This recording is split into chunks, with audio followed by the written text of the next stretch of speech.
Merci beaucoup, Maître.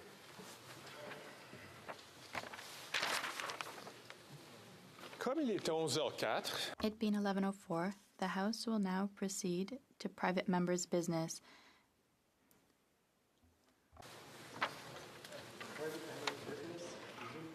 Of motion M79, amendments to standing orders.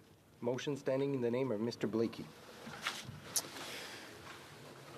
reprise de débat. Resuming debate, the Honourable Parliamentary Secretary and to the Government House Leader, you have 1 minute. No, excuse me. Go ahead. You say minute? Vous avez 10 minutes. You have 10 minutes. Much time? Okay.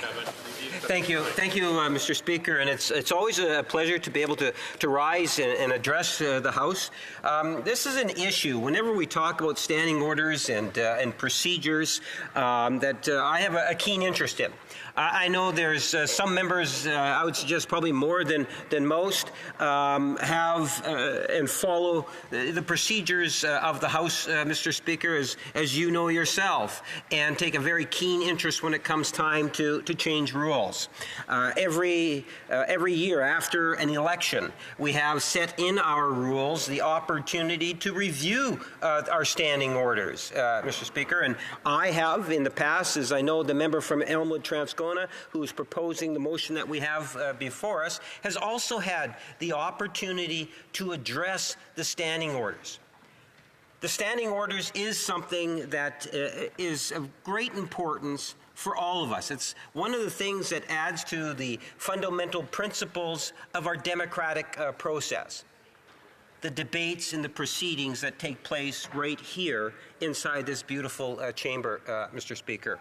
In representing our constituents back home from all regions of the country, we are able to do a lot of wonderful things through this chamber.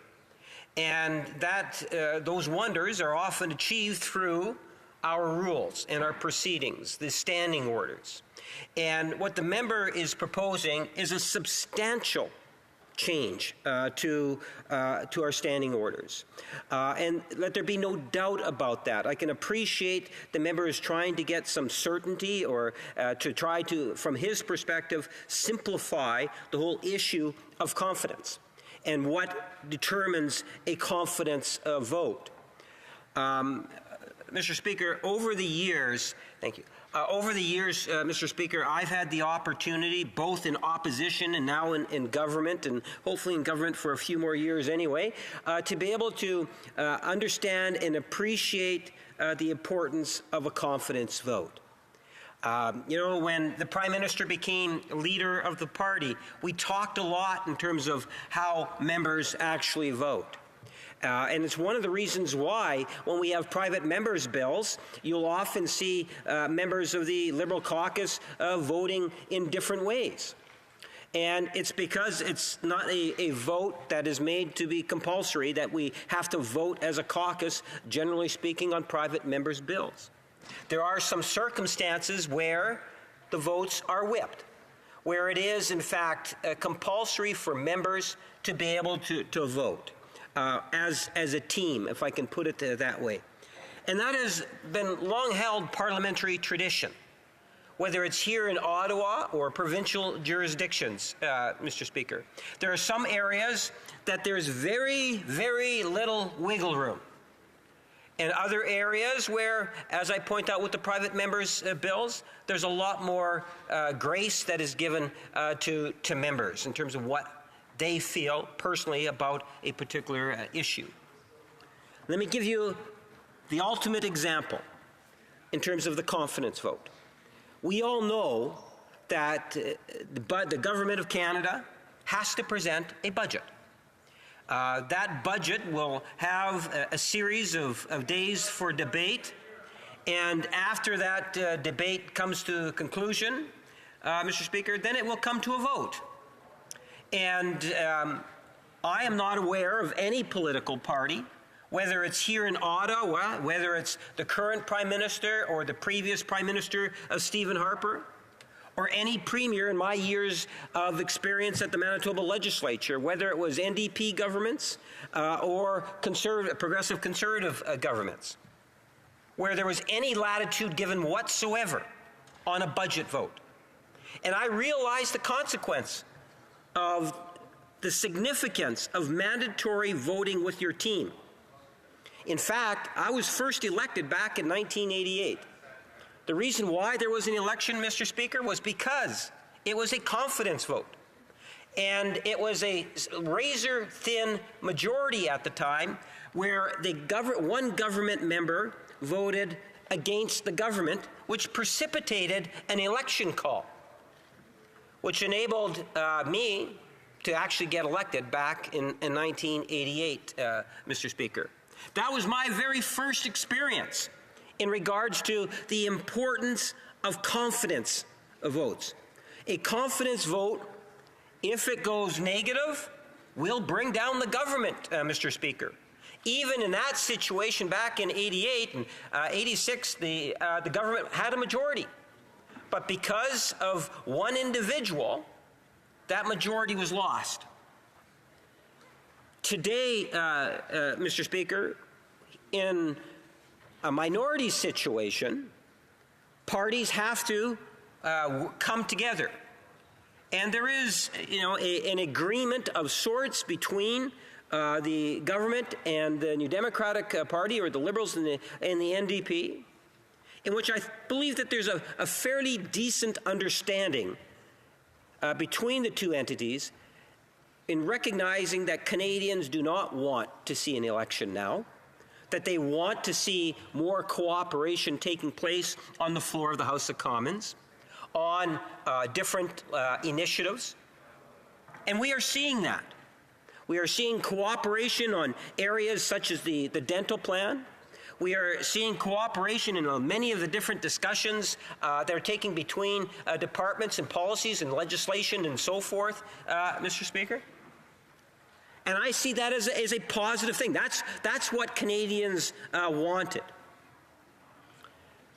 At the end of the day, Mr. Speaker, when you want to be able to change a rule, especially I would suggest you a rule of this nature, I would recommend to my colleague who I know from Elmwood Transcona, that I know is very genuine and sincere in what it is that he is proposing, that there needs to be more discussion before it even comes to the floor because of the impact it has on other aspects of the standing orders, Mr. Speaker. I can see legislation that we have passed as a government that, even though many would argue it was not a confidence vote, and I'm thinking of our child care legislation, Mr. Speaker, let there be no doubt it was an absolute, with certainty, that the government wanted to see that legislation pass. And we made it very clear that it would, in fact, the expectation of the government would be to see that legislation pass. But even if the legislation did not pass, Mr. Speaker, it wouldn't have necessarily triggered an election because of the traditions of the House. So where does an election get triggered? Every year, we have a budget that's introduced. We've had throne speeches. We have budget implementation legislation.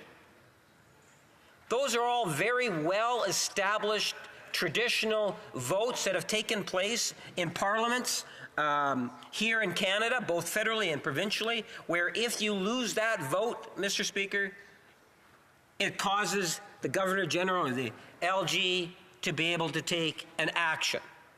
In a minority situation, some might argue that the LG or the Governor General would have an option in terms of looking to the official opposition or the next party with the largest number of seats and seeing if, in fact, you can put together other parties to form a government. But a lot depends in terms of where you are in the mandate. There's a lot of issues that are out there that I think that are unknown, Today, there's a lot of stability in terms of we know what are those confidence votes. We know those confidence votes take place every year at different parts of the year, often, Mr. Speaker. So I think that provides that high sense of accountability, Mr. Speaker. I'm not convinced in reading through the motion, and it is a very lengthy motion. I appreciate the effort the members put into the motion, but I haven't been convinced that it's strong enough to be able to change the status quo and prorogation and so forth. I believe that the system has worked well for us in the past. It gets parties coming together to negotiate, to talk, and to work on agreements. We've had agreements with all different political parties, depending on the type of legislation that we are actually debating at the day. It's not just with one opposition party, Mr. Speaker. So the current system, I think, allows for the type of stability that Canadians want to see and expect of the government. It obligates a higher sense of cooperation, and I can tell you, it does get frustrating. You know, I've stood up on many occasions talking about the frustrations of being in a minority situation, but I accept that, Mr. Speaker, in hopes that common sense, in one sense, will prevail on the floor of the House in regards to trying to get legislative and budgetary measures through the House so that all Canadians would be better served. Thank you, Mr. Speaker. I thank the honourable member. Resuming debate, the member from Perth Wellington. Thank you very much, Mr. Speaker. And again, it is indeed a privilege and honor to rise in this House today to speak to motion M79 as introduced by the member for Elmwood Transcona as an effort to amend the standing orders of this place. Now, it certainly is an intriguing motion, and I'll be quite honest, I enjoyed reading the motion and I enjoyed following the debate of the of this motion that's thus far taken place in this House. And while I give credit to the member for introducing it and for precipitating this debate, I do find myself in a position to speak against this motion. Not to say that it's not a worthwhile conversation, because it is. But it's the fact that this is not the way in which the standing orders of this House ought to be amended. As I've said in this place and elsewhere in committee, at the Procedure and House Affairs Committee, changes to the standing orders should only be done after a broad consensus has been found among the recognized political parties. In this case, that consensus has not been found. I would point to my own opposition to this, to the March to May 2017 standing order standoff in the Procedure and House Affairs Committee, where at the time my friend from Waterloo was the government House leader and tried to unilaterally force massive changes to the standing orders of this House to the opposition of Conservative Bloc and, I might add, NDP members of Parliament. In fact, we had a full consensus among opposition parties in opposition to those. Now, members will know that this isn't the first time that there have been actions precipitated to try to unilaterally amend our standing orders. Certainly members of the Liberal backbench tried to do so with Motion 231 in a previous Parliament, where they were upset and frustrated by years of Liberal leadership preventing them from speaking their minds. And certainly, Mr. Speaker, we all know that the current government unilaterally, with the support of their coalition partners in the NDP, made changes to the standing order this past June, not only without consensus, but with the direct opposition of both Conservative and Bloc members. Now, Mr. Speaker, this motion certainly deals with a number of issues. Among them is prorogation. And I need not remind this House, but I will anyway, that in the 2015 Liberal platform, they said, and I quote, "We will not use prorogation to avoid difficult political circumstances." But what happened? Well, in 2020, the We Charity scandal happened. And as the former finance minister was forced to resign, the Prime Minister himself was implicated in that scandal and prorogued Parliament to avoid responsibility for his actions. Another promise broken. Now, Mr. Speaker, in the very short time that I have, less than 10 minutes, I certainly can't go through the entire history of the Confidence Convention, though I know colleagues would be interested in hearing that. But there is a certain amount of nuance and ambiguity that does surround the confidence convention. And I do not believe that this motion will effectively clarify those much needed nuance. At its essence, the confidence convention requires that the Prime Minister of the day must hold the confidence of the House of Commons, meaning a majority of members in this place. Mr. Speaker, it's great to see you in the chair. It has, of course, been contentious over time, having a number of challenges, and I could not go into the history over the last 45 parliaments, but one important precedent must be noted, and that of the King Byng affair. We must also look at provincial examples, as well as the 1968 vote in this House, where there's a subsequent vote noting that a previous vote was not, in fact, a confidence motion. Now, Mr. Speaker, I am a strong believer in what has traditionally been seen as the three components of what would make up, or three categories that would make up a confidence motion. The first being the budget or financial bills of a budgetary nature are clear expressions of the confidence or lack of confidence of the House of Commons. The second category is what would be expressed through a motion, through an opposition day motion, or what we know as well as a supply day motion, or the third category being the speech from the throne at the beginning of each session of Parliament, which clearly lays out the government's agenda and proposals for that Parliament, or that session of Parliament. Now, Mr. Speaker, as you will know, one of the great experts in this country on parliamentary procedure and on the confidence convention is the late Honourable Eugene Forsey, who was indeed a Liberal senator, but certainly a CCF activist prior to his appointment to the other place. And in his report, which he co-authored with G.C. Eglinton, which is entitled Question of Confidence in Responsible Government, the great Eugene Forsey, wrote this, quote, "Once in the standing orders, a convention would suffer from the worst of all defects. It would be inflexible and cast in one form of words, but would not be enforceable by the courts. We also beg to doubt whether it would be constitutionally lawful under Part 5 of the Constitution Act 1982 to state many of the conventions and standing orders of one House of the Parliament." I would encourage all members to reflect on these words from the late Senator Forsey as we debate this motion. And indeed, the confidence convention is indeed constitutional. I would draw attention to the House of the Constitution Act 1867 with these short 12 words, with a constitution similar in principle to that of the United Kingdom. With those 12 words, much of the structure of our Constitution, of our Parliament, is developed. The standing orders, however, are a matter of procedure, not necessarily constitutionality. In this place, we rely on a number of authorities to guide the procedure of this House.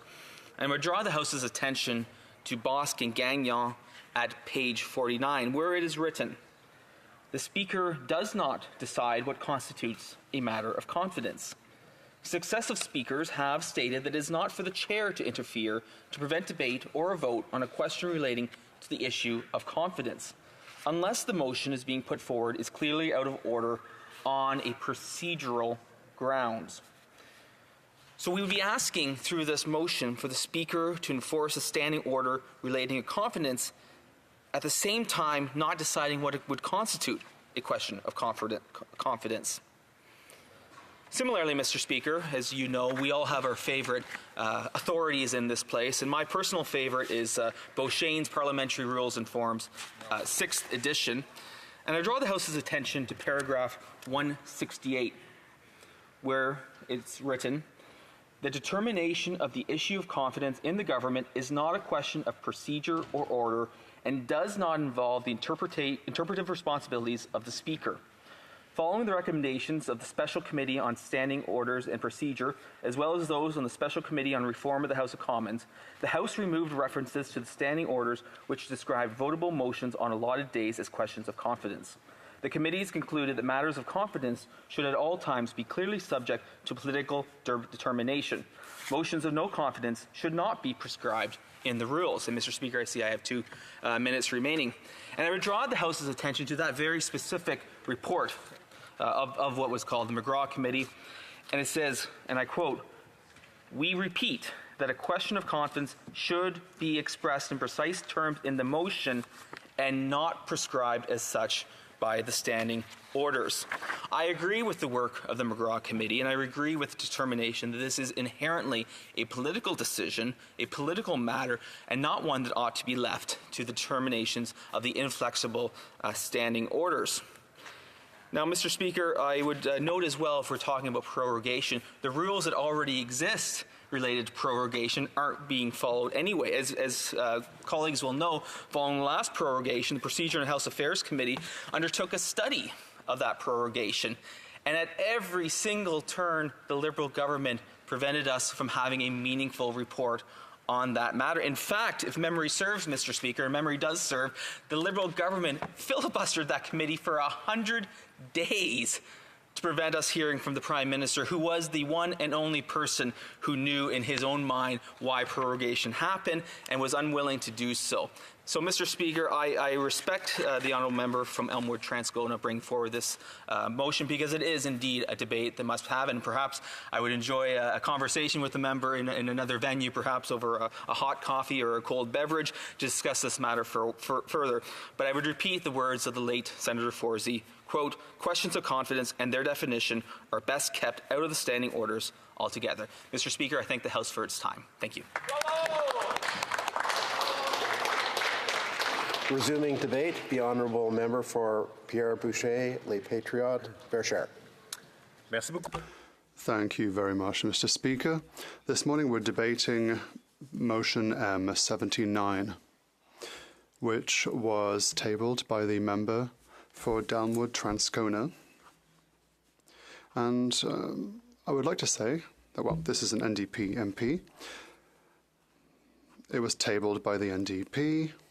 But whenever we get a motion about procedure from the NDP, it makes us wonder what their intentions are, because the NDP recently supported the government's measure to have hybrid parliament. So people can stay at home all year without setting foot in parliament.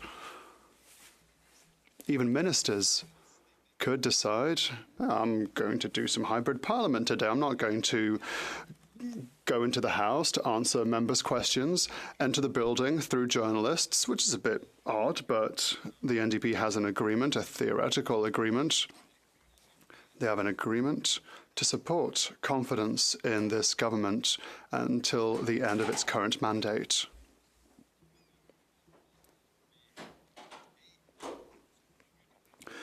The result of this has been an NDP that has been muzzled several times, and so they've supported the government every time the government has sought to hamper debate and close down debate, whereas normal procedure would allow us to study a bill before it is implemented.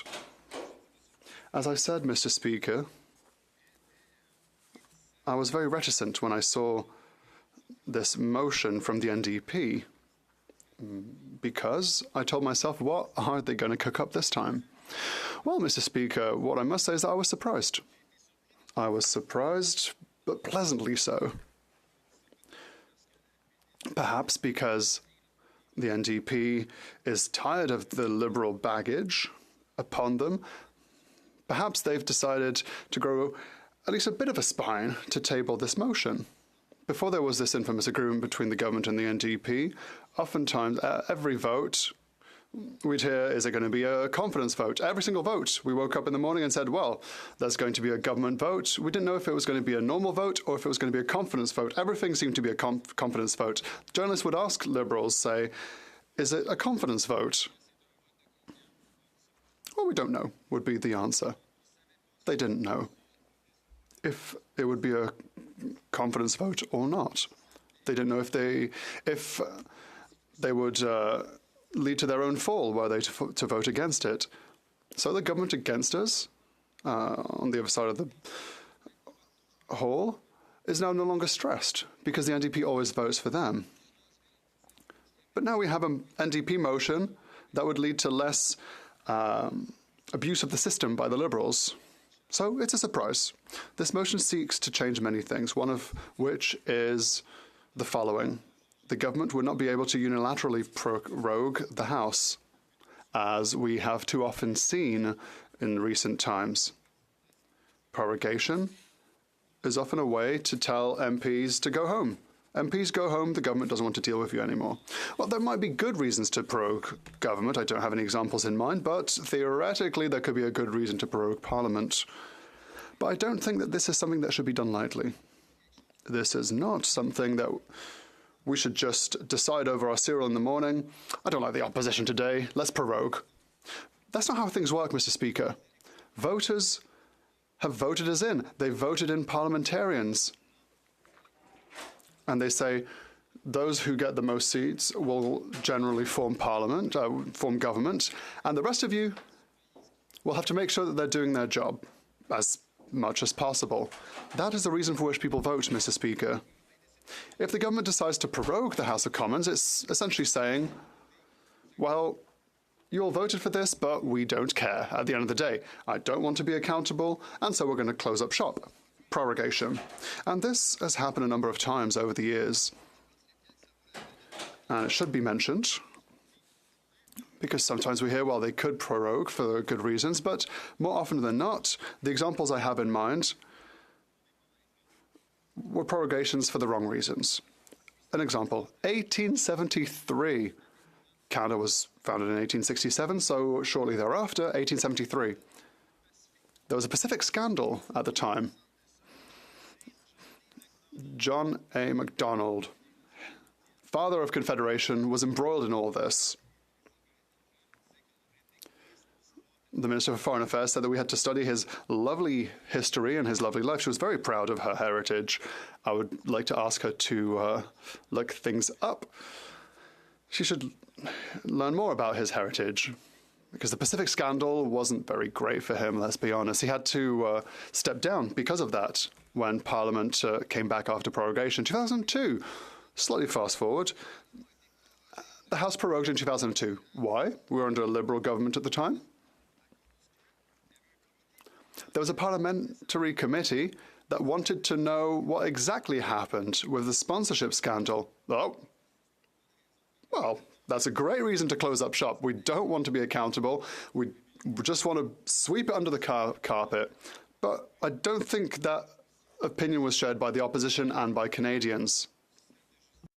I'm sure the justice system didn't have the same opinion. 2003, another prorogation. The sponsorship scandal again. The Liberals again. Prorogation again. This happened because the Liberals wanted to stop the Auditor General of the time to table her report in the House. They didn't want to hear what she had to say, the Auditor General. So that's 3 examples. Now, 2008, slightly more recent. Why was there prorogation? There was a coalition that was about to be formed between opposition members supported. Well, there was a plan. The Bloc Québécois sought to support the coalition without being part of it in order to overthrow the government that had no more confidence. But the government at the time decided to prorogue, to stop it from happening. 2010, another prorogation, Mr. Speaker. We were under a Conservative Prime Minister. Why did they prorogue? Well, the official reason was to allow people to appreciate and enjoy the Olympic Winter Games. Well, perhaps for every single hockey game, every Sens game, we could just close up Parliament and drive off to the Canadian Tire Centre. That's completely illogical. So they decided to shut up Parliament for the Olympic Games. That's ridiculous. The real reason we prorogued, Mr. Speaker, is that people were wondering, what happened in Afghanistan? What they wanted to know was whether detainees had been treated well or treated poorly. We saw pictures of what was happening in Guantanamo with the States. We wanted to know if the same thing happened here in Canada. Prorogation. The government said, instead of answering questions, let's prorogue, let's close up shop. And the most recent prorogation was in 2020. The same government, the Liberals, those that are in front of us today, shut up shop because of the pandemic, which is rather peculiar. They also triggered elections because of the pandemic. So we needed no operational government, but we still needed elections to elect a government that wouldn't be open because of the pandemic. I don't quite understand. The real reason was because of the We Charity scandal. We wanted to know why friends of the Prime Minister benefited from public money. It was a legitimate question. $1 billion to a foundation very close to the Trudeau government. This organization was a friend of the Prime Minister.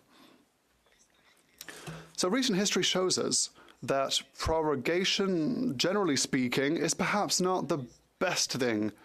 It's not in the best interest of Canadians and the public. We should perhaps better control prorogations. There's only 1 minute left, which is a shame, because I would have liked to have spoken a bit more about confidence votes. Waking up in the morning and not knowing if there's going to be a confidence vote or not, it's completely ridiculous, Mr. Speaker. It's completely ridiculous.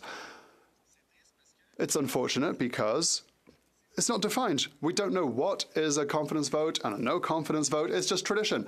It's traditional. Tradition states that it is a confidence vote. So the speech from the throne is a confidence vote. Other speeches are not. But it would be better to have a better framework. And perhaps the NDP could spend more time standing up to the Liberals. Perhaps it might help, this motion might help the NDP.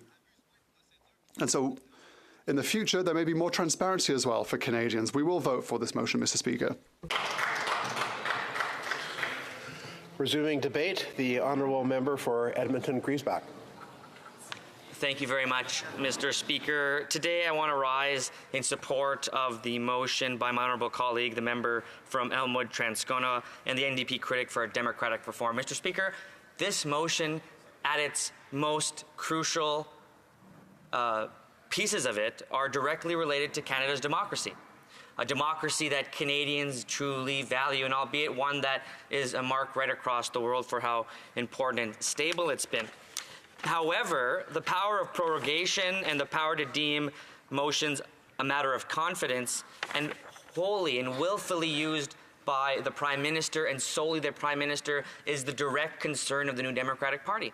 And today, Mr. Speaker, we've heard very clearly from both the Liberals and the Conservatives that they would rather keep the status quo, keep continuing in a tradition that we believe is truly anti-democratic. Some of the examples of prorogation, Mr. Speaker, back in 2008, Harper used the power of prorogation to avoid a confidence vote. Fast forward, 2009, Harper again abused the power of prorogation to end parliamentary debate on the government's complicity in the torture of Afghan detainees and avoid complying with the parliamentary motion to hand over all documents to the relevant charges. Mr. Speaker, these are serious situations to which no single individual should be allowed to avoid the kind of democratic justice this House can provide. Fast forward now to today's government in 2020, we see Trudeau use prorogation to end parliamentary investigations into the We Charity scandal after they resulted in the resignation of his own finance minister. Mr. Speaker, we cannot continue to abuse the powers of this chamber in order for political expediency. It is not in the interest of Canadians. Mr. Speaker, that's why, for example, these standing orders and how important these standing orders are for Canadians who are unknowing in many cases that these powers are vested in such small circles like the Prime Minister's office. What we see and what we continue to see is this continued tradition by both the Liberals and the Conservatives to preserve these exclusive powers of the Prime Minister and to continue to centralize authority, continue to centralize power away from Parliament, away from this place. It's the position of the NDP that it should be this place, the democratically elected members of Canada, the elected members of this chamber, who should decide some of these things, rather than being continuously over and over decided by the political expediency of who sits in the Prime Minister's office. It's clear that both the Liberals and their continuous use of prorogation for political expediency is something that has been in a long tradition in Canada, as evidenced by the use of Harper's continuous use of it as well. And what we see again, Mr. Speaker, is the fact that we have the Conservatives supporting the Prime Minister right now in his perseverance and his protection of his personal power.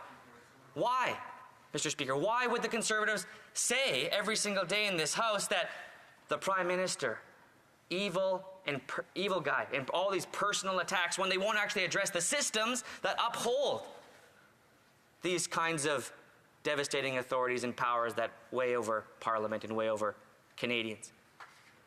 There's a saying New Democrats often in this House will be reminded of, which is Liberal, Tory, same old story. And I'm sure both of these parties have heard it many, many times before, and it doesn't take a New Democrat to have to remind them that this is why we say it. We say that continuously, Mr. Speaker, because it happens right in front of us. We're seeing in live time the protection of the government and the Prime Minister to withhold or to hold power that we believe is undemocratic. And we're seeing unwavering support from the Conservatives who wish to preserve that power. But why, Mr. Speaker? Well, it's probably because they believe that maybe one day they'll be in office again and they can lord that power over Canadians, that they can prorogue Parliament again like Harper did, that they can avoid accountability and avoid justice that Canadians deserve. Mr. Speaker, that's what's at the crux of this issue. That's what's important to this issue, is ensuring that Canadians and our democratic institutions actually function for the better good of Canada. The exclusive use of prorogation and the exclusive use of declaring motions a matter of confidence is beside that point. Members of Parliament are duly elected by constituents and our citizens. We shouldn't be scared of those facts. If anything, we should empower our democracy, empower members of Parliament, empower our House and Chamber to continue in our parliamentary work, even if it's inconvenient to the government.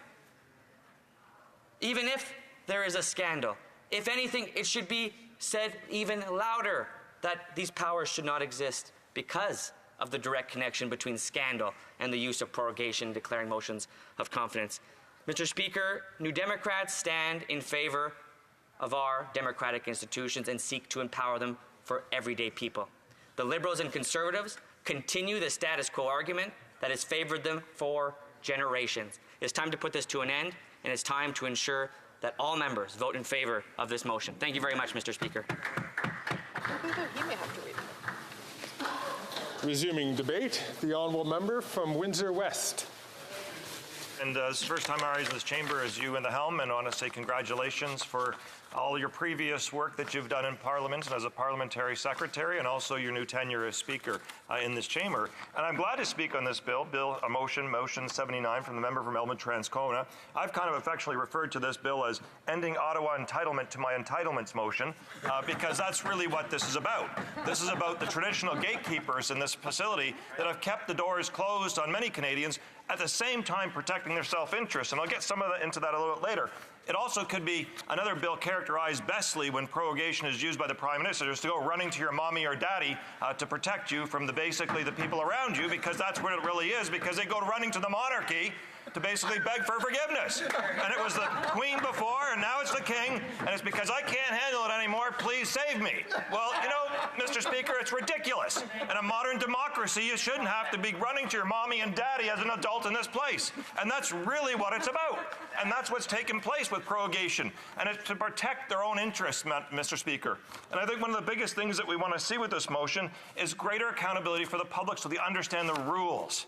And really, at the end of the day, this basically prorogation is, well, I just simply don't have to do it anymore, so the rules don't apply to me, I'll see you later.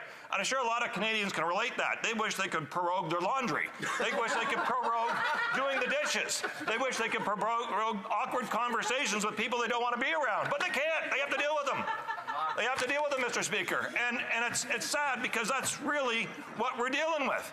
And I've seen this happen in the worst of circumstances with Prime Minister Harper, who didn't want to actually deal with the House of Commons at that time, and I've seen it with the current Prime Minister, where he didn't want to deal with the WE scandal, as per example. And, you know, Mr. Speaker, it's a very serious issue, because it also is used a way of keeping privileges and entitlements.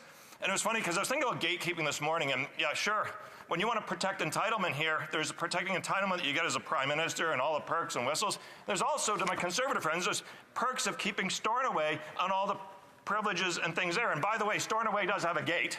It has a gate because the gate needs to protect the gardener, has to protect the butler, has to protect the person that's actually making the meals, the $70,000 a year of budget it gets. It also has a history of basically being part of the entitlements here that we need to get rid of. And I think that it's really important that people know, though, that prorogation is something that is really unique and special at the workplace. You don't get to call a timeout in a democracy, and that's really what this is. I can't get my act together, I can't get my caucus together, I can't do whatever, and I get to call a timeout. And the problem with that, they're very serious issues. We dealt with, one of the prorogations was over documents of women and men and the issues over Afghanistan. And that's still, we have that legacy to this day, Mr. Speaker. The devastation to individuals and what's taken place subsequently would have been shining highlights on those things. We look at right now, the consequences still are felt because we have many Afghanistan men and women who served under our country's banner that are still in harm's way. Some cannot even come to this country still because we still don't have our act together on that. And that's really significant. The legacy of prorogation goes beyond the moment of the day because all the stuff in the House of Commons ceases and stops. And it ceases and stops. It grinds to halt everything, and that costs money. So to the parties that often eloquate themselves to being the champions of being custodians of the public purse, well, we saw this last unnecessary election being around $630 million go down the drain. And then we have others, when Harper did it, where it froze all the House of Commons and operations and work of hundreds of thousands of dollars in that year alone, between the studies that we do, the people that we fly into, see as part of our hearings, getting those witnesses to come forth, producing reports, all the work that's done in the chamber, all the hours that goes into moving bills are basically liquidated at that point in time. And how many bills? Dozens and dozens of important bills were killed by the Conservatives and the Liberals, and some of them have to come back to the next Parliament. And that's where the real damage is done, Mr. Speaker, because the rest of the world, they don't get the time out or time off. They don't come running to mommy or daddy to try to figure things out. The world still goes, but the grinding of Parliament starts and the grinding of Senate follows. And what that does, it means we have to start over. And I can't tell you, Mr. Speaker, how many of those bills dealt with social justice. They dealt with women's rights. They dealt with housing. They dealt with the environment. They dealt with the auto industry. They dealt with a number of different things that we are trying to compete with in the world. And if the Prime Minister right now chose to prorogue this Parliament, here's what we'd lose. We'd lose a GST rebate and a modest housing initiative that we're doing and work on the Competition Bureau. All gone. We would lose, in my committee, we have 96 witnesses alone. There's about 140 that have actually want to work on it. C27 on artificial intelligence, Canada's first artificial intelligence world. As the entire world is moving past us and beyond right now, that would be the real consequence. And if there are elections called, because we have to bend a knee to the monarchy again, in the way that system that we have, because the Governor General can decide, then what ends up happening is that we're into another costly election. We don't have an issue at all that can come back unless there's unanimous consent. And on top of that, you have months and months, if not more, to almost a full year to get back into order the work that's gone. And Mr. Speaker, that's critical because if we are trying to compete with the rest of the world and we have world events that are taking place like right now, my heart goes out to what's taking place. So many people are suffering. It's not just the wars, there's famine, there's Canadians here dealing with an opioid crisis. We have a whole series of issues on housing, affordability, people can't pay groceries. But what we can do is we can have the Prime Minister of the day basically say, I'll see you later, I'm calling a timeout, you guys just deal with that on your own, and I'll keep all my privileges intact. And you know what's funny, Mr. Speaker, is when that happens, the Prime Minister's salary is never prorogued. It continues. The perks of the residency and everything else isn't prorogued. It continues. What doesn't continue is the hard work that's necessary to improve lives. And that's why the member for Elk-Travis-Kona is onto something here. And I think it's important, Mr. Speaker, that it's critical that he gets some type of recognition because this issue hasn't gone away. And I can tell you, his father would be proud of him today. Former member from Elmwood Transcona, Bill Blakey. I stood in this chamber with him many, many times and listened to his statesman approach in this place, which is missing in many respects, and the maturity of actually trying to work towards the issue of trying to better this place and bring some rules towards it is a legacy he's carrying on. Because that's what Bill did often in this place. He brought sense and logic to it. And so what this motion is about, at the end of the day, it's about creating some balance of rules. It doesn't end all the rules and all the different things that are in place right now, but improves upon them in a credible step that goes forward. And that's critical because we just can't have what we have today. Imagine if Parliament shut down tomorrow. And that's what we're at stake with, Mr. Speaker, our lost voices. So I know that I have to do a small housekeeping amendment here, Mr. Speaker, which I'm going to do very soon. But I want it to be clear, is that this is a reasonable, modest, sensible, practical approach to changing the rules, and Conservatives and Liberals should think about this. I know that often they don't end some of the privileges in this chamber because I think they can just constantly switch back and forth amongst themselves, but there will be a new day when they're not there, and they'll be wishing for this legislation because all their constituents will need it instead of the ego of the member that's actually occupying the Prime Minister's seat. And with that, Mr. Speaker, I move, seconded by the member from South Okanagan, West Kootenay, the following amendment, that the motion be amended by replacing the words in Standing Order 45, 6A, by adding after the words, an exception to this rule is the following. The division on a confidence motion persistent to Standing Order 53.29, and quote with the words, end of quote, comma, with the words in Standing Order 45B, 4B, by adding to paragraph 5 the following 6 and motion persistent to Standing Order 53.29. I have that written down since I butchered it so bad, but we'll be submitting that, and it's all really housekeeping for the amendments that were to improve this bill to make it even stronger. Thank you, Mr. Speaker. It is my duty to inform honourable members that pursuant to Standing Order 93.3, no amendment may be proposed to a private member's motion or to the motion for second reading of a private member's bill unless the sponsor of the item indicates his or her consent. Therefore, I ask the honourable member from Elmwood Transcona if he consents to this amendment being moved. The honourable member from... I do so consent, Mr. Speaker.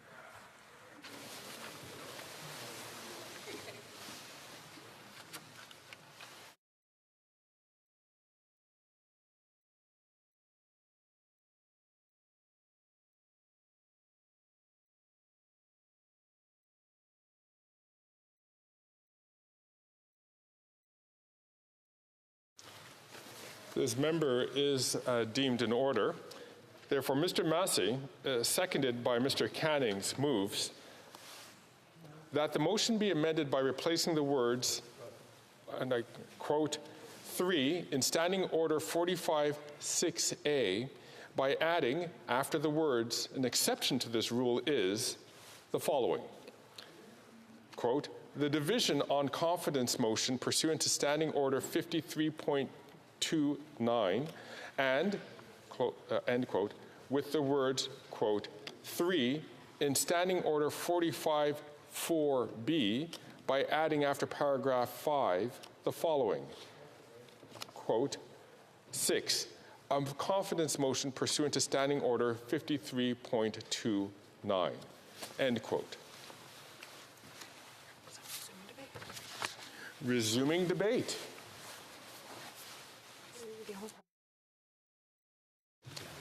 The Honourable Parliamentary Secretary. Mr. Speaker, you know, and I listened very closely in terms of what it is that the member was proposing and what a couple of other members of Parliament have actually put forward. And I think that you minimize something that had taken place not only in Canada, but around the world. I think there are justifications on an amendment. Point of order. The member from Malahat-Cowichan. Malahat-Langford-Cowichan. Thank you, Mr. Speaker. Just a question to you, sir. I do believe I heard the member for Winnipeg North debate on this motion just like 20, 30 minutes ago. I'm just wondering if the table could check on that. I'm just wondering how this is proceeding at this point.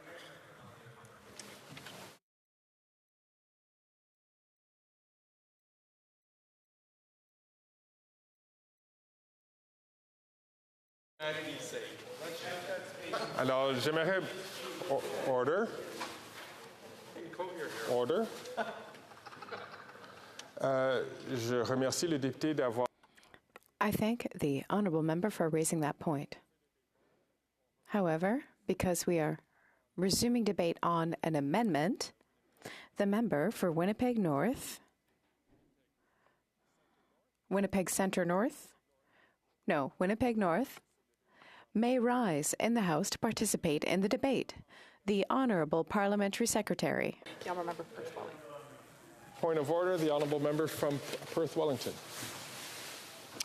Thank you, Mr. Speaker, and I thank you for your clarity on the matter. Now, at the same time, though, I do believe that when one resumes debate, it typically is to the first person who rises in their place. And I did see the member from Elmwood Transcona rise prior to the member from Winnipeg North. So typically, it would be the first one to rise in a matter such as that, where there is not a set list on a new thing. So I did see the member rise before the member from Winnipeg North. So perhaps the Elmwood member from Elmwood Transcona should have the first chance to speak to the amendment on the matter. Thank you, Speaker.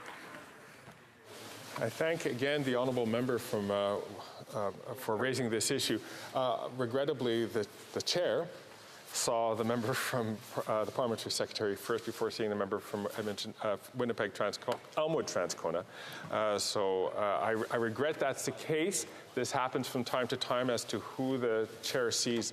I do try to make it an honest attempt at making sure that I do recognize the first person on her or his feet. And in this case, I saw the parliamentary secretary. Don't feel too regretful in the sense that the member from Elmwood Transcona does get a 5-minute right of reply, and he did get the opportunity to address the chamber for 20 minutes on the issue also. And at the end of the day, Mr. Speaker, I want to highlight something that I did not highlight during my first 10 minutes of debate on the issue, and that is when members talk and they mock, quite frankly, the use of proroguing a session. It is, in fact, something that can be justified on occasion. And we saw that in regards to the last time it was invoked with the current Prime Minister. You know, we need to realize that the pandemic wasn't something that was unique to Canada. It was happening around the world.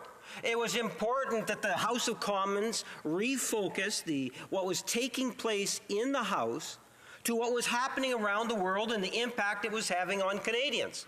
That was why there was a need.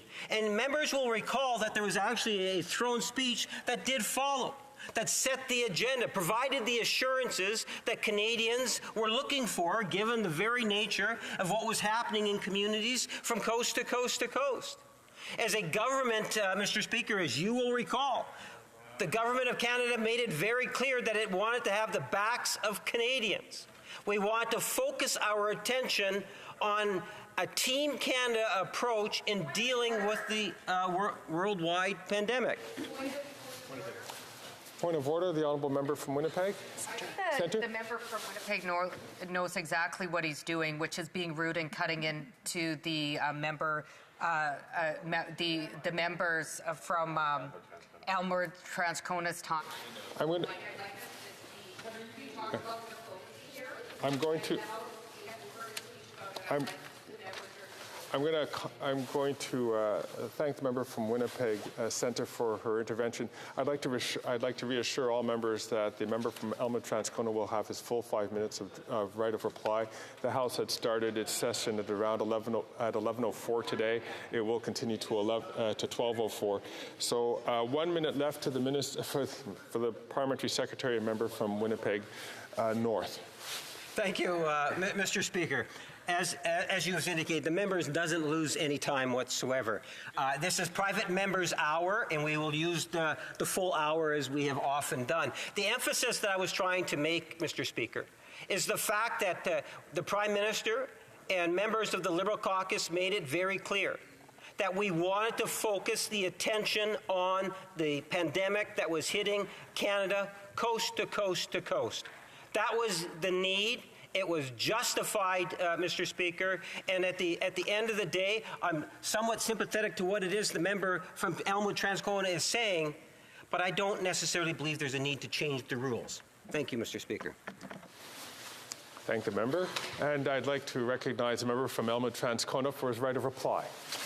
Thank you very much for that, Mr. Speaker. And I want to say thank you to all the members who participated in debate on this motion, not just today, but in the previous hour of debate as well. I do think it has been an important occasion to reflect on one of the most important tenets of our parliamentary system, including some of the ways that it does not serve Canadians well. And we've heard among the arguments on this particular motion that, you know, it's a significant change. And I would agree and say that, you know, a change of little significance is usually no change at all, Mr. Speaker. And I make no apologies for the fact that I'm trying to fix something that I think is broken.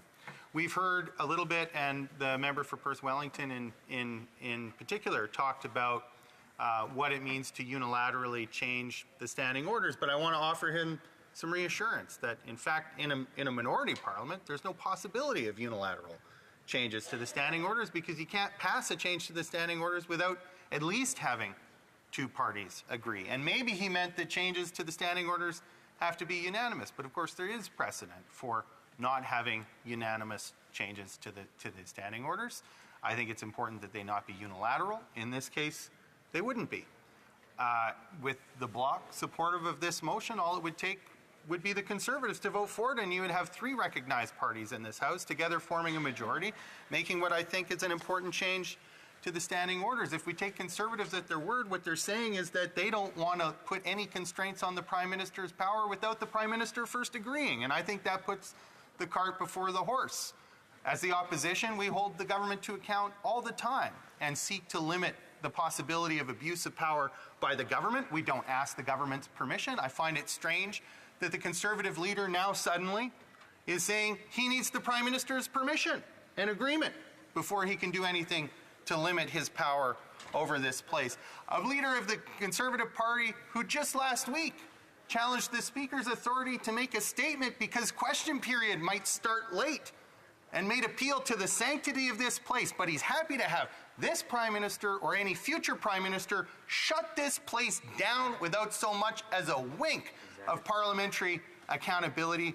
Spare me the platitudes about the importance of Parliament, because actions speak louder than words. And when we have a vote on this particular measure, it will be an opportunity for Canadians to evaluate the seriousness of the Conservative leader, both when he talks about holding the Prime Minister to account, but also when he talks about how seriously he takes Parliament and the House of Commons. Of note is that when the Conservative leader decides to stand up for Parliament, he usually likes to talk about not anything that's happened in recent decades, but the Magna Carta, a document that's about 1,000 years old. Also, incidentally, a document that when it was signed, the democracy wasn't for the working people that the Conservative leader pretends to stand up for. It was a bunch of aristocrats getting together to protect their own right to keep the taxes that they levied on the backs of working people on land that belonged to them. And I don't think it's a coincidence that when the Conservative leader stands up for democracy,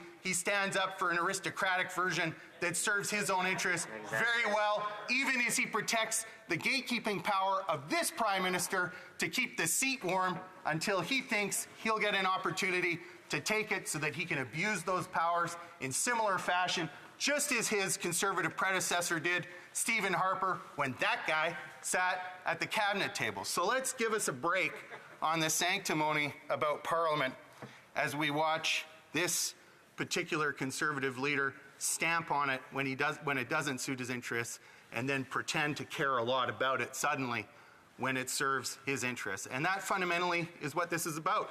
We heard also that it's a political decision, not a decision for the Speaker on confidence. Well, this doesn't make it a decision of the Speaker. What it does is it makes it a decision of this House, whether the House has confidence in the government, instead of leaving it to the Prime Minister to decide whether this House has confidence in him or not. That is not his decision.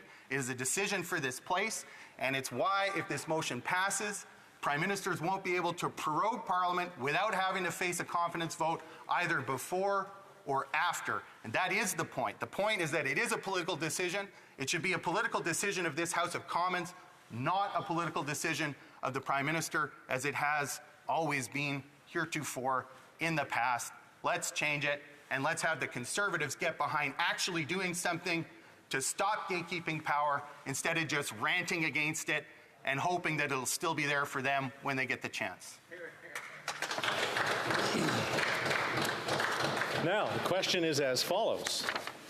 Mr. Blakely, seconded by Mr. McGregor, moves that A, the House recognize that it is the prerogative. May I dispense? Thank you so much. The amendment, Mr. Massey, seconded by Mr. Cannings, move the following amendment, that the motion be amended by, may I dispense the amendment? There you go. I just want to make sure I get that page. There you go. If a member participating in person wishes that the amendment be carried or carried on division, or if a member of a recognized party present in person wishes to request a recorded division, I'd invite them to rise and indicate it to the chair. The Honourable Member for Perth Wellington. Thank you, Mr. Speaker. I guess we'll request a recorded division. Pursuant to Standing Order 93, the division stands deferred until Wednesday, October 25th, 2023, at the expiry of the time provided for oral questions. Orders of the day. Orders of the day, government orders, government bill comments. Consideration at second reading of Bill C-57, Canada-Ukraine Free Trade Agreement Implementation Act 2023. Madame Ng. Ms. Ng, seconded by Ms. Ian, moves that Bill C-57, an act to implement the 2023 Free Trade Agreement between Canada and Ukraine, be now read a second time and referred to the Standing Committee on International Trade. Debate. The Honourable Minister, make sure I get it right, Export Promotion, International Trade and Economic Development. Thank you, Mr. Speaker. I rise in the House today in support of Bill C-57, an act to implement the 2023 Free Trade Agreement between Canada and Ukraine. This is not the first time I've stood in this House to introduce a new trade agreement. But, Mr. Speaker, this trade agreement is special. And I rise today to enter into the record the story behind this agreement, because all members of this House, and indeed all Canadians, and especially the 1.3 million members of the Ukrainian Canadian community, should know how it came about. The story of this agreement begins with Ukrainian President Volodymyr Zelensky, his first visit to Canada back in 2019. During that visit, President Zelensky and the Prime Minister announced a mutual intention to modernize the existing Canada-Ukraine Free Trade Agreement. Following that announcement, public servants in both countries went about their respective homework to prepare for renewed negotiations. That homework often takes many months. It's just part of the routine for our respective civil servants and trade negotiators. But, Mr. Speaker, there was nothing routine about the way these negotiations unfolded. Mais, Monsieur le Président. Mr. Speaker, these negotiations were not routine. Came the pandemic, which stalled progress for over a year. And then, when we were finally ready to launch negotiations, Russian troops were massing along the Ukrainian border. On January 27, 2022, I held a virtual event with Yulia Shrivedenko, Ukraine's Deputy Prime Minister and Minister of the Economy, to announce the start of negotiations of this agreement. Russia had not yet invaded Ukraine at that time, but already it was clear that the situation was reaching a precipice. The world was seeing that an invasion was imminent, and there was a lot of uncertainty. So a short time before that announcement, I asked my Ukrainian counterpart if she and her government were still willing and able to move forward with negotiations. Her answer was candid and unequivocal. She told me her government was determined to move ahead. And she told me how much it mattered that Canada was showing confidence in Ukraine at a time when many were beginning to question its resolve. Ukraine knew then which path it wanted to take for its future. Ukraine had chosen the values of democracy, openness, transparency, and a rules-based international order. A sovereign Ukraine was seeking to modernize its infrastructure, its economy, its laws. A comprehensive and progressive free trade agreement would be an important step towards modernization for Ukraine, and Canada would be its gateway. 1 month after that announcement, on February 24th, 2022, Russia moved in with its full-scale invasion of Ukraine. And it invaded, Mr. Speaker, for all the reasons I just listed: Ukrainian territorial and economic sovereignty, values of openness and democracy, a rules-based international order. Mr. Speaker, Vladimir Putin despises all of these things, and he could not stand to see Ukraine embrace them and uphold them and blossom into a great modern nation. That's why he invaded Ukraine on that day. And on that day, I knew, the Prime Minister knew, and this government knew what we had to do. So long as the government of Ukraine stood, we would stand with them. Since the war began, Canada has committed $9 billion in military, humanitarian, financial, and development assistance to Ukraine. But we also understood that standing with Ukraine also meant that we would see these trade negotiations through to the end. Mais nous savons également. But we also know that supporting Ukraine meant that we would be conducting these trade negotiations to the end. The outset, Mr. Speaker, it was not easy. The war made travel dangerous and even routine calls impossible for our Ukrainian counterparts. Negotiations had barely begun and suddenly came to a standstill. They stayed at a standstill for 4 months until I traveled for meetings of the OECD in Paris. That's where I met Ukraine's chief negotiator, Taras Kachka. It's important to understand that we had not planned a formal meeting that day. He and I, along with Canada's chief negotiator, simply sat in the cafeteria of the OECD building and we talked. Mr. Kachka recounted the first 120 days of the war and the challenges he had to overcome just to make that one trip to the OECD. I again asked if Ukraine was able and willing to begin negotiations. Mr. Kachka said yes, and I said yes, and negotiations began in earnest. A few weeks later, at the G7 summit in Germany, I finally met Deputy Prime Minister Shrivadenko face to face.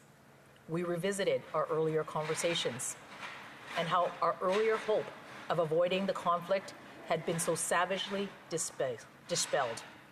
We reiterated our mutual intention to reach an agreement, and then we hugged. Mr. Speaker, these private conversations I had with my Ukrainian counterparts moved me in ways that are hard to describe. If they had told me that they were not yet ready to begin trade talks, of course we would have waited. Canada would have given Ukraine as much time as it needed. But Mr. Speaker, their quiet resolve to move forward was unmistakable and unbreakable. For them, these negotiations were driven by the very values of openness and self-determination that Ukrainian soldiers were and are fighting and dying for. And I can tell this House today that even in the midst of an all-consuming war effort, Ukraine's commitment to those values never wavered, and neither did Canada's. L'Ukraine à la garde. Ukraine has never wavered in defending its values. Canada either. I'm proud to say that this agreement was achieved in record time, a mere 12 months from start to finish. That, Mr. Speaker, shows the resolve that both Canada and Ukraine shared on this crucial matter. Mr. Speaker, this process reached its conclusion just a few weeks ago when our Prime Minister and President Zelensky signed this agreement as part of his second visit to Canada. And it is my true honor to speak to it in this House. Mr. Speaker, honorable colleagues, it's not just that we reached a deal in 12 months. It's that we reached an exceptional deal. In trade circles, it's known as a quote-unquote high-quality agreement. It includes provisions for trade and services and investments. It includes a binding dispute settlement mechanism to ensure fair treatment. It includes labor protections. It recognizes the importance of small and medium-sized businesses, of women-owned businesses, of Indigenous-owned businesses. and it includes environmental protections that are the strongest of any of Canada's trade agreements currently on record. In terms of its contents, Mr. Speaker, it's on par with best practice agreements such as CUSMA, the CPTPP, and CETA. With this agreement, Canada becomes the first country to sign a comprehensive trade agreement with Ukraine. Le Canada est maintenant... Canada is now the first country to sign a comprehensive trade agreement with Ukraine. And Ukraine has told us this trade deal will serve as a model for further agreements with other prospective partners. That is one of the reasons I say that this agreement is special. But above all, Mr. Speaker, this agreement is special because Canadians support Ukraine's fight against Putin's barbaric invasion. They demonstrate their support through their government with military, humanitarian, and financial aid. But support for Ukraine is not limited to government alone. Here in Canada, many individuals and organizations are helping by welcoming Ukrainian families fleeing the war. And many more Canadian organizations and businesses want to join that effort, both here at home and in the Ukrainian heartland. Mr. Speaker, what this agreement does is open up new avenues for Canadians to support Ukraine. This agreement establishes the rules by which Canadian companies can invest in Ukraine's reconstruction, modernize its infrastructure, create jobs in Ukraine as well as here in Canada. Already, there are Canadian companies active in Ukraine, and more are joining as we speak. The Canadian construction firm of Aecon is now forming partnerships in Ukraine under a memorandum of collaboration for the construction of a hydropower plant in Ukraine. The presence of Canadian companies will help Ukraine persevere amid the strife of war. Thanks to this agreement, more can join them, and more will join them. And through all of these activities, Canada and a victorious Ukraine will strengthen our shared values in our pursuit of peace, mutual success, and prosperity. Because at the end of the day, trade isn't just about business. It's about shared values. Ukrainians want a free, modern, and democratic Ukraine. And Canadians want a free, modern, and democratic Ukraine. This trade agreement is a manifestation of those shared values, and I'm truly proud to have been a part of it. Mr. Speaker, I urge this House to reaffirm its commitment to those values today and to reaffirm its support for Ukraine by ensuring the swiftest possible passage of this bill. Merci.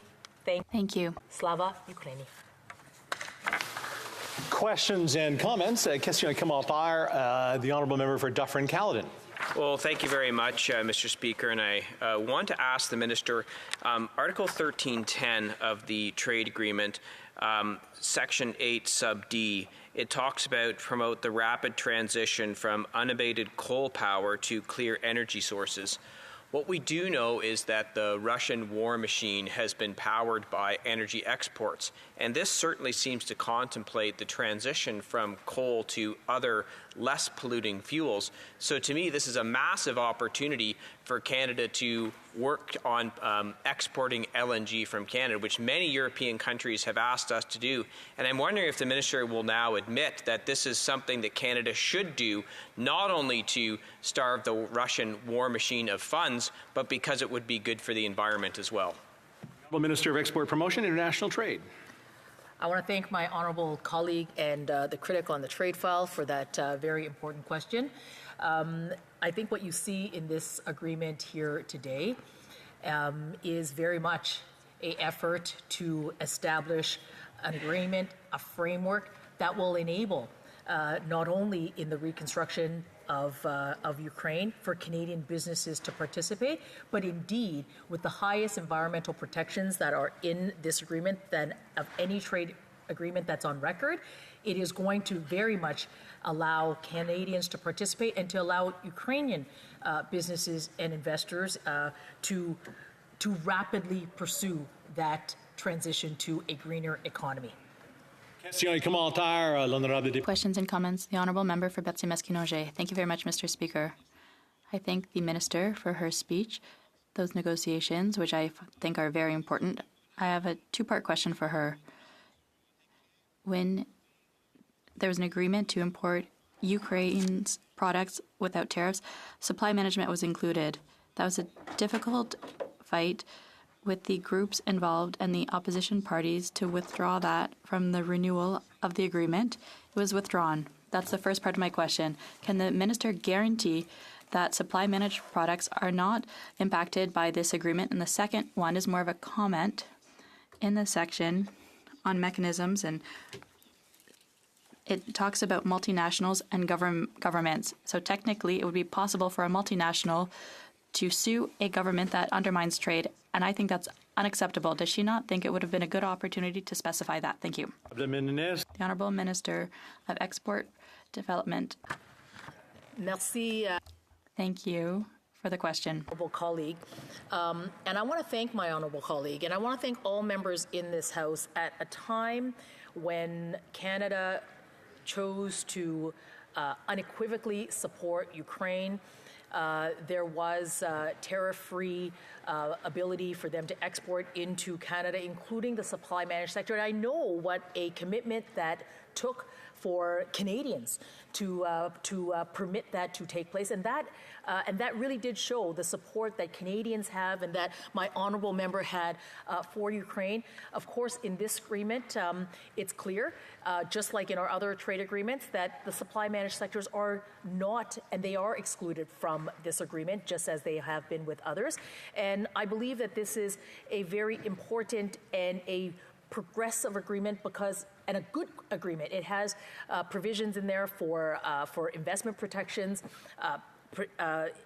chapter in there that deals with binding dispute settlement. So this is very much the modern agreement that we have negotiated with Ukraine, and I think it's going to facilitate what Canadians want to do, which is to participate in that reconstruction in due course. Questions and comments. The honourable member for South Okanagan West Kootenay. Thank you, Mr. Speaker, and I'd like to thank the Minister for her speech on this important free trade agreement. And the NDP supported the previous agreement, and we're looking into what this new agreement looks like. One thing we do like about the old agreement is that it didn't have the investor-state dispute mechanism in there. That's something that we have held that is essential for any new trade agreements going forward. CETA, CPTPP, both have that in there. We don't like that. The NDP supports free trade, but we don't like in foreign corporations telling governments what to do. What I want to say is, one thing I'm disappointed with is the speed that this is coming before us. I haven't had time to bring this before caucus to even have a basic discussion. Why was this rushed through without following any of the standard procedures about introducing treaties and agreements before the House? The Honourable Minister. I want to thank my honourable colleague for that important question. And one of the things that I am really proud about in this agreement are the highest standards in environmental protections of any trade agreement that we have on record today. And I think that we would agree that that's really important, particularly in trade agreements today that we negotiate, where we can indeed support an economy, but also protecting the environment at the same time. I think that what is also remarkable about about this agreement, and you've heard me say this in my opening remarks, is the speed to which we were able to reach an agreement with Ukraine, and how much they participated in this, despite the fact that they have been and continue to be in a war effort. I am encouraged by the work that we always do in ensuring good debate on something like this, which I think we all agree with, which is to continue supporting Ukraine. And comments. Question Kamal-Tyre, the honourable member for Sherwood Park, Fort Saskatchewan. Well, thank you, Mr. Speaker. The minister has rightly highlighted the unique nature of trade with a democracy on the front lines of the fight against totalitarian threats. This is important, and Ukraine isn't the only country in that situation, so I wonder if the minister can share the government's position on the application to the CPTPP of Taiwan. The Honourable Minister of Export, Promotion and International Trade. Well, the CPTPP is an excellent agreement, and many Canadian firms and exporters have benefited. And it's not just a good agreement because of its commercial success, but it also has some of those very high quality provisions for the environment, for inclusiveness. And as my honourable colleague will know, that CPTPP colleagues around the table who are party to that agreement make those decisions about accession together. We're very pleased that the first accession candidate is the United Kingdom, another trading partner of Canada's, and we have just finished that very important work. And no doubt we will continue to work along with our partners with all of the other all the applicants for accession. Thank you. Question et commentaire. The Honourable Member for Shefford. Thank you, Mr. Speaker. I would like to thank my colleague for her speech. I'd like to come back to a question that she didn't have time to answer, a question asked by my honourable colleague for Berthier-Masculine-Angers. He asked two questions, one about supply management. We got an answer. However, on the fact that the government puts multinationals on the same level as governments, so multinationals could go after governments with our ISDS provisions. Should we perhaps reintegrate multinational companies so that they are under governments when it comes to debating on international trade? Yes. I would say that in this agreement, like others that we have, that governments have the right to regulate in their jurisdiction, and that's not different for this agreement. Questions and comments, the Honourable Deputy House Leader. Thank you very much, Mr. Speaker. I'm wondering if the minister can inform us about how she sees this particular trade agreement being so important, given what's happened in Ukraine over the last year, almost, we're pushing on 2 years now, but year and a half at least, and why, once Ukraine ultimately wins this war, which we know that they will this be such an important trade agreement, not just for Canada's benefit, but indeed to help our ally Ukraine? The Honourable Minister. I want to thank my colleague for that very important question. Canada is the first country to have a comprehensive and progressive free trade agreement with Ukraine.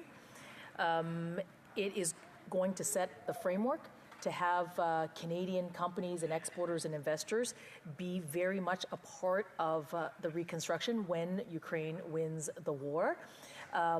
We have heard very much from Canadian exporters and from Canadians about how much, about their support for an agreement like this with Ukraine.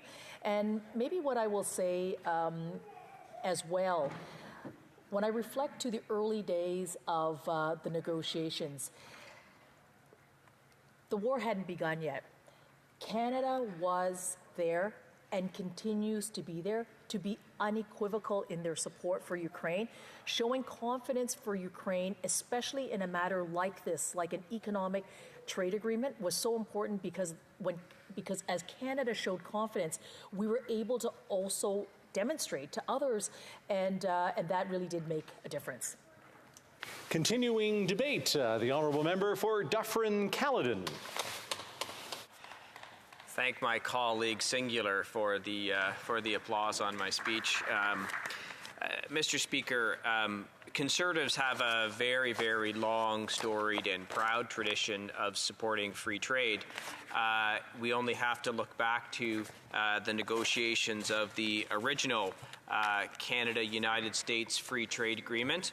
That, of course, was something that Conservatives were in favor of, that Liberals campaigned very hard against. I still remember, I was a young lad back then, but I remember an ad in a commercial from the Liberal Party on this, where they were talking about free trade, and they said there's only one more line that we have to remove, and they erased the border between Canada and the United States. That was a long time ago, but I just wanted to talk about briefly how strongly Conservatives support free trade. We believe in free trade between free nations as an integral part of improving the prosperity of all people. We were also the people who started the negotiations on CETA.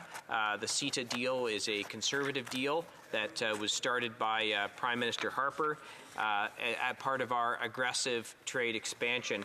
And same thing with CPTPP. That was also a conservative initiative. So conservatives are very, very, very supportive of free trade. This original free trade agreement, free trade between Canada and Ukraine, was originated by a conservative government under Prime Minister Harper. And the member is, I can't use his name and I forget his riding, but the member from the Conservative Party was in fact the lead negotiator on that. And he will be speaking from Abbotsford. Thank you very much, Mr. Speaker. So I know that he's going to speak on this and we'll have some wonderful insights into this agreement. So when we talk about the importance of the Canada-Ukraine relationship, we have to talk about the 1.3 million Ukrainians, Canadians of Ukrainian origin that live here in Canada, many of whom actually built out Western Canada, were integral in the development of Western Canada. They are an incredible and important part of the social fabric of Canada, and their contributions to Canada cannot go unnoticed. And in part as a result of that, we have very strong people-to-people ties between Canada and Ukraine. And of course, we are strong supporters of Ukraine during this illegal invasion that has been conducted by, that is being prosecuted by Russia. With respect to this agreement in particular, this modernization builds on the 2017 agreement, and it updated or added 11 new chapters to the free trade agreement. So the updated chapters include rules of origin and procedures, government procurement, competition policy, monopolies and state enterprises, electronic commerce, digital trade, labor, the environment, transparency, anti-corruption, and responsible business conduct. There were also a significant number of new chapters, 11 new chapters in this trade agreement. And I'm going to talk a little bit more about that later in my remarks. These are on investment, cross-border trade and services, temporary entry for business people, development and administration of measures, financial services, services and investment non-conforming measures, telecommunications, trade and gender, trade and small and medium-sized enterprises, trade and Indigenous peoples, and good regulatory practices. So this is a substantial change from the original agreement that was signed in 2017. And, Mr. Speaker, what I would say about that is I would echo some of the comments that were made by the NDP, saying this agreement is actually substantial. I have it here in the binder. It's a very large trade agreement. And, of course, we have to take our time to make sure we study free trade agreements in detail and thoroughly. And it does seem as though the government is trying to rush this forward. And I'm not sure that's necessarily the way that Parliament should look at things. We should do our jobs as parliamentarians. So what I want to talk about is this. The original trade agreement. So in 2022, Canada's total merchandise trade with Ukraine was $420 million, $150 million in exports, $270 million in imports. And the way the original agreement was designed as it was negotiated by the Conservative government was that this would be, in sense, a bit of an asymmetrical agreement. It was set up such that Ukraine would have a little more advantage in the early stages of the agreement, with the anticipation that there would be a final agreement where there would be more things added into this agreement. So this was primarily originally a merchandise agreement. Now you can see that we've added in a lot of chapters on the services side, and I suspect that as a result of that, we'll see the trade balance perhaps narrow between Canada and Ukraine, but in general increase the trade between the two countries. After the ratification of the original agreement, exports to Ukraine other than coal grew about 28% between 2016 and 2019, which reinforces the view that trade, and especially free trade, is good for both countries. We saw a significant increase in the two-way trade between two countries as a result of the free trade agreement, which goes back to why Conservatives absolutely unequivocally support free trade agreements. Now, interestingly enough, the top three exports to Ukraine were motor vehicles and parts, fish and seafood, and pharmaceutical products.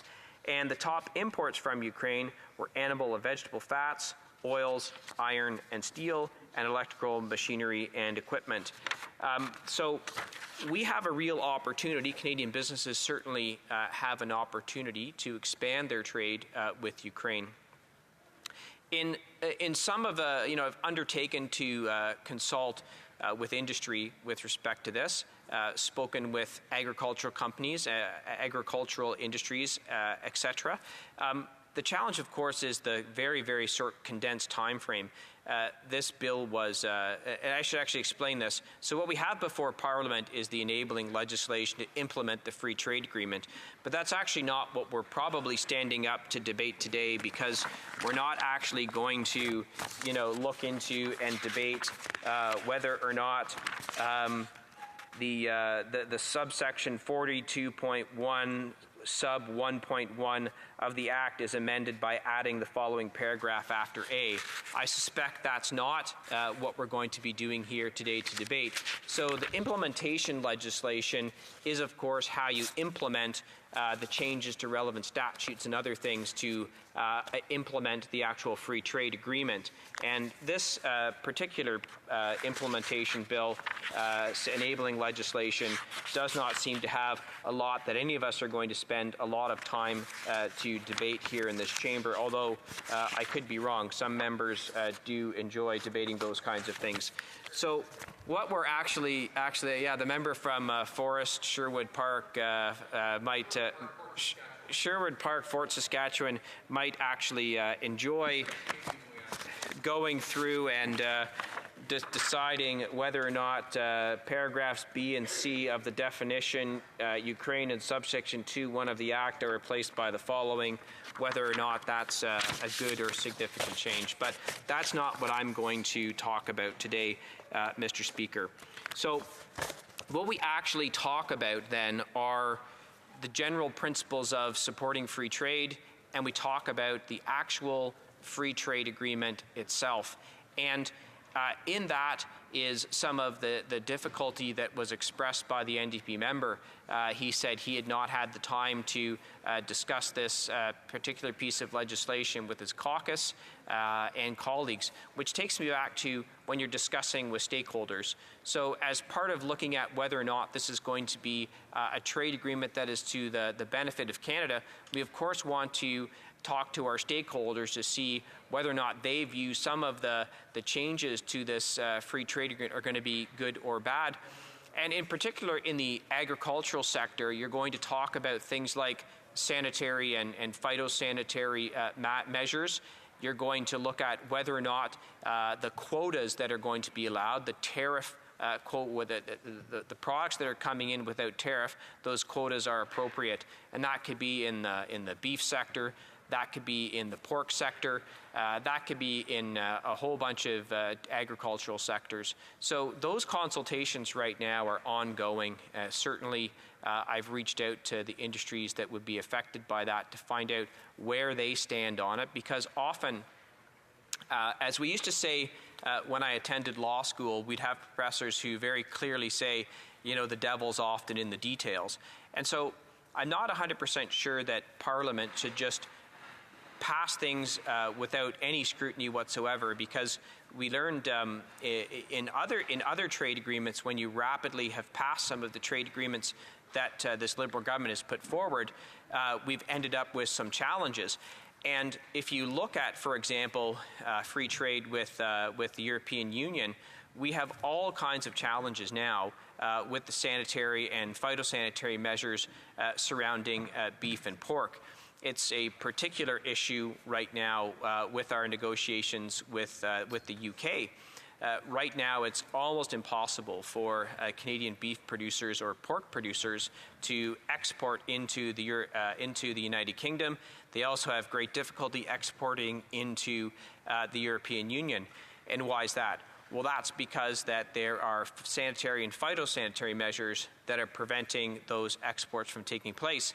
And you'd think that after all this amount of time, these things would be resolved. But in fact, for both things, there are very complicated dispute resolution procedures in place to try and resolve issues of sanitary and phytosanitary measures. Now, sanitary and phytosanitary measures are important. They're put in place to ensure the health of people who would be consuming the product, to also protect biodiversity, to make sure that there aren't things contained within certain products that could harm biodiversity. So these measures are important, but sometimes these sanitary and phytosanitary measures are used as non-tariff barriers, or NTBs. NTBs have become sort of the new way to frustrate free trade. And as we look around the world, we see that NTBs are growing in the number of them and the challenge of resolving those free trade agreements. Now, I did actually take the time to look at the section in this free trade agreement that talked about sanitary and phytosanitary measures, and I'm pleased to see that this section sets out how this is going to be resolved is within the rules set out by the World Trade Organization. So that's actually quite a difference from the measures that have been put in place for the resolution of sanitary and phytosanitary measures within CETA, which of course the UK benefits from in the transitional agreement. Trying to resolve those issues through that process has proven to be, if not incredibly complicated, it's proven to be almost impossible. So it's good to see that that actually is in this agreement, Mr. Speaker. When we look at the opportunities for Canada, one of the things that I raised in my question to the minister was the agreement talks about the phase out of coal, and what we've actually seen in Europe is the rise in the use of coal by a number of countries as a result of trying to stop buying Russian gas. As we all know, the purchase of Russian gas is providing revenues and profits to Russia so that they can use those monies to fund their illegal war in Ukraine. And many European countries have in fact asked for Canada to be exporting more LNG. And the United States actually has taken that up. They've built a number of LNG export facilities over the last number of years to take advantage of the demand for LNG, including that demand in Europe. Unfortunately, here in Canada, we have not taken advantage of that, and in fact, we have lost all kinds of opportunities.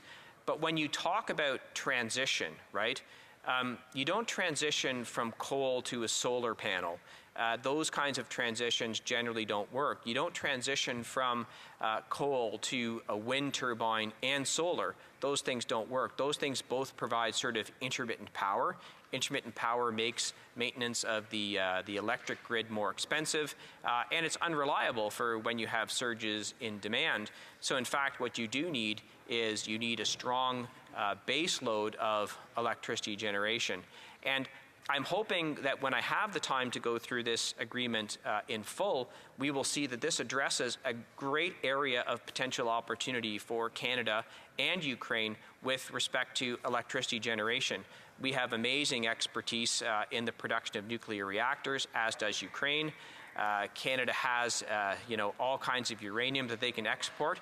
So what I really hope is that there's going to be some things in this agreement that talk about furthering that kind of development and partnership that would be both good for Ukraine and good for Canada. But transitioning from coal is something that would be actually beneficial to the world. When you look at energy transitions, what we know is they do not happen rapidly. In fact, they take a long time. All you have to do is think about how, coal was discovered 200, 250 years ago. We've had gas and natural gas and nuclear for a much shorter period of time, but they haven't completely displaced coal, even though the power density of both gas and nuclear is far more dense than than for coal. So it makes sense actually to transition to these things, and that's the challenge when you suggest you can transition from coal to solar or to wind, because the actual energy density is so much smaller. And what you end up having to do is you end up having to, an electricity plant that would use LNG or nuclear would take up, 20 acres. But to get a similar amount of energy from wind or solar, you're looking at something like 10 to 100 times that, the amount of land that you have to use. So suggesting that you can make those transitions quickly from, for example, coal to wind and solar, it's not feasible, it doesn't make sense. And we should be exploring the opportunities that Canada has, whether that's with LNG and nuclear. Mr. Speaker, supporting Ukraine is something that we in the Conservative Party are 100% behind. Supporting trade and free trade between free nations is something we support 100%. And I look forward to going through this agreement, look forward to the debate of this agreement in the House. Thank you very much, Mr. Speaker. Questions and comments? Questions et commentaires. The honourable member for. Well, I know, but I'm just going to share it around for a minute here to be sure, and I'll just make sure I get the right. Couch and Malahat Langford. Thank you very much, Mr. Speaker. I appreciate my colleague's speech, and I do like how he touched on how it's necessary when this type of legislation and these type of agreements come before the House, how it's necessary for us as parliamentarians to do wide consultation with stakeholders. I've been a member of the Standing Committee on Agriculture and Agri-Food for 5.5 years now. And one of the concerns that was brought up to our committee by the chicken farmers of Canada was the Ukraine remission order that allowed a lot Ukrainian poultry to come into Canada. And it's not that the chicken farmers of Canada don't want to support our Ukrainian allies. It's just that they felt that more time was needed to ensure that the high standards that we have here in Canada, especially with the Canadian Food Inspection Agency, they just wanted to ensure that those standards were in place before we had such a system. They felt it was rushed too quickly. I'm just wondering if my honourable colleague can just expand on that as one notable example, and perhaps there may be more that he knows of why these kind of agreements, while we know they're being done in good faith and for the good reason, we still, as parliamentarians, owe it to the Canadian public and to stakeholders to make sure we iron out all of those very fine details because of the unintended consequences. Member for Dufferin-Caledon. Yeah, well, thank you, Mr. Speaker, and thank you for that question. I sort of couldn't agree more. When you look at that in the particular circumstances of that remission order, I agree, because I was certainly consulted on that. Chicken farmers were not against, supporting Ukraine, but it looked like that was rushed, and they didn't look at all of the details. So I did talk about that in my speech. I still remember, my contracts professor in first-year law school saying, the devil is always in the details. You don't look at things in broad strokes. If you want to be a good lawyer, you have to actually get down into the nitty-gritty. And so when we look at this agreement, which I'm not sure, but it's somewhere in the range of 600 pages, and we're being asked to almost just sort of rush this through. That's actually how mistakes happen. That's how you end up with agreements where you have the unintended consequences of not scrutinizing something. And so I agree, it's the job of parliamentarians to scrutinize this, reach out to stakeholder groups who will also be looking at this, and they will for sure make sure that they look at those details. And we should make sure that work gets done. Questions and comments? Question et commentaire? My goodness, everybody's interested now. Well, I see you too. L'honorable député de Rimouski-Neches-Témiscouata-les-Basques. Merci beaucoup, Monsieur le Président. Thank you, Mr. Speaker. I'm pleased to see that there's a lot of interest for this bill. Obviously, there's a lot of emergencies. Climate crisis, housing crisis. My colleague mentioned many interesting points in his speech. We understand that we're not reinventing the wheel, we're modernizing an agreement that's been in place since 2017. Our trading partner, Ukraine, has gone through some changes throughout the whole saga that's happened here with saluting an ex-SS shoulder and other missteps by the government on the international stage. There was a signature of an agreement on September 22nd.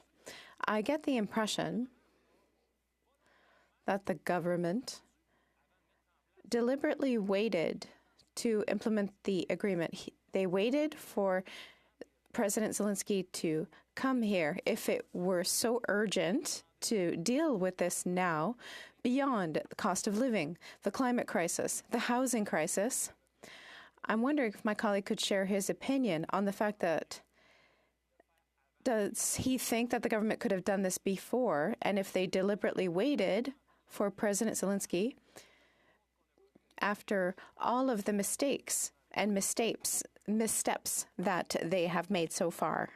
Well, I thank the member for that question. I don't know what the motives are. I do know that this agreement was signed much earlier, and if it had been tabled in Parliament earlier, we would certainly have more debate and more time to scrutinize this particular piece of legislation. I know the members of the Liberal Party have been sort of chirping as I was speaking when I talk about, actually taking the time to study something. But there's also an old adage that says a lawyer who represents himself has a fool for a client. So a government that thinks that they can do no wrong and that they've, gifted birth the actual perfect agreement is also a fool, because mistakes are made. We know that. We know that with respect to beef and pork access into the EU.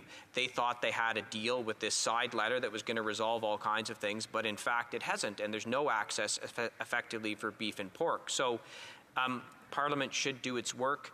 I wish this had been brought to Parliament sooner so that there wouldn't be the rush that the government is making to get this through Parliament.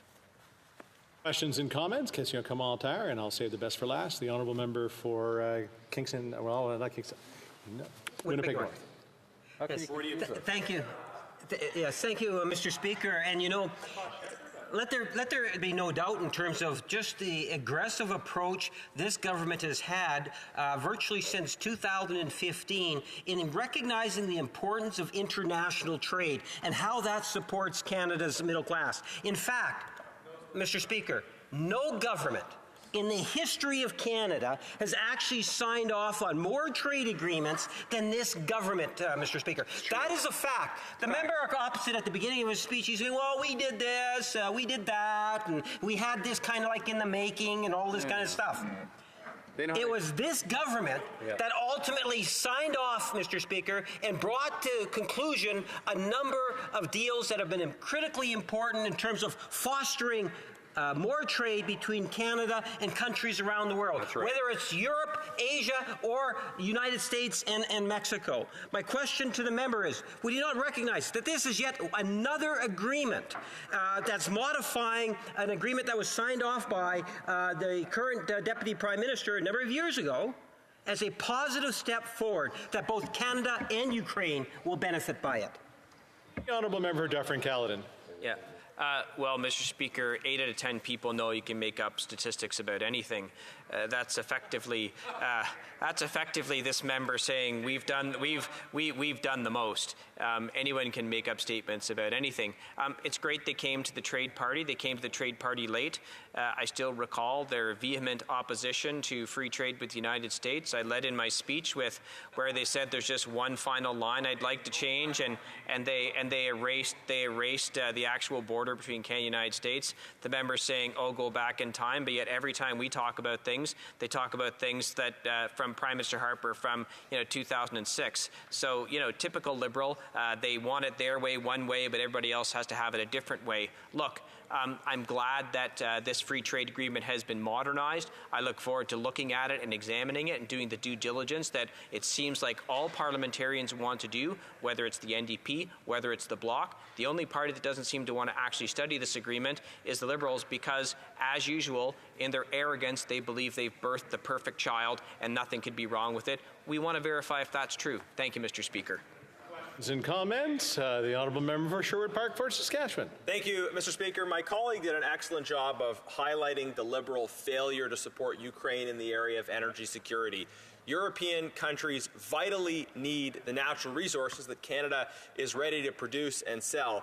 Last summer, we had emergency hearings at the Foreign Affairs Committee because instead of supporting the sale of Canadian energy to Europe, this Liberal government actually gave an exemption to sanctions to allow a turbine to be sent to facilitate the export of Russian gas to Germany. They were more interested in facilitating the sale of Russian gas to Germany than in actually helping to relieve European dependence on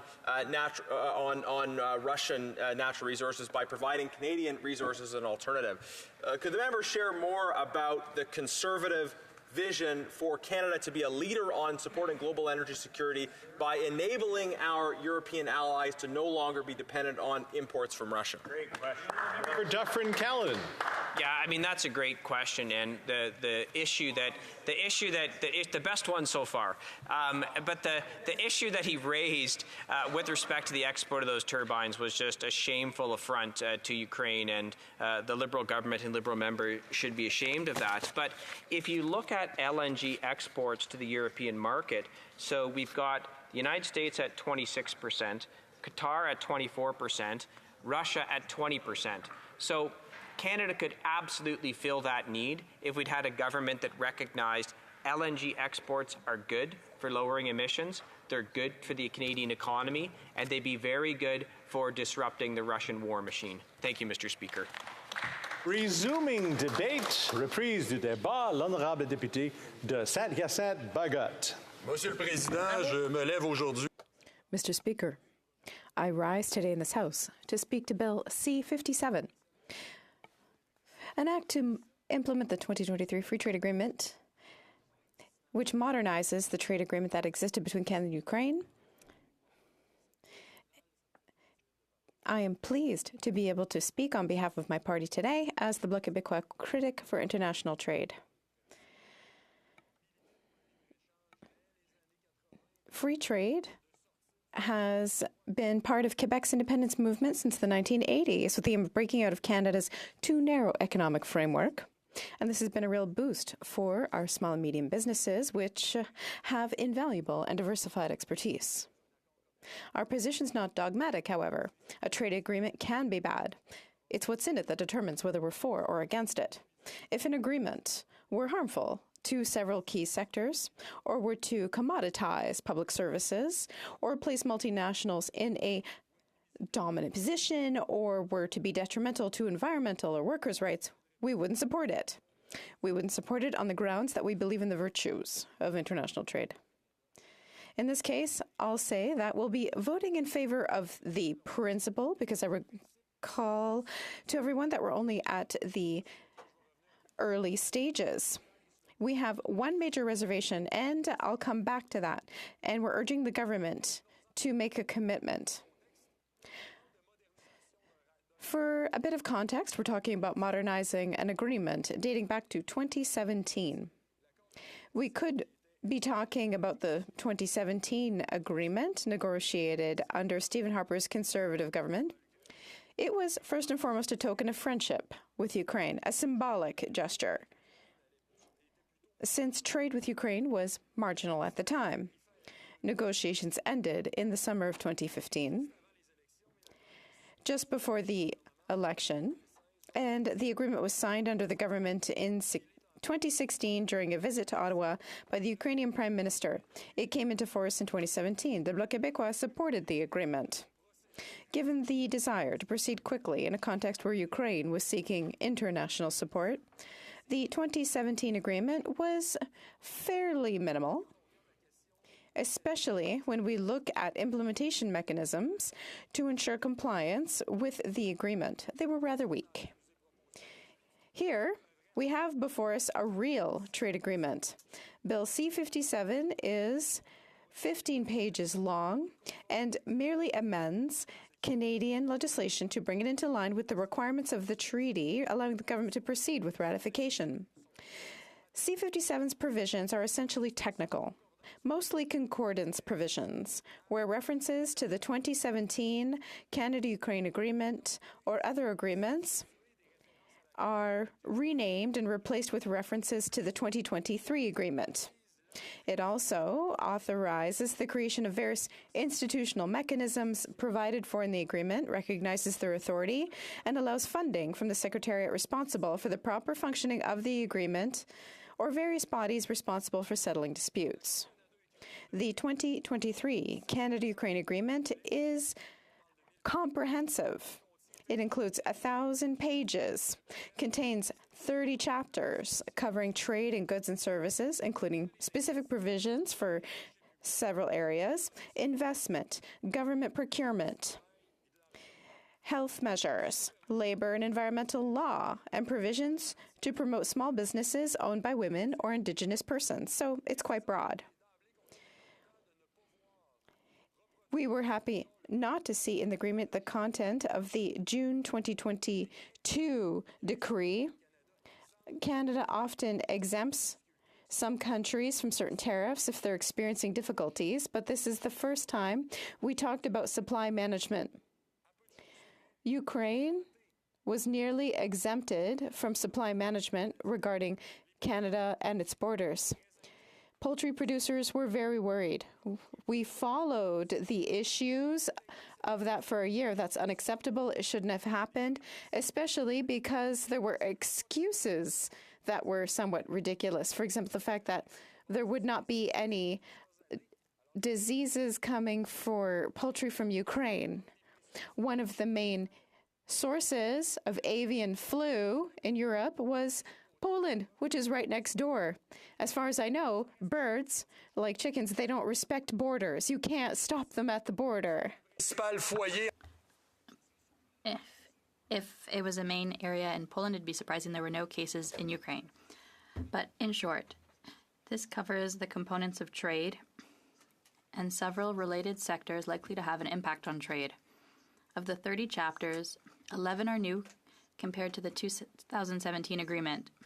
So cross-border trade and services, which specifies the rules applicable in the field of services. The development and administration of measures ensuring predictability and constancy in administrative practices. Investment. This protects investments, replaces the 1994 Bilateral Investment Protection Agreement.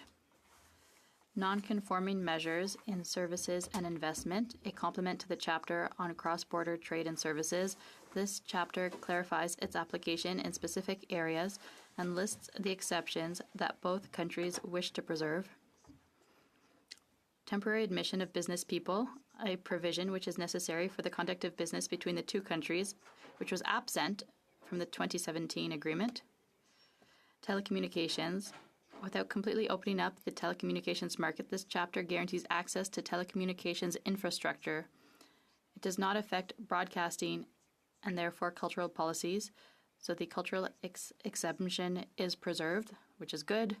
Otherwise, we would have fought against that provision if there was anything that touched the cultural exemption. Financial services. This is in addition to the chapter on trade and services, which specifies the rules applicable to financial services. Without completely opening up the market, the Canadian banking market will remain essentially protected. It establishes rules that facilitate the use of financial services in the other country and the circulation of capital in a simple manner. 3 chapters concern the participation of certain clientele in trade, SMEs, women, and Indigenous people, and allow for the implementation of preferential measures. There's also a chapter on good regulatory practices, which codifies the way in which regulations are adopted to ensure transparency and predictable application. Of the chapters that existed in the 2017 agreement, 8 have been modified. We're talking about rules of origin and procedures of origin. This chapter relaxes the rules of origin for products whose content originates in a country with which we have a free trade agreement. Digital trade, a chapter which clarifies the rules applicable to electronically transmitted data to ensure greater freedom of movement. Competition policy. This chapter clarifies the competition rules that could hinder trade, particularly in the case of Ukraine, where the privatization of state assets at the time of the dissolution of the USSR led to the creation of private quasi-monopolies that are difficult to break into. So that's been worked on. And then a chapter on designated monopolies and state-owned enterprises. This chapter incorporates the provisions of the 2017 agreement, but in a separate chapter to facilitate application. Then government procurement. This chapter, which was present in the 2017 agreement only in the form of a statement of intent. This includes the provisions of the WTO agreement on government procurement in the agreement, taking it out of the hands of the paralyzed WTO regulatory bodies and subjects it to the Canada-Ukraine agreement panels. In the context of the huge contracts linked to the reconstruction of Ukraine that will come when the war is over, which will hopefully be soon, this chapter is of great importance.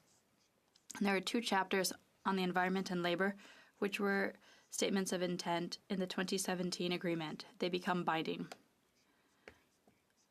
On transparency, anti-corruption, and responsible business conduct, in the 2017 agreement, there were anti-corruption measures. In the 2023 agreement, there are now provisions on responsible business conduct. We know the government brags about this chapter because it's a section that encourages companies to adopt internationally recognized standards, guidelines, and principles for responsible business conduct and corporate social responsibility. But finally, these are just voluntary codes. It's a nice principle. It's totally empty. There's nothing there. It's just an invitation to follow nice principles. There's no verification, no follow-up related to that chapter.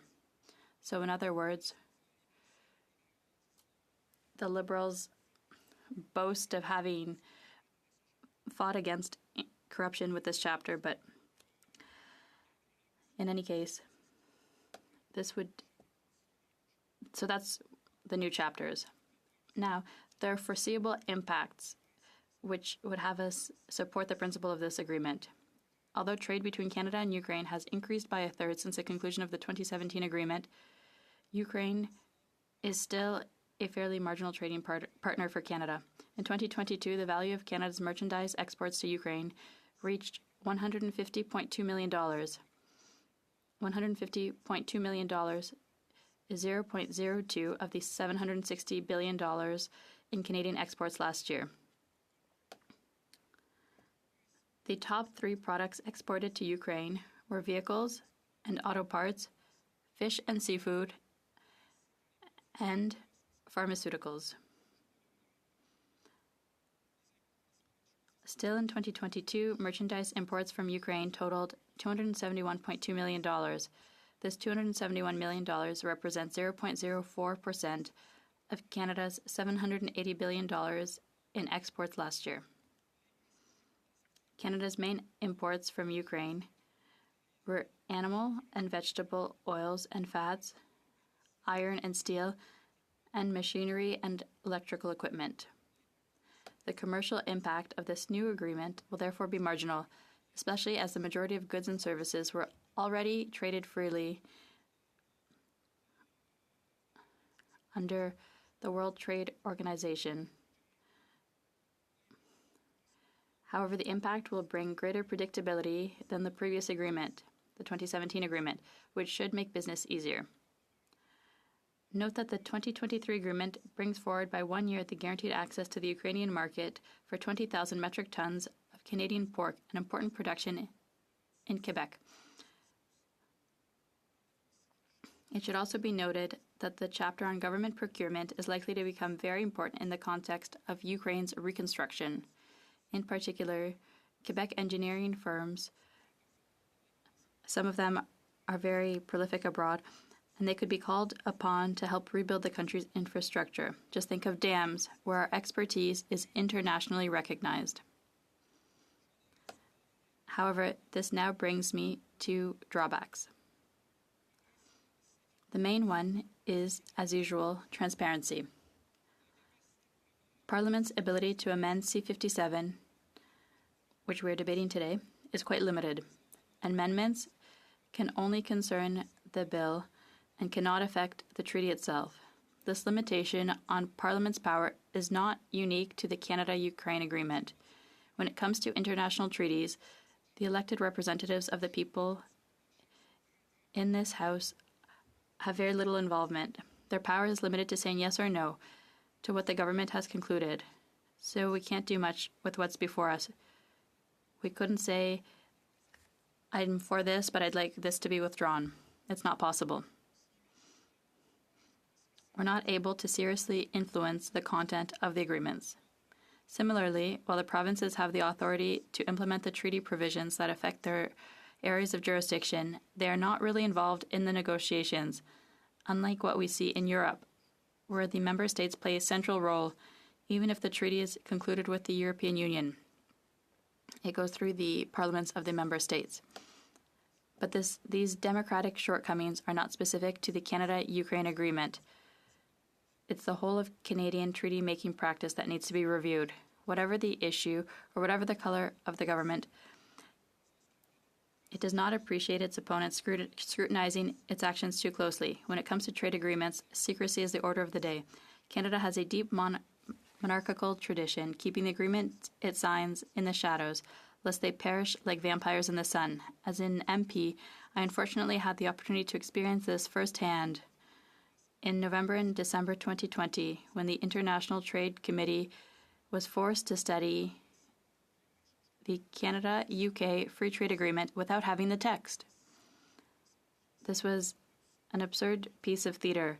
We heard testimony from people who were talking about an agreement whose content they didn't know about, and their elected representatives were unaware of it as well. But when Canada's Department of Foreign Affairs was created in 1909, the minister was required to report annually to Parliament on the department's activities.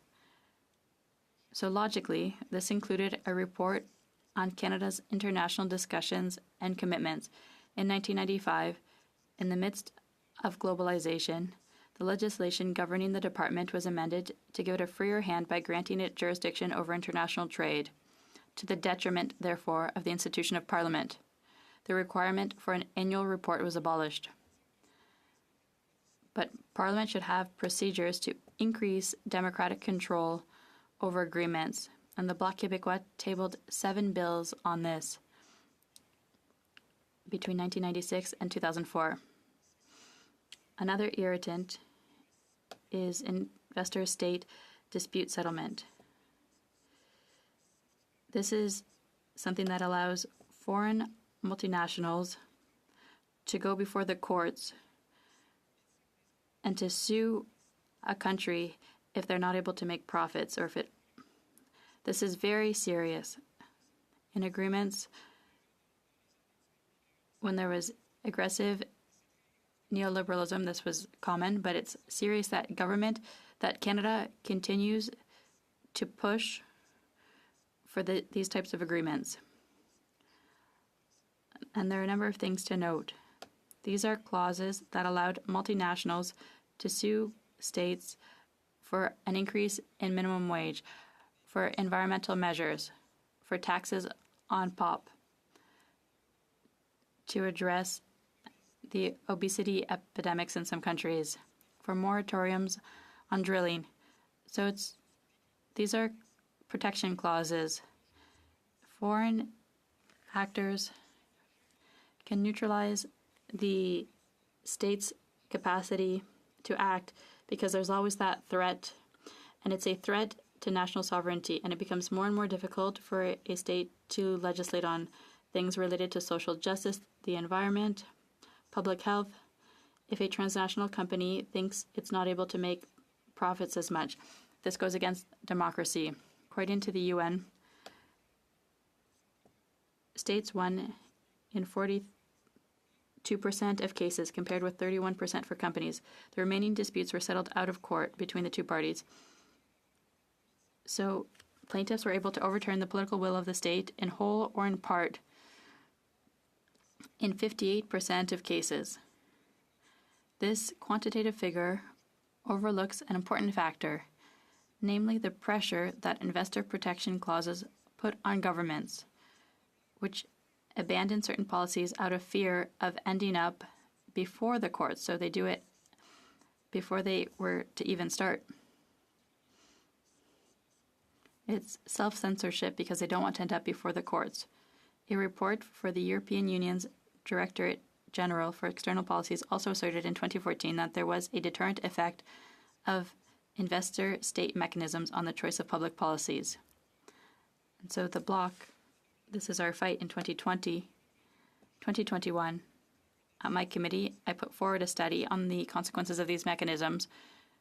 In our platform, we added opposition to these mechanisms, and after a health crisis, there's no reason for Canada to continue pushing for such provisions. Furthermore, it was removed in the new NAFTA. So why push for the sovereignty of multinationals?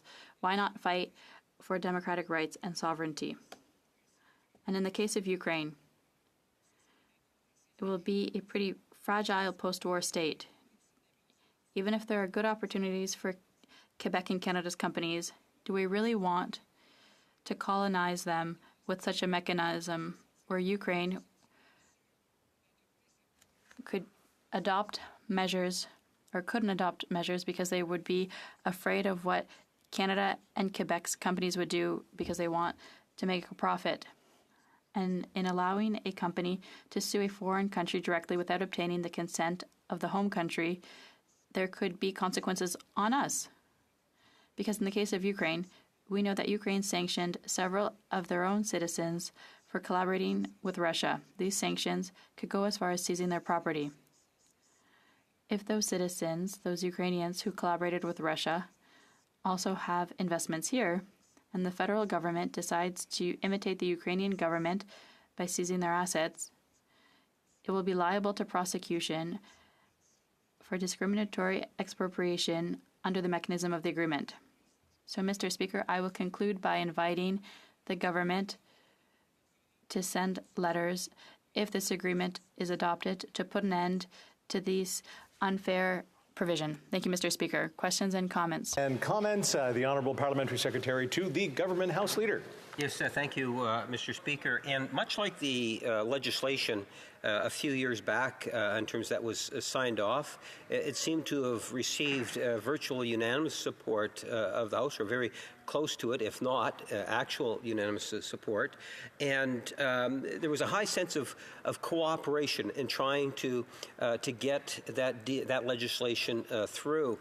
This legislation now is a modernization of that legislation. The member talked about how the province of Quebec can really benefit by this, and jurisdictions all over Canada will in fact benefit. Member make reference, for example, to the pork industry. Manitoba is very much into the pork industry, and also would benefit not only in that sector but in other areas in Canada. 1.3 million estimated plus people of Ukrainian heritage, not to mention all the hundreds of thousands going into millions of other Canadians that are following what's taking place in Ukraine today. And my question to the member is, would he not agree in looking at this legislation that it is in good part a win-win for both nations, and now is a great time to try to see this legislation pass before ultimately the end of the year? Would he not agree that that would be a good thing to see happen?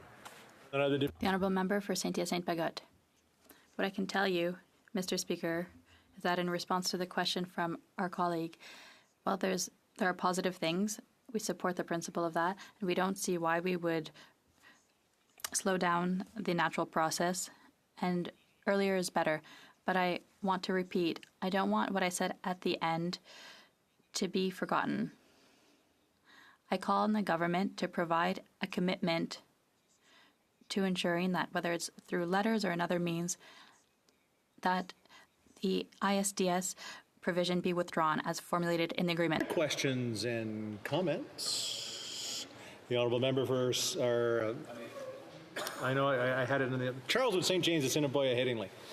Thank you, Mr. Speaker, and I want to thank the member for his excellent speech. You know, we have a situation with this government where international relations are a mess. Our relationship with India is a mess. We just had the Quint, 5 members of the G7, write a letter condemning Hamas and not even asking Canada. Canada wasn't even an afterthought in the writing of that letter. I want to ask the member, given the government's track record with respect to its relationships with other countries, its bungled negotiation of the free trade agreement with the United States, how we can trust it to implement this agreement in terms of free trade with Ukraine. The Honourable Member for Saint-Hyacinthe-Bagotte. Listen, our level of confidence is as minimal as that of the official opposition in the government. We can ask ourselves whether it really deserves it, of course. And in this case, one of the irritants, and the Conservatives aren't any better when they're in power, in terms of transparency, there are models in the world. It's not inevitable that we have an agreement like this and we're told, hurry up and pass it, take it or leave it, we can't change it. The Conservatives aren't any better when they're in power. It's part of the tradition of the monarchy in Canada, but it's not inevitable. When we see that there are other countries like the United States, that they consult their elected representatives. In the EU, they have debates because we are the elected representatives of the people. Before you send a negotiator into the world, what would you like us to see? What would you like us to have and not have? What would you like us to negotiate? What are our values and interests in this negotiating process? It's the Canadian culture of transparency in trade agreements that we need to review from top to bottom, and this is very problematic. Questions and comments. Alors, juste un petit soulever, je vais soulever quand on a besoin d'aide dans nos sièges. We need to be in our own seat when asking a question. The Honourable Member for Shefford. Thank you very much, Mr. Speaker. My apologies. This morning, in Quebec, we worked very hard to protect supply management, and my colleague for Saint-Hyacinthe-Bagotte has fought hard about that. The Minister seems to say that supply management will be excluded and so protected under this bill. I'd like to hear what my honourable colleague has to say because there's a lack of transparency. There are many concerns that remain, so I'd like to allow him to repeat what he had to say about multinationals and governments being on the same playing field. So how can we still keep our piece of the pie, and how can we ensure transparency with the government? The Honourable Member, with supply management we can be reassured because in the bill there are exemptions for supply managed sectors, nothing that looks like the subservive dispositions of agreements signed in the past. With regards to multinationals, we will examine our latitude because very little can be amended apparently in this bill. Of course, we will bring this to committee. We'll be able to study this more deeply if it's in the bill. When we do clause-by-clause consideration, we will be for the agreement, but nothing stops us from rejecting at committee certain provisions. And I will vote against this particular provision, but I reiterate my request to the government to commit to removing this provision. Question commentaire, the Honourable Parliamentary Secretary to the Government House Leader. Yes, Mr. Speaker, just to play up the fact that, Canada is very fortunate in which we have a team of negotiators that have a great deal of experience, literally from years and years of experience. I would suggest probably second to no other nation in the world in terms of abilities to be able to negotiate. And we've always taken the position that it has to be in Canada's best interest first and foremost. The member seems to be very much concerned about the government just going alone, and to provide some assurances that through these agreements from the past, literally a few dozen agreements, that I believe that what we see and witness is a team that has actually achieved a good deal for Canada, and Canada has been consulted in the many different stakeholders that are out there. Would the member not agree that at some point in time you have to allow the negotiators negotiators to do their job and get that agreement, and you can't just change the agreement after the agreement's been signed off on. Honorable Deputy de Saint-Hyacinthe-Bagot. The Honourable Member for Saint-Hyacinthe-Bagot. I don't know how to pick apart everything I heard. Yes, there is an experience in Canada. Supply management, there's experience in not protecting supply management and not protecting aluminium in the new NAFTA. There is experience in not protecting our interests, experience in hiding things from us as well. My colleague says that we have to allow negotiators to do their work, of course. I never said that we had to send MPs negotiating for the negotiators. I didn't even think about that idea. I don't think that the EU or the USA are bad negotiators, but they consult members of their parliaments or Congress. But that's not the case here. We have an agreement. We agree with 3/4 of it. We're against 1/4 of it. So we could perhaps decide as a House what we keep, what we abandon. We just have a take it or leave it, which is a lack of democracy, in my opinion. Reprise du débat. Continuing debate. The Honourable Member for South Okanagan West Kootenay. Well, thank you, Mr. Speaker, and I'm proud to rise here today to speak to Bill C-57, the new Canada-Ukraine Free Trade Agreement. And this bill updates the agreement made in 2017, and much has happened in those past 6 years, as we all know. And I'd like to speak at first a bit about that original agreement as it forms the core of the present one, then cover some of the changes outlined in Bill C-57, and wrap up with some comments on how free trade agreements are presented to Parliament for the debate that they deserve. And the NDP is very much in favor of free trade agreements. I know we hear catcalls from both sides every time we debate free trade agreements here, is that the NDP is always against them. We are not. We have voted for free trade agreements in the past. We have voted for this Ukraine free trade agreement when it was presented. Our main caveat for these agreements is that they be designed to protect and create Canadian jobs and protect the ability of Canadian governments at all levels to care for our environment and promote the well-being of our citizens. And the measure of success of free trade deals must not just be the profits made by Canadian companies. It must include measures of good labor agreements, both here and in the countries we are making deals with, and measures of good environmental and human rights laws on both sides as well. So these agreements must be beneficial to the people of both countries involved. And I have to say that this new agreement with Ukraine and this bill before us that implements that agreement seems to do a good job in that direction. The Canada-Ukraine friendship is very special. In fact, when Ukraine declared its independence from the Soviet Union in 1991, Canada was the first Western country to recognize that act. And today there is more than 1.3 million Canadians that have Ukrainian heritage. And they're very proud of that heritage and their cultural traditions. And Canada has consistently supported Ukraine's development and reform efforts, providing over $460 million in international assistance between 2014 and 2021. And of course, Canada and Canadians have been strong supporters of Ukraine since the illegal invasion by Russia in February 2022. Since then, Canada has committed over $8.9 billion in assistance, including financial, development, humanitarian, military, security, stabilization, and immigration aid. And with respect to trade, Canada issued remission orders to temporarily open up trade with Ukraine, allowing supply-managed products such as poultry to enter Canada.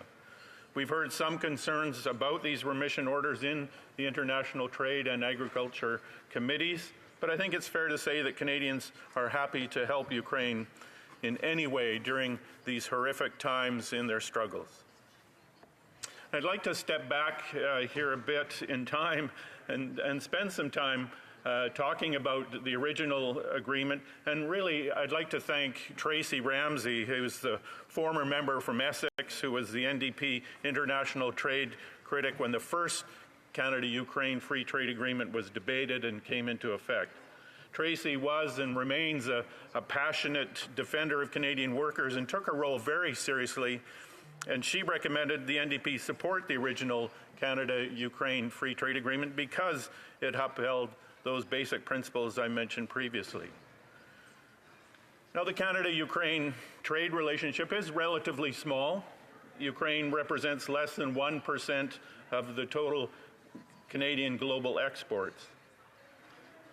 Following the signature of the original trade agreement, Canada's non-coal exports to Ukraine grew by 28.5% between 2016 and 2019, and total merchandise trade reached an all-time high of $447 million in 2021, although it, of course, declined in 2022 because of the illegal invasion.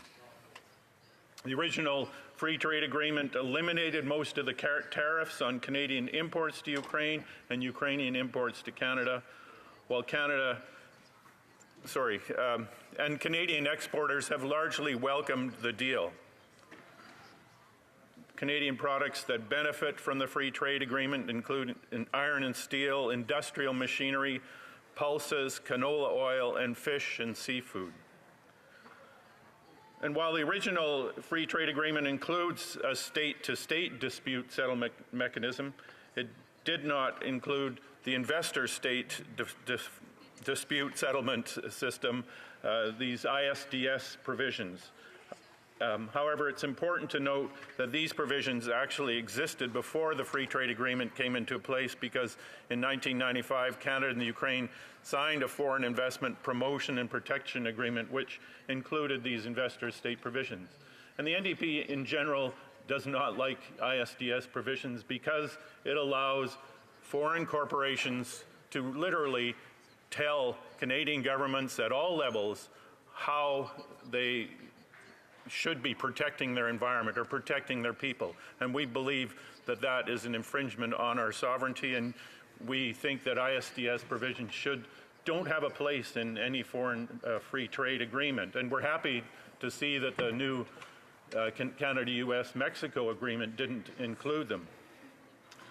They were in both the Canada-Europe trade agreement and the CPTPP. And we believe that foreign investors should be obligated to go through domestic courts before being granted access to a special court where they can sue our governments, and that should be done at the state-to-state level. New Democrats analyze trade deals as a whole, and as I say, we've supported trade deals in the past, including the Ukraine agreement and the South Korea deal. Now, the original Canada-Ukraine free trade agreement entered into force in 2017. And it has a review clause that it be reviewed within 2 years of entry into force, and with really a regard to expanding it. And that was done. So in 2019, Canada and Ukraine agreed to modernize the free trade agreement with expanded sections. There were public consultations held in the winter of 2020, but I have to say those consultations didn't seem to include the Parliament of Canada, and I'll talk more about that later. And Canadian-Ukrainian officials conducted negotiations from May 2022 to April 2023, over that year. And so the new agreement includes more chapters on a broader array of services and business. It covers services, professional services like engineering, legal, computer services, telecommunications. It covers investment, covers temporary entry for business persons. And there are other sections that promote more broad interactions around trade and commerce. So you know, this is something, these are chapters that are included in other free trade agreements Canada has with other countries, and we welcome them here. It also has an updated environment chapter, which is subject to dispute settlement, aiming to ensure parties do not lower the levels of environmental protection to attract trade or investment. And again, we think that is obviously an important part of trade agreements, that trade agreements should raise the level of the standard of living of people in both countries, both in commercial terms, both in financial terms, but also their environment, their human rights, and labor dealings. Then this bill has an updated labor chapter, again, subject to dispute settlement provisions, that aims to improve labor standards and working conditions in both countries. So as I say, in general, the NDP supports this kind of a free trade agreement. And I'd like to say here whether we support this bill or not, but unfortunately this bill was only tabled last Tuesday, and I haven't had time to bring it before the NDP caucus for a discussion, which happens on Wednesdays, as we all know. And this is a big, complex agreement. And the NDP caucus likes to discuss all legislation before we decide whether we'll support it or not. And we think it's important to allow Parliament to have input into trade negotiations before they begin, and important to allow ample notice once the treaties are signed for debate in this place before they are ratified. So when the first Canada-Ukraine Free Trade Agreement was tabled, the government followed that latter policy. It tabled the enabling legislation along with an explanatory memorandum and a final environmental assessment more than 21 sitting days after tabling the treaty. Hasn't followed any of those procedures when introducing this new Canada-Ukraine. It didn't follow any of these standard procedures when introducing CETA, the Canada-Europe Trade Agreement. And so we were happy when they followed those procedures in the previous first version of the Canada-Ukraine agreement. But it seems that the government has forgot those policies with this new agreement. When the government negotiated CETA and CPTPP, Canadians were kept in the dark about what was being negotiated. When we finally learned what was on the table, the deal was already finalized. The government said there was absolutely no way to change anything at that point. And it's not too much to ask for these important policies. The United States Congress has the right and ability to debate what the priorities of their country will be before entering into free trade negotiations. And the member from Elmwood-Transcona wrote a letter in December 2019 to the Minister of International Trade, who's now the Minister of Finance, regarding increased transparency around the negotiations for the new Canada-US-Mexico Free Trade Agreement. And in response to that letter, the Minister agreed on February 19, 2020, to change the policy on tabling treaties in Parliament. And those changes were to require, I quote, to require that a notice of intent to enter into negotiations toward a new free trade agreement be tabled in the House of Commons at least 90 calendar days prior to the commencement of negotiations. Under normal parliamentary procedures, the notice of intent would be referred to the Committee on International Trade. And secondly, to require objectives for negotiations toward a new free trade agreement be tabled in the House of Commons at least 30 calendar days prior to the commencement of negotiations. And under normal parliamentary procedures, those objectives would also be referred to the Committee on International Trade. And as I mentioned previously, there were discussions with some stakeholders about the scope of changes to this free trade agreement in the winter of 2020. But as far as I can tell, and we've done some research on this, the matter was never referred to the International Trade Committee or tabled in the House. The government also seems to have broken standard policies on introducing implementation legislation for free trade agreements and other treaties. There should be 21 sitting days between the tabling of treaties and tabling of legislation, and that didn't happen with this agreement. On top of that, as I mentioned, the minister tabled this legislation last Tuesday, and here we are debating it on Monday. This is a big, complicated bill.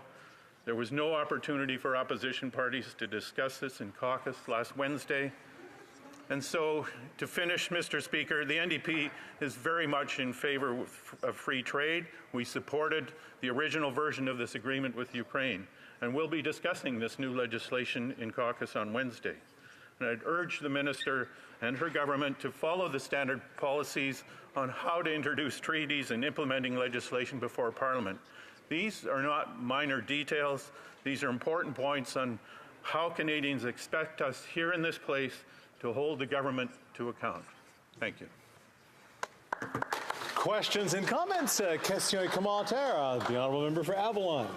Thank you, Mr. Speaker, and I want to thank the Honourable Member opposite for the speech he just gave here in the House. I know he mentioned that the NDP have voted in favour of trade agreements in the past, and they'll be reviewing this one on Wednesday. But does he believe that this agreement, included in C-57, will make life better for workers both in Canada and in the Ukraine area, and vote in favour? Thank you. Member for South Okanagan West Kootenay.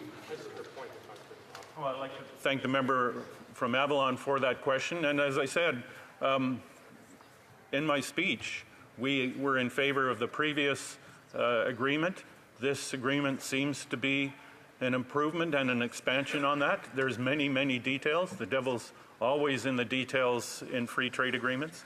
And we'll be taking a closer look at that over the next couple of days. But as I said, there's supposed to be 21 sitting days between these, so we can have that time to really look at things closely. And I think there might have been 10 sitting days between the time that the treaty was signed and the enabling legislation tabled, and only a couple of sitting days since the actual implementation legislation was tabled. So that's where I think the government should have done better.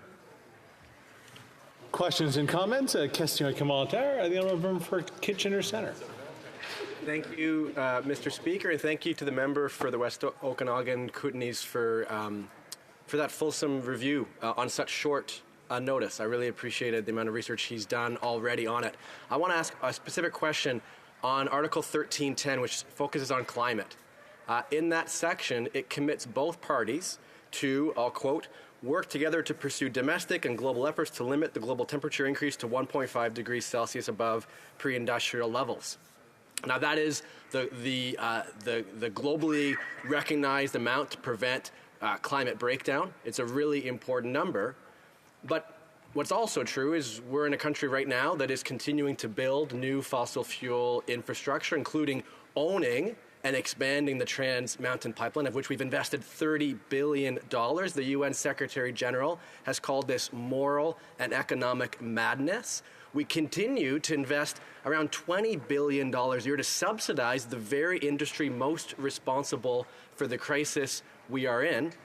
So I'd love to hear a comment from the member on how he reconciles what he's seeing from the federal government right now when it comes to continuing to subsidize the oil and gas industry, and yet committing to a treaty that would purport to ensure we do our part on the climate crisis. The Honourable Member for South Okanagan West Kootenay.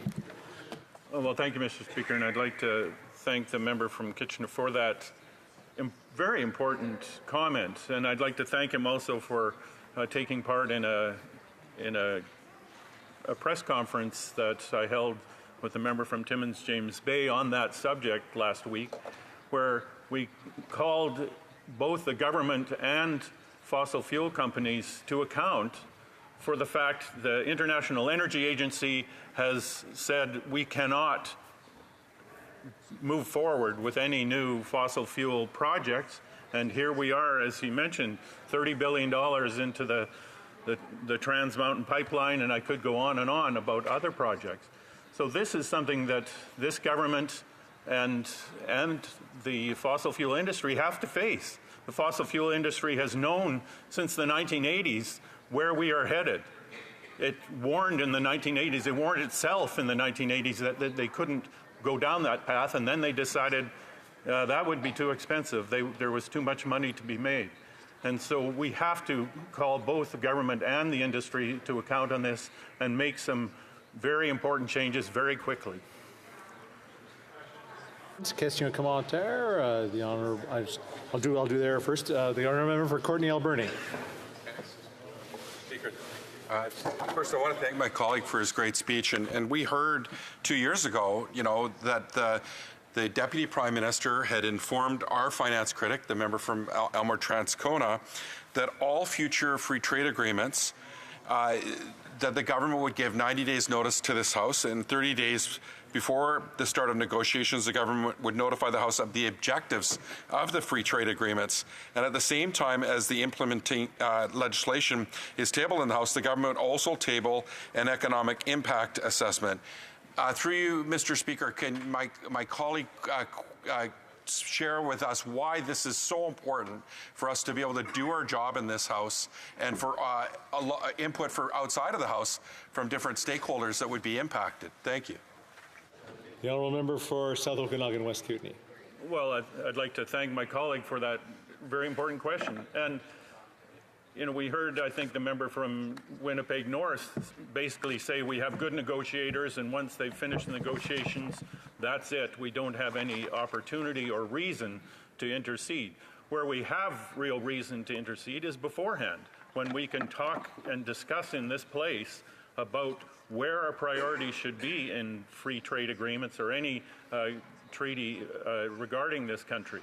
And the member from Elmwood Transcona brought this to the minister before we were negotiating the Canada-US-Mexico agreement, because the United States was already holding debates within their Congress about what the priorities they should have in these negotiations. We didn't have that opportunity. So there was a commitment made in policy that should be the way things are moving forward, and yet for this agreement, which is really, I think, the first agreement we've entered into since CUSMA, that wasn't followed. I asked the member from Elmwood Transcona, I asked the member from Windsor West, who was our international trade critic, did this happen? We queried the clerk of the Committee on International Trade, did this happen?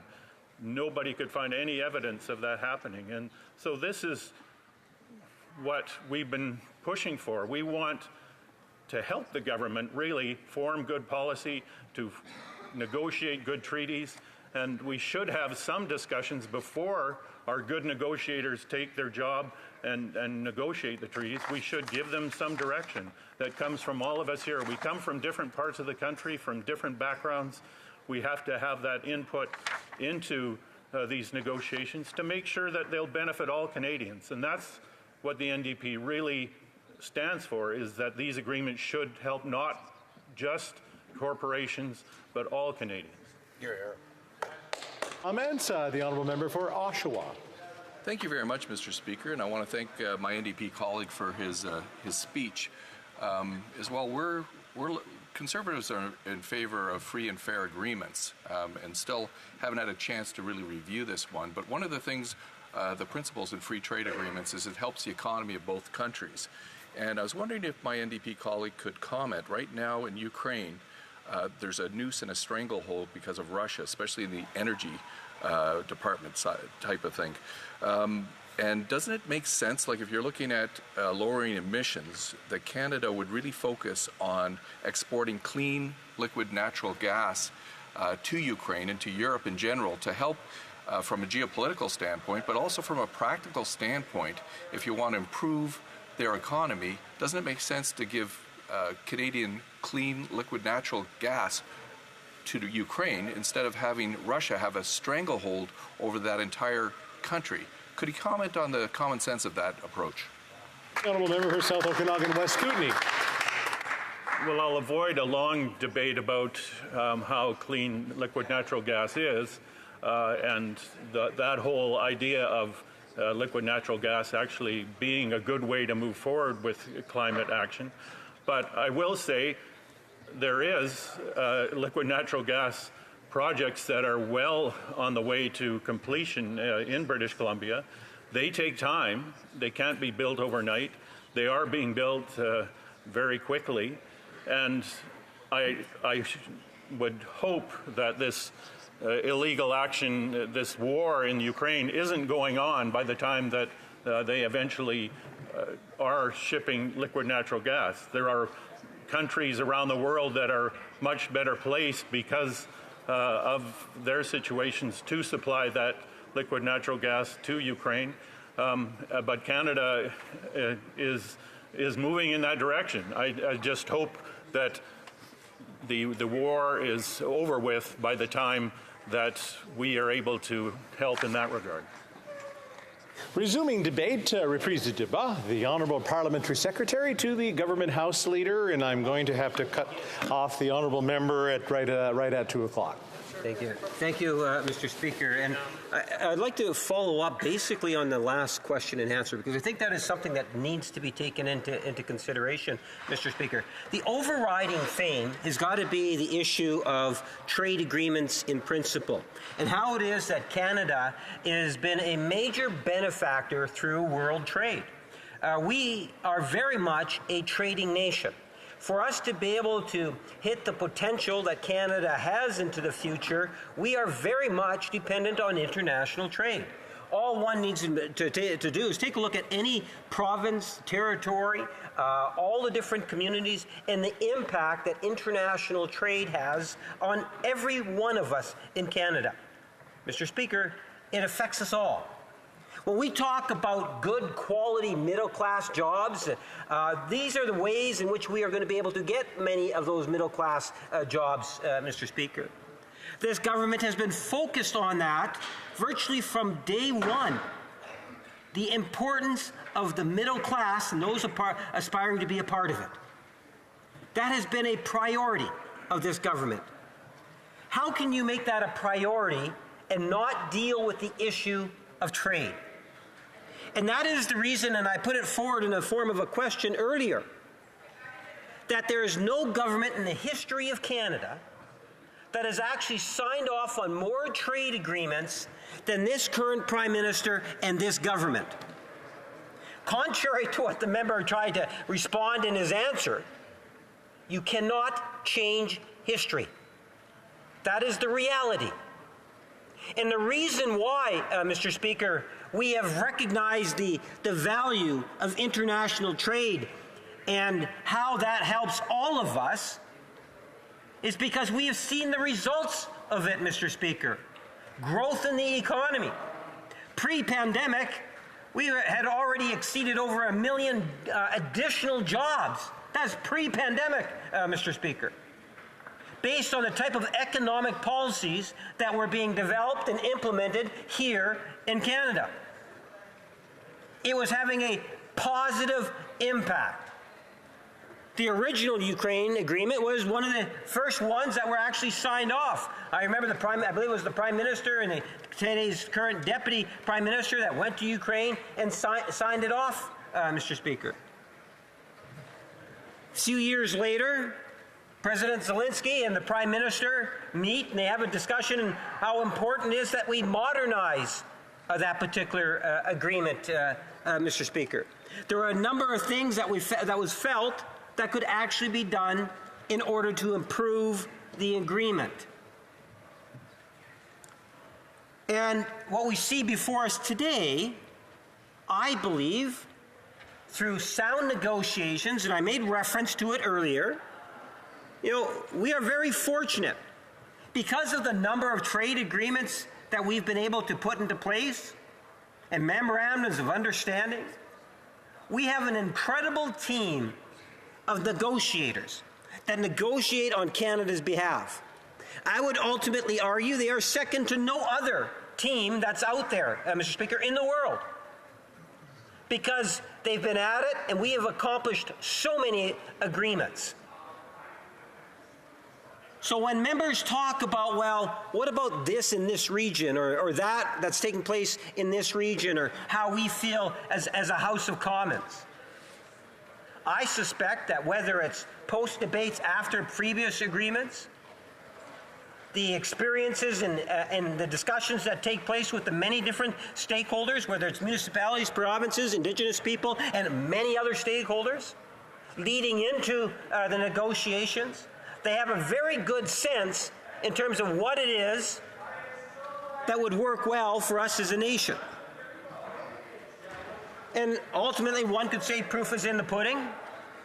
Look at the number of agreements that Canada now has with other countries. No other country has the same sort of access as Canada does around the world, Mr. Speaker. No other country, even the United States, in terms of those formal agreements. And it's because we have been aggressive in recognizing the importance of achieving these agreements, because all of us benefit through those agreements, Mr. Speaker. And I define the benefits by the raising the standards of living for Canadians, by the creation of thousands and thousands of good quality middle-class jobs, which provides the type of revenues that support the government to be able to bring forward good government programs, Mr. Speaker. This is where the focus of the government has been. So now if you take a look in terms of the agreement today that is being debated, I'm sensitive to what's being said in regards to, input before the signing. Why are we now being asked to either agree to the agreement or not to agree to the agreement in terms of a question? Mr. Speaker, I think it's important to recognize the process of negotiations that take place. You can't sign off. The Prime Minister can't take a document and then sit down with the President of Ukraine and say, here's our agreement as per our negotiators and the feedback that we're getting from the literally hundreds, if not thousands, of stakeholders. And now they're signing off on that. And now, much like we would not expect the Ukraine Parliament, they would not expect the Canadian Parliament to try to change the agreement itself, Mr. Speaker. This has been the way in which it has been working, Mr. Speaker, for a while now. And it has been very, very successful. The members make reference, we want to see a bit of a change. Let's put it in a different perspective. Now I could be wrong on this, Mr. Speaker, but if memory serves me correct, this could be the first real trade, at least in modern history, where a trade agreement is achieved with the one country being at war. Ukraine has a lot of things on its plate right now, Mr. Speaker. Yet they recognized as a country just how important it is to look at securing a modernization of a trade agreement. It says a lot when you have a country that's at war looking to Canada, and Canada has been a dear friend to Ukraine, Mr. Speaker, and saying how important it is that we have a modern trade agreement. And that was President to Prime Minister, Mr. Speaker. So it is signed off just last month in September. And already now, given all the other issues that we are facing, how often I stand up in the chamber and I talk about the impact of inflation and how it's hurting Canadians and so forth, the issue of interest rates and so many other issues. But as a government, we recognize how important it is that we continue to push on the file between Canada and Ukraine in a tangible way. And if you put it in the perspective of Ukraine at war, given our previous negotiations and achievements through trade agreements, in particular the Ukraine trade agreement, Mr. Speaker, I think there's a valid argument to be made that there is absolutely nothing wrong with allowing this legislation, at the very least, to go to committee, Mr. Speaker. And I don't say that lightly. I realize this is day one in terms of the debate. But what concerns me is the Conservative Party's critic in particular, where he indicated, we want to be able to have a more thorough debate. No indication in terms of how long he would like, the Conservative Party would like to debate. I'm hoping that the Conservative Party in particular will not use House and procedural tactics in order to filibuster this legislation. I think the stakeholders, whether it's over in Ukraine or in Canada, see the benefit of having this type of legislation passed. Personally, I'd like to see it have gone through the Senate before Christmas, Mr. Speaker. And that is very much doable. because it still has to pass the Senate. I want to emphasize, we all talk about what's happening in Ukraine today, the illegal invasion of Russia into Ukraine sovereign territory, Mr. Speaker. Here we have an opportunity to be able to make a very powerful statement, believing in our negotiators. Members have copies of the agreement that, as collectively as a House, even the Democrats voted in favor of the original Ukraine trade agreement. We can send a very strong message to Europe, to Ukraine, by saying between Canada and Ukraine, Canada is going to be there in a very real and tangible way as this trade agreement empowers more economic commerce between both nations. It enables, Mr. Speaker, a wider spectrum of services and goods. It puts into place dispute mechanisms. Ukraine will prevail over Russia, Mr. Speaker. And when that happens, they are going to need and want to see their allied countries come to the table. Canada is going to be there, Mr. Speaker. This is one of the ways in which we can be there in a very real and tangible way. And that's why I would suggest, in dealing with this legislation, we should deal with it in the same format that we dealt with the first piece, Mr. Speaker, and allow it to pass relatively quickly. Thank you, Mr. Speaker. Hate to interrupt the honourable member. The honourable member will have 8 minutes and 55 seconds left on the clock for him to continue debate. Statements by members. Déclaration des députés. L'honorable député. The honourable member for Brampton South.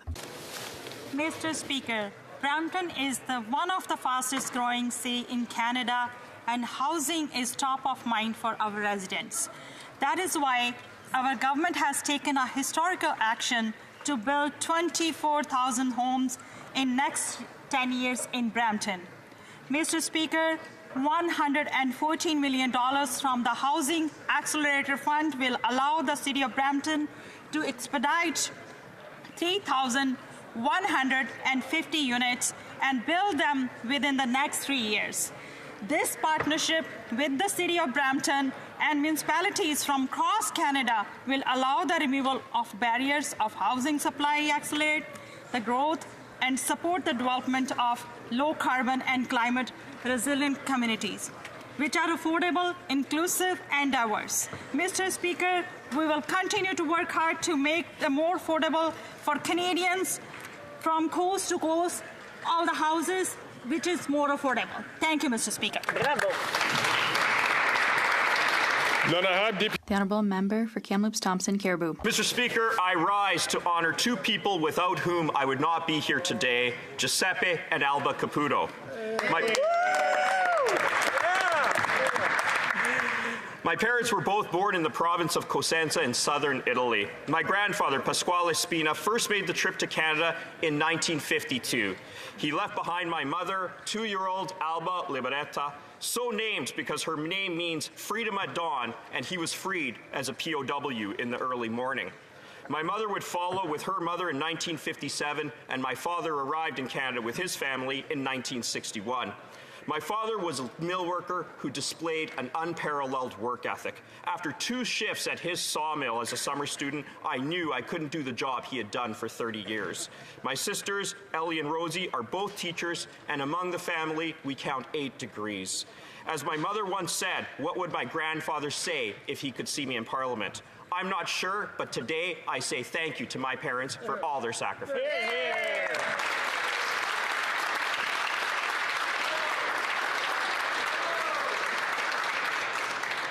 The honourable member for Nepean. Mr. Speaker, October is Latin American Heritage Month, a time to recognize the many contributions that Latin American communities have made and continue to make to the socio-economic development of Canada. Canadians of Latin American descent have enhanced the cultural mosaic of Canada through their artistic and culinary traditions. This month, we had many opportunities to discover the long and rich history of many Latin American communities here in Canada and celebrated their culture, resilience, and heritage. I would like to recognize Jaime Marulunda, editor of Eco Latino, and community leader Carolina Izaguirre Campos for their services to the community. I would like to thank Professor Luis Abanto, Chair of University of Ottawa's Department of Modern Languages and Literatures, for inviting me to a Latin American Heritage Day event. Thank you, Mr. Speaker. The Honourable Member for Abitibi-Bay James, Nunavik, EU.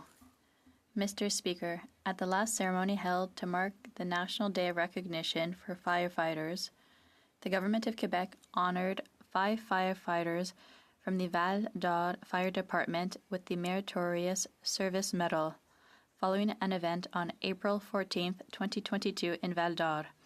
Arriving at a 13-unit apartment building that was engulfed in flames, firefighters heard 2 people trapped by fire and smoke shouting for help. It was during this perilous operation that they were able to extricate the victims, one of whom was unconscious. Their heroic actions, physical exertion, and composure enabled them to evacuate the building and avoid the worst. I would like to thank and congratulate Operations Chief Yves Barbe and firefighters Jonathan Allary, Francis Duchesne, Christian Fortin-Chartier, and Tommy Joly for their courage, professionalism, teamwork, and speed of action. Congratulations on your well-deserved distinction. Thank you, Mr. Speaker. The Honourable Member for Halifax West. Thank you, Mr. Speaker. I rise today to congratulate the Alliance Française Halifax on its 120th anniversary. Since 1903, the organization has promoted the French language in Halifax, promoting French culture and Acadian culture. 30 years ago, I started collaborating with them, and our work has continued since then. Their hard work leads to a stronger economy, better public services, and more opportunities for Canadians to forge deeper ties with one another. To the whole team, once again, congratulations on your many years of success and best wishes for the future. The Honourable Member for Chatham-Kent-Leamington. Mr. Speaker, after 8 long years, this NDP Liberal government creates so many questions for Canadians. Canadians question the charade of a 12-month price freeze that retailers have imposed on producers, which will only see major price increases later, just so the Prime Minister can put this problem off until after the next election. Canadians want to know how these suppliers absorb the increase in the carbon tax applied at every step of the food value chain. How do producers absorb the costs of higher interest rates and unthought-through label and inspection charges imposed by the CFIA? Why is this government allowing a price ceiling to be imposed by retailers on suppliers who are forced to absorb these costs? Why not instead remove or reduce the costs? This Prime Minister is all hat and no cattle, and not worth the cost. Canadians want to know, and Canadians want this Prime Minister to go.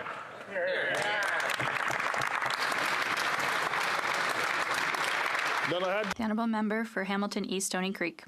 Mr. Speaker, in 1996, I joined residents of Upper Stony Creek in East Hamilton in opposition to the planned operation of the Terrell landfill. Against stiff opposition to the plan, the Conservative Premier of Ontario, Mike Harris, approved its operation. Fast forward a quarter century, and with the landfill poised to close in 2019, Premier Ford ignored overwhelming community opposition and approved its expansion and continued operation for another decade. This past summer was unbearable for Stony Creek residents. Odors from the expanded landfill prevented residents from enjoying their properties and local parks, and many were physically affected by its operation. Mr. Speaker, Ontario's provincial government has yet to act, and I rise today to voice my support for local residents who've called upon Premier Ford and other elected representatives to immediately close the landfill until the company implements measures to eliminate odors at the site.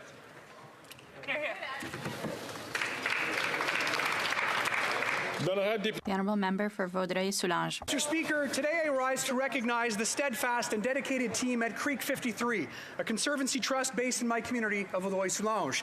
Made up of landowners, trustees, academics, and environmental stewards, the team at Creek 53 are working towards the environmental preservation of the Hudson Escarpment and the Creek 53 watershed, an area rich in biodiversity located in Hudson. This initiative was made possible thanks to the vision and hard work of administrators Richard Atler, Bernard Boin, Christopher Buttle, Lindsay Dayu, and Brian Grubert. Thanks to them, the generosity of donors who shared their vision, Creek 53 ensures that this magnificent ecosystem supports research, education, and awareness, and that future generations will be able to benefit. One who calls Vaudreuil-Soulanges I extend my heartfelt gratitude to the volunteers, the supporters, the trustees at Creek 53, who are pioneers not just in conservation, but in truly living the ethos of environmental harmony and preservation. Thank you, Mr. Speaker. The Honourable Member for Calgary Centre. Speaker, young Canadians can't afford to move out of their parents' home, but now seniors are forced to sell their homes because they can't afford them anymore. After 8 years of this NDP Liberal government, inflation is so high that Canadians who have worked for decades, saved up for their retirement, and contributed their entire lives are forced to sell their homes. Worse than that, they can't even afford to rent. The Prime Minister needs to admit to Canadians that this so-called Sunny Ways policies have cost seniors their retirement. With housing costs more than doubling, they can no longer afford to live in their homes. Many are trying to re-enter the workforce, even those who've been retired for more than 10 years. Why? To pay for the basics, food and rent. Mr. Speaker, common sense Conservatives will start by capping spending and bring inflation and interest rates down so that people can keep their homes. It's now obvious to the young people who can't afford to move out. It's painfully obvious to the parents who have to move back in with their kids. This Prime Minister is not worth the cost.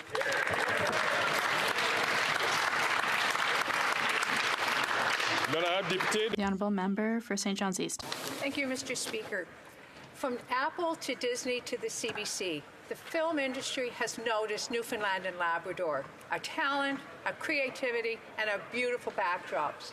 I had the privilege of joining the Minister of Rural Economic Development and the Minister responsible for Atlantic Canada Opportunities Agency this past week in St. John's East to announce $1.5 million for Picture NL and the Newfoundland Independent Filmmakers Cooperative, NIFCO.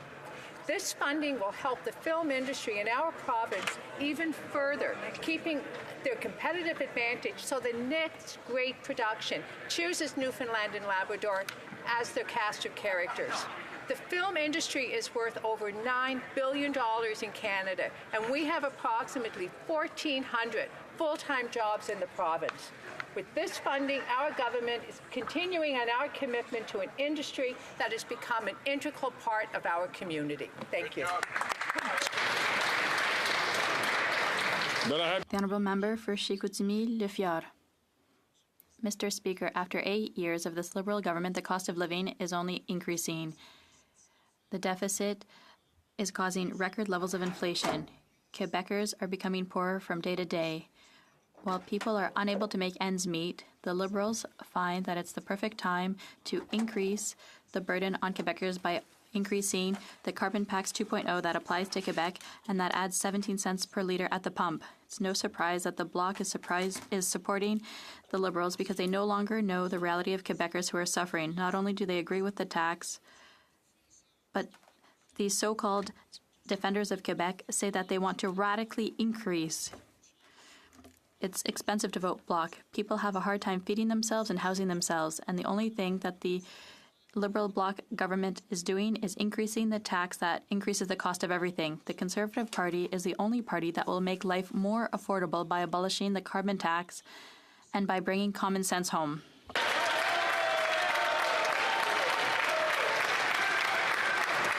The Honourable Member for Thornhill. Imagine having lunch in a Jewish-owned business in downtown Toronto only to be shouted at because you're Jewish. Imagine being harassed outside your children's school where you've been told that they would be safe as they are escorted in by uniformed police officers. Imagine being told you shouldn't come to the office on a Monday morning, or maybe it would be wise to take off the religious identifier that was meant to signify your faith off your front door because it would make you a target. You don't have to imagine it. It's all happening here, and it's further fueled by the irresponsible statements pushed by the Prime Minister, who 6 days after repeating Hamas's talking points still hasn't corrected the record. Imagine being terrified in your own community and having a Prime Minister who hasn't said a word about it. Quite the opposite. He took the word of a terrorist organization over his own militaries and our allies and still hasn't retracted his statement.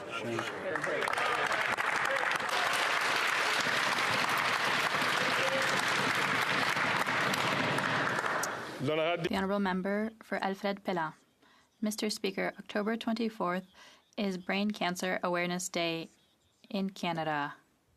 Thanks to the Hats for Hope campaign, this date has become a symbol of solidarity in the face of this devastating disease. Every day is a struggle for patients, but support and hope grow every year. Tomorrow, wear a hat or a sweatshirt, take a photo, share it on social media, and be a force for hope. Let's pay tribute to all those who bravely face brain tumors, like my beloved mother, in whose memory I make this statement. This life-altering disease can impair vision, hearing, memory, balance, and mobility, leaving lasting physical and emotional effects. Thank you to the Brain Tumor Foundation of Canada for its hard work in helping patients and families and advancing the search for a cure. Thank you. The Honourable Member for Vancouver East. Humanity faces unprecedented danger from climate change and biodiversity loss. Yet, while the Earth is on fire, government's inaction is equivalent to pouring gasoline on the flames. This past summer, the CEO of Suncor made troubling remarks about the need to maximize profits in an industry that has seen record profits over the last 2 years. CEOs of big oil companies rate in billions of dollars, while communities across Canada were ravaged by forest fires. These companies are taking no responsibility for their decades-long pollution. The Liberals have given big oil free rein to fuel the climate crisis and maximize profits. The NDP wants to see an end to subsidies and stronger emissions caps on these big oil and gas companies to stop their decades-long free ride. It is time to end their greed and protect the future of our planet.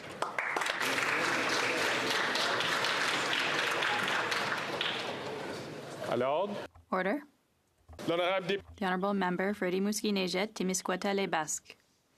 Mr. Speaker, this year marks the 25th anniversary of Érudit, a Quebec flagship for the dissemination of scientific knowledge in French.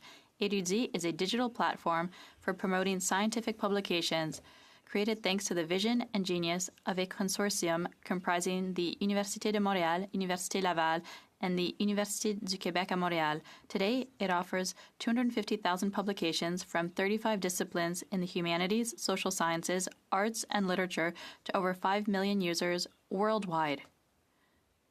And the best part is that the vast majority of this content is offered in French, free of charge to everyone. Érudit is therefore an invaluable way to showcase our researchers and the knowledge they produce, and enables Quebec to shine throughout the French-speaking world. Let's be proud of Érudit for 25 years of service to science in French. Congratulations and long life to this Quebec jewel.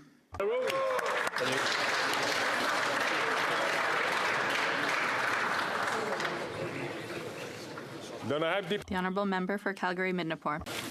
This Liberal NDP government is once again in the midst of scandal and criminal investigation. The RCMP are currently investigating allegations of identity theft, forged resumes, contractual theft, fraudulent billing, price fixing, and collusion in the creation of the $54 million ArriveCan app. Two whistleblowers trapped in the scandal came forward to the media. This is the only reason we now know, as government officials were forced by their political masters to lie to Canadians about this contract. This investigation was hidden by GC Strategies, the Canada Board of Services Agency, numerous Liberal ministers during our study last year. They deliberately withheld the truth from this House and from Canadians. This Liberal NDP government will engage in criminal behaviour to pay their friends millions and continue their cover-up before they tell the truth. This Prime Minister once again shows that he is not worth the cost. That's right.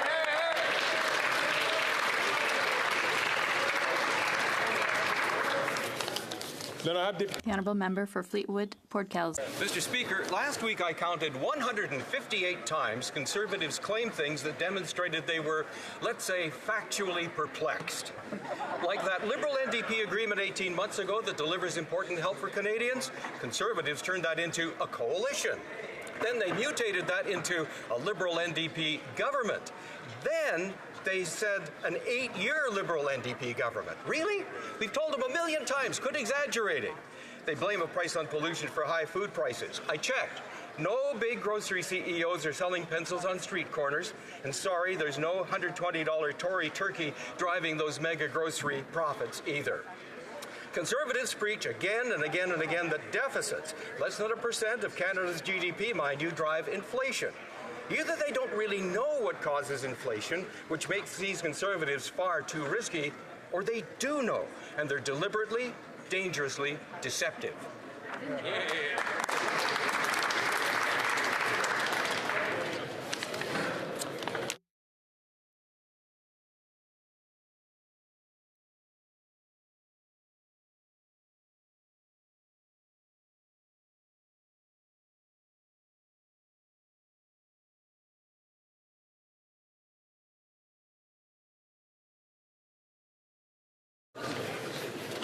Questions orales, oral questions. The Honourable Leader of the Opposition.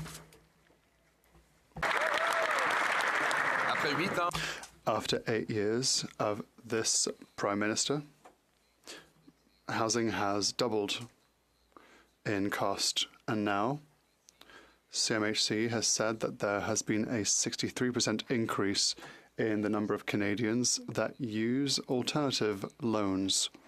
They pay up to 15% in interest for these alternative mortgages. Will the Prime Minister finally change his inflationary ways so that the Bank of Canada can reduce interest rates so that Canadians can keep their houses?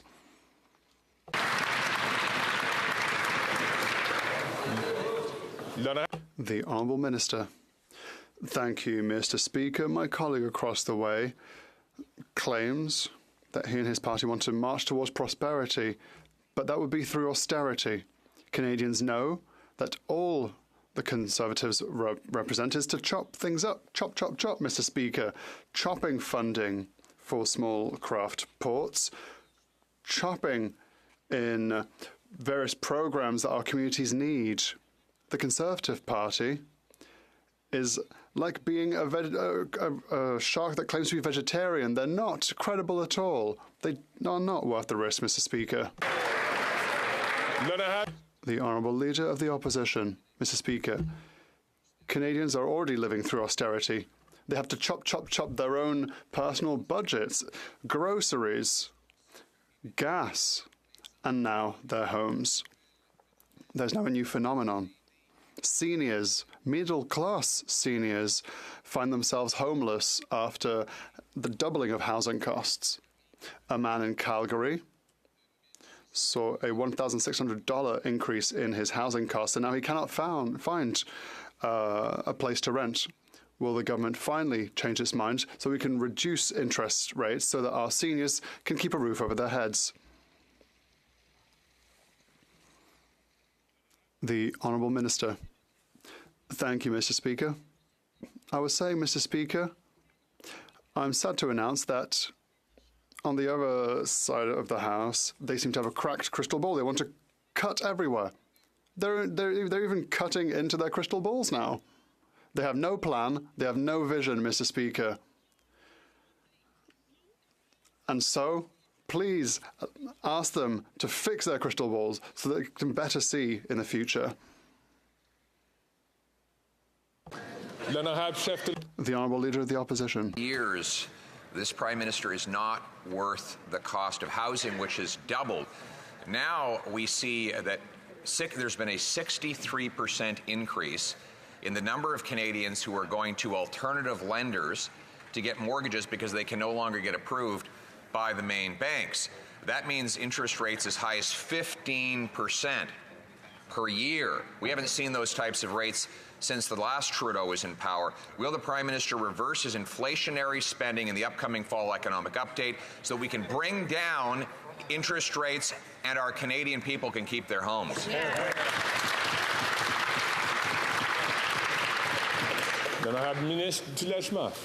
Mr. Speaker, it's important that you understand that the honourable member's plan to actually have more homes built seems to be to cut funding to build those homes. I was in Brampton last week where we announced $114 million that's going to help Brampton build more than 24,000 homes over the next decade. He plans to cut it. When it comes to getting more homes built, we're removing the GST on new apartments in this country. He plans to put it back on. Mr. Speaker, we're going to continue to make the investments necessary. We agree that there are people struggling. The difference between us is we have a solution to the problem.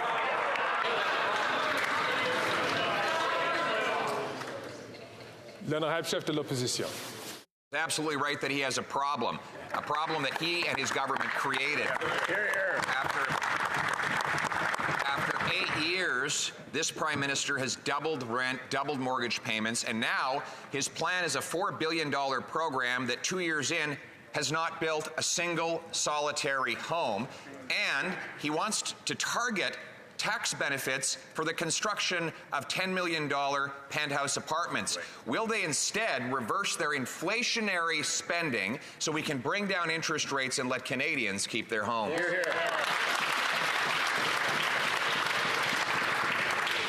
L'honorable ministre du Logement.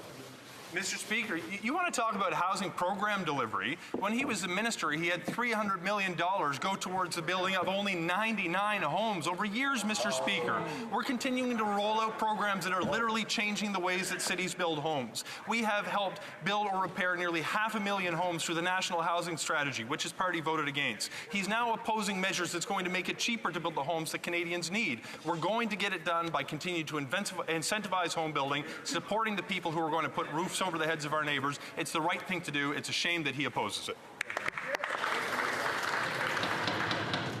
Chef de l'opposition. Speaker, after 8 years, the National Housing Strategy of which he speaks has doubled housing costs. It doubled the cost of mortgages, rent, and down payments. And yes, it costs many billions more than what we spent when we were in government, but we delivered housing that was half the cost of what it is today.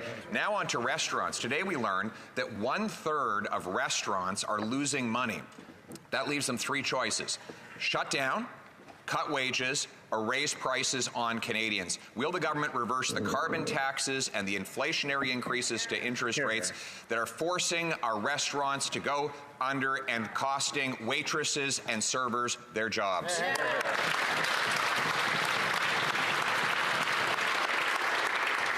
L'honorable ministre.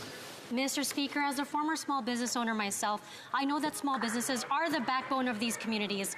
And as a small business owner, I'm glad the Conservatives are not in charge. Small businesses wouldn't be saving $1 billion in credit card transaction fees. Women entrepreneurs would not have $7 billion of investment through our women entrepreneurship strategy, nor the $10 a day childcare that has put more women into the workforce. Conservatives have been voting against these efforts to support small businesses, including women entrepreneurs, and they are not worth the risk.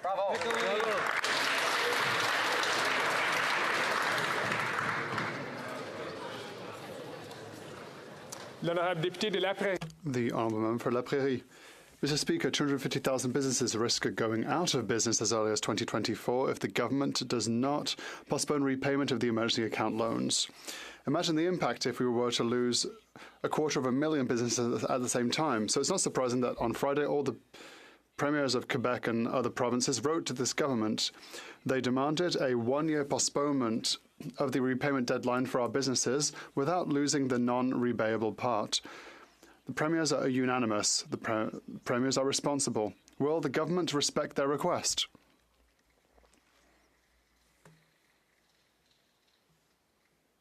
The Honourable Minister. Monsieur le Président.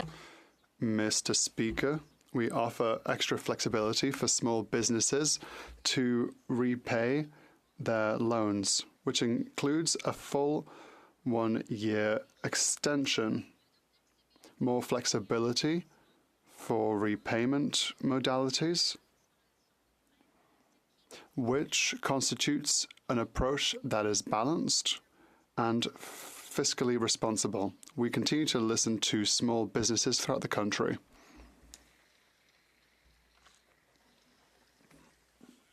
The Honourable Member for La Prairie. Mr. Speaker, once again, this government can't see beyond the end of its nose. That's not what businesses are asking for. They're asking for a 1-year extension for their loans. Does the government really think that these businesses will pay their loans back any faster? If these businesses close, how many workers will end up on EI? Has the government calculated that? Mr. Speaker, the premiers of Quebec and the provinces are unanimous.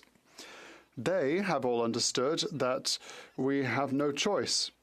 When will this government finally understand that this is completely logical? The Honourable Minister.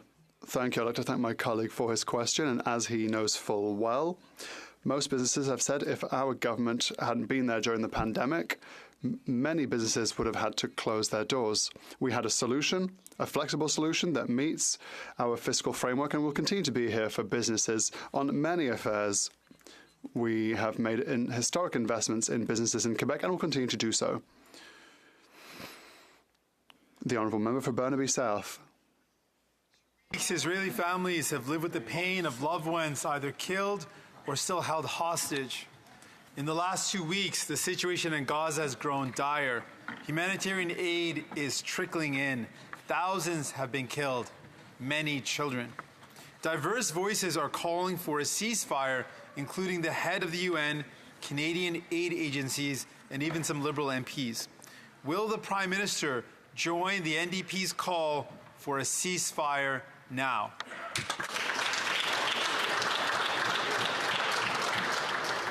L'honorable ministre du Développement international. The deteriorating humanitarian situation in Gaza was dire before these last weeks. We are doing everything that we can to support Canadians on the ground. We're also committed to working diplomatically to prevent the conflict from spreading. We're working with our allies to ensure the protection of all Israeli and Palestinian civilians. We're calling and have been consistently calling on international humanitarian law to be respected. We were the first government to move to provide substantial humanitarian aid to both Israeli and Palestinian civilians, and we will continue our efforts in that regard. L'honorable député de Burnaby Sud. Les attaques. Hamas terrorist attacks continue. Rockets are being sent on civilians. And in Gaza, the humanitarian situation is getting worse and worse. More Israelis and Palestinians are losing their lives in this horrible war. When will the government finally take its role seriously in protecting innocents? And when will it finally ask for a ceasefire?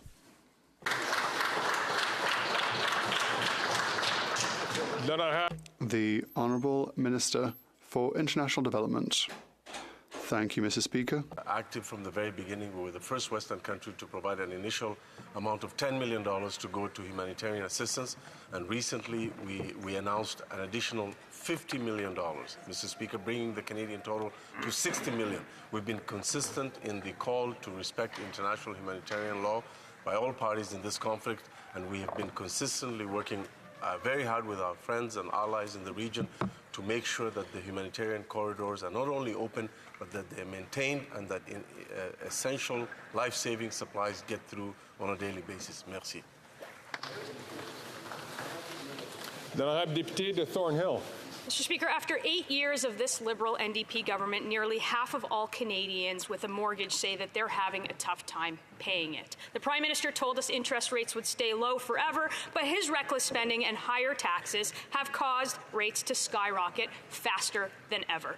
Now struggling families are paying the price. Young people can't even imagine getting in. There is a mortgage crisis on the horizon until this Prime Minister reins it in. When will he stop the inflationary deficits and balance the budget so that Canadians can keep their homes? L'honorable ministre du Logement. Mr. Speaker, when I hear the Conservatives make arguments that we should be spending less in the context of housing, I would point out to them that it takes investments to build the housing necessary to put a roof over the same Canadians' heads that she seems concerned about. In this regard, Mr. Speaker, we're cutting the tax on new apartment construction in this country. They want to put it back on. We are moving forward with a plan to fund cities so they build more homes. They plan to cut it. When we put measures on the floor of the House of Commons to support some of society's most vulnerable, they vote against it. Every step of the way they try to block progress for people. We're going to advance it at all costs. L'honorable député de Thornhill. That's false, Mr. Speaker. They act like everything's okay. They haven't built a single home with their accelerator fund. But the number of people who are paying their mortgage, the number of people who say that they are paying their mortgage is very difficult, has doubled in 6 months. And as mortgage payments and anxiety go up, Canadians cut back on essentials like food and home heating. Mr. Speaker, you shouldn't have to choose between heating your home and putting food on the table. But that's the reality after 8 years of this Prime Minister. Canadians are realizing that he's not worth the cost. Will this minister finally realize that too?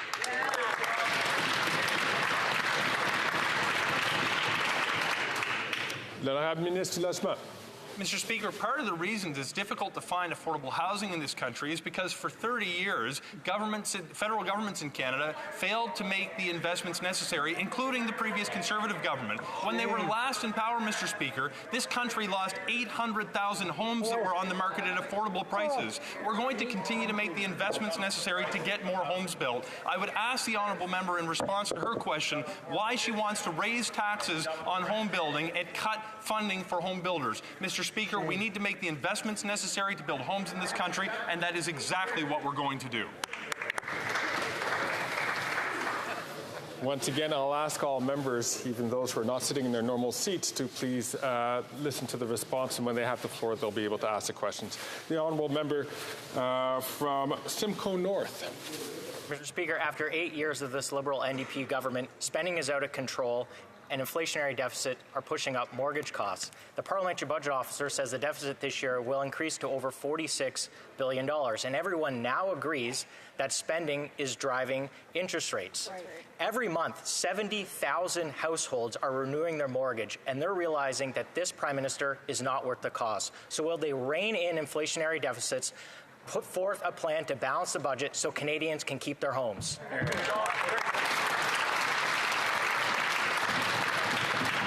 L'honorable secrétaire parlementaire.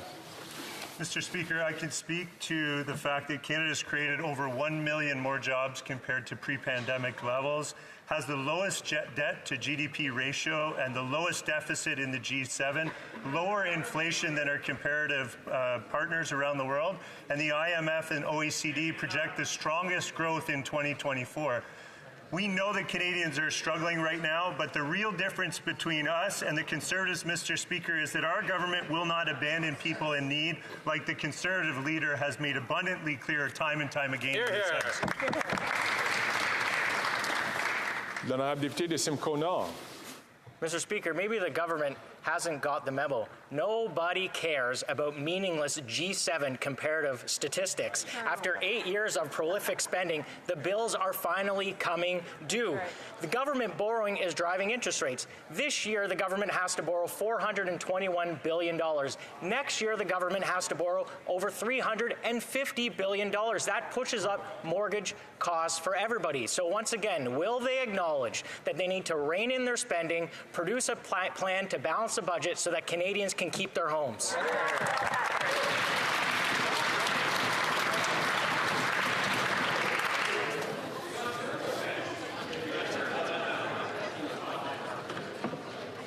L'honorable ministre.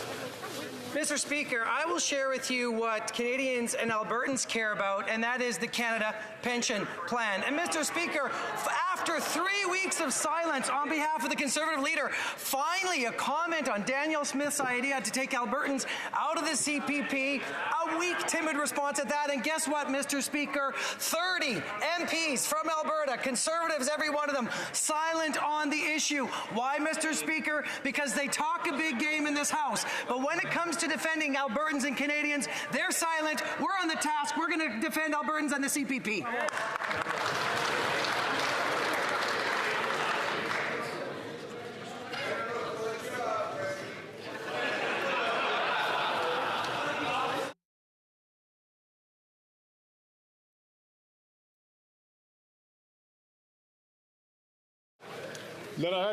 The Honourable Member for Louis Saint-Laurent. Mr. Speaker, after 8 years of this Liberal government, unfortunately we no longer recognise the Canada we were so proud of. Because rent is twice as much as before. More and more people are now forced to live where? In their cars. Mr. Speaker, in Canada, a G7 country, people living in a car? That makes no sense. But the Liberals' brilliant idea, supported by the Bloc Québécois' radical ideas, is to invent a new tax on carbon. That's not even a joke. Is there anyone in this government who thinks this finally makes no sense?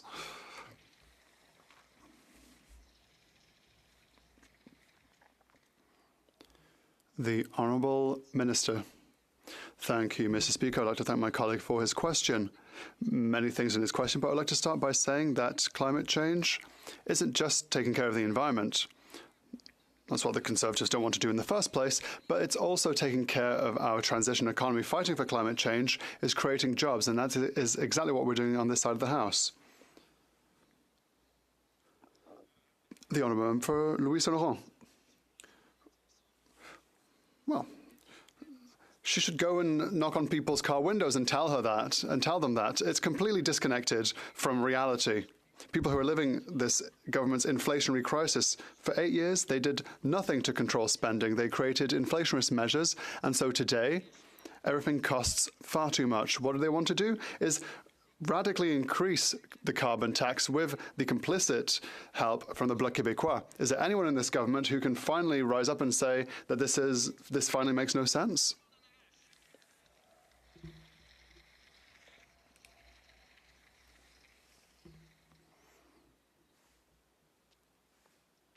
The Honourable Minister. Thank you, Mr. Speaker. What I would like to say, very seriously, is that the Conservatives voted against all measures that support families, the Canada Childcare Benefit, investments that we made in housing.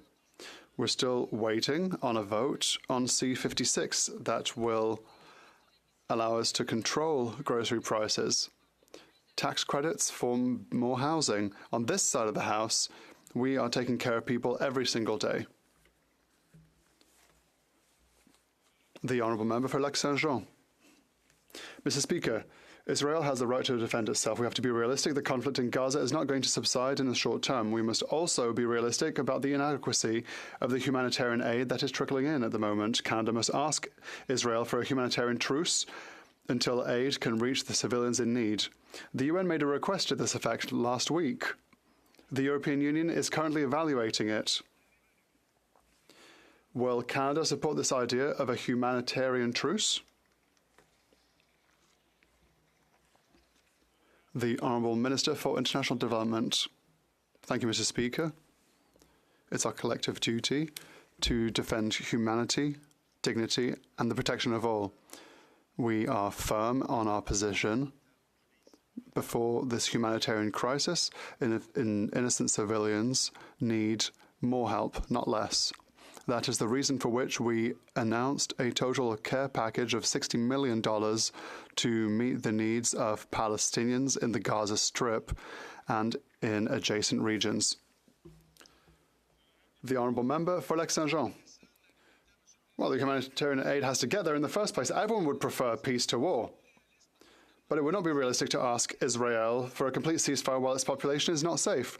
On the other hand, it would be realistic for Canada to support the United Nations' more nuanced request.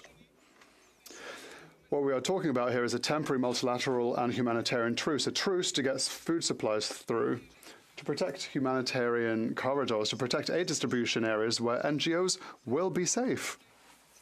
It's a reasonable proposal, Mr. Speaker.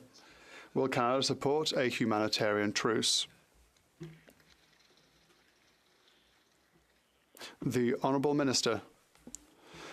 We would like to remind everyone about why humanitarian corridors have to remain open, unencumbered, so that humanitarian assistance can rapidly reach those who need it the most. We have been encouraged by the presence of the second humanitarian convoy that went over the Rafah border crossing.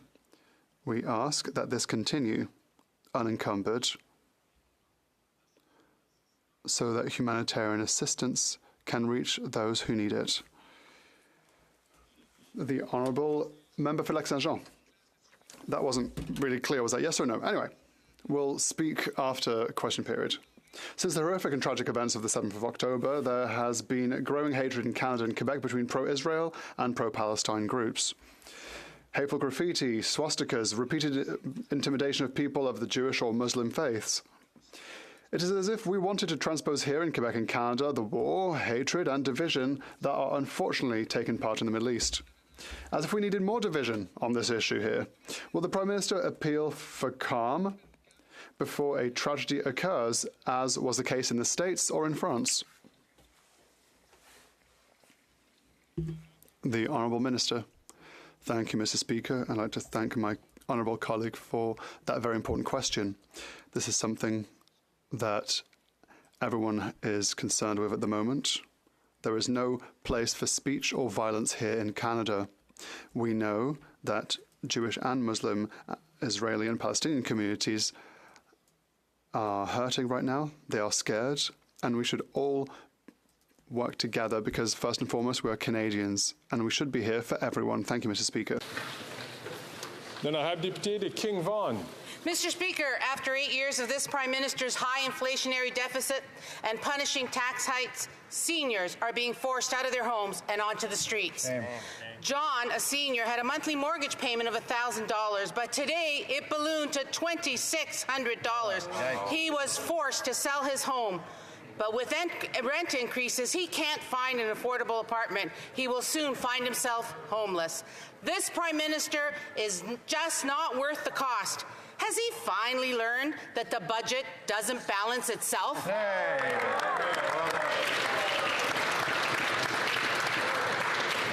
Then I had Ministre.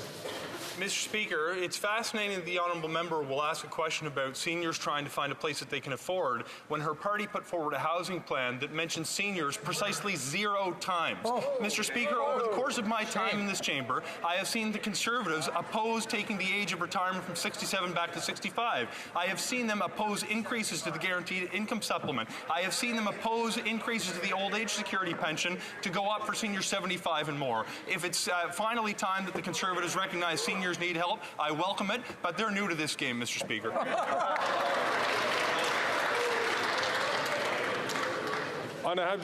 The Honourable Member for Bellechasse-les-Échemins-Lévis. Thank you, Mr. Speaker. The carbon tax, which raises the price of everything and which the Bloc wants to increase radically, is making Quebecers poorer. After 8 years of this government, a young retiree has to go back to work to pay for her heating and grocery bills. She says, "All my bills are higher."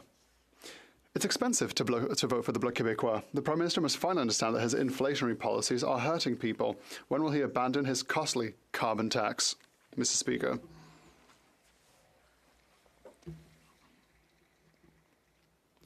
The Honourable Minister for the Environment. Mr. Speaker, you know, sometimes people watching us develop a certain cynicism when it comes to politics, and it's when we hear this kind of rhetoric from the member on the other side, who was a member of a provincial government that was the first in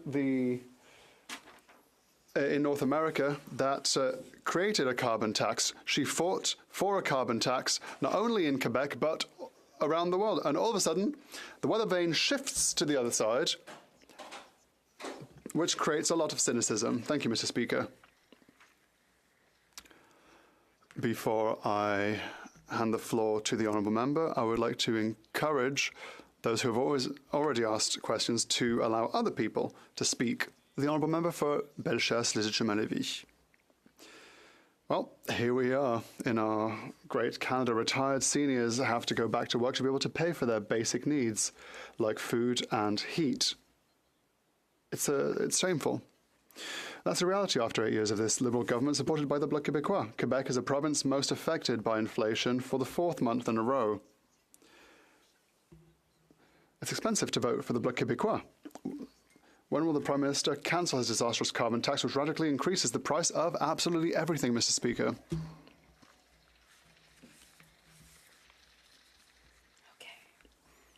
The Honourable Minister.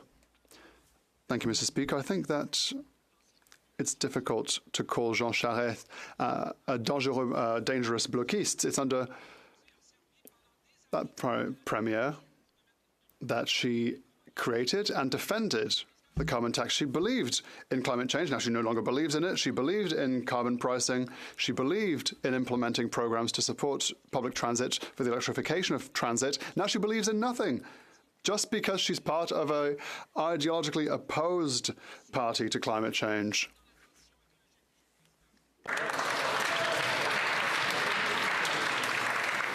L'honorable député de Vancouver-Est. The Auditor General has reinforced findings from 2 Polera reports of racist outcomes in Canada's immigration system.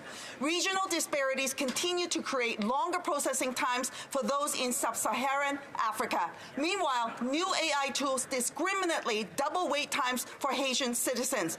The Liberals said they will address regional disparities in 2016, but the Auditor General found they have done nothing. This is outrageous. People's lives are hanging in the balance. Will the government take immediate action to put in place an independent ombudsperson to end the systemic racism in IRCC? L'honorable ministre. Thank you, Mr. Speaker. I think it is important not to deny the reality that systemic racism exists within IRCC, as well as the fact that it exists throughout the public service, and we need to address it. This has real impacts on people that are looking to come to Canada, as well as some of the facts that the member opposite has stated. I would note that, thankfully, the Auditor General produced a report that will help as a guide. I've asked my Deputy Minister to continue her work in fighting systemic racism. I would also note that some of the thresholds have gone up in Western Africa since the reference point, but it's not enough, and we've got to do better. L'honorable député de Windsor-West. Mr. Speaker, the Prime Minister must call for a ceasefire in Israel and Palestine now. We must protect children from injury, death, and the desolation of their futures. Canada's voice used to be a leader that stands up for human rights and dignity for all, not standing on the sidelines what we're seeing now. If Canada doesn't act, more families will mourn as the violence will escalate and already spilled into Lebanon and the region. And the government's lack of concern from Canadians trapped in Gaza is disturbing. Why won't the Prime Minister call for a ceasefire now? How hard is it to say the word ceasefire? L'honorable ministre du Développement international. The Honourable Minister for International Development. Western country to provide humanitarian assistance to all civilians in the region. On top of that, we topped up with an additional $50 million. And as a result of that early example, our friends and allies have been incentivized to follow our example. I just spoke to the German Minister for International Development, and she told me that this morning Germany announced $50 million to help civilians caught in this conflict.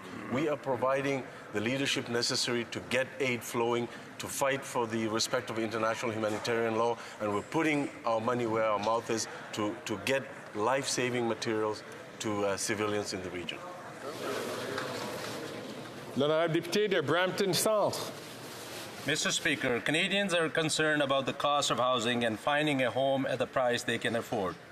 While the leader of the opposition continues to blame municipal mayors and councillors, we are committed to work side by side with all levels of government to increase housing supply. Can the minister explain how he is working with the local government to build more homes in my community of Brampton? L'honorable ministre du Logement. The Honourable Minister for Housing. I want to thank my honourable colleague, not only for his question today, but for hosting myself and the Prime Minister last week, where we announced an investment of $114 million alongside Mayor Patrick Brown for the City of Brampton. This investment, importantly, Mr. Speaker, is going to fast-track the construction of more than 3,100 homes over the next 3 years and more than 24,000 over the next decade. Mr. Speaker, by working with municipal councils and identifying the most ambitious plans in the country, we're going to be able to solve Canada's national housing crisis, starting right in that members' community in the City of Brampton. L'honorable député de Foothills. After 8 years, farmers can no longer carry the burden of this NDP Liberal government. In a letter to the Prime Minister, vegetable farmers warn Canadians of why this Prime Minister is not worth the cost.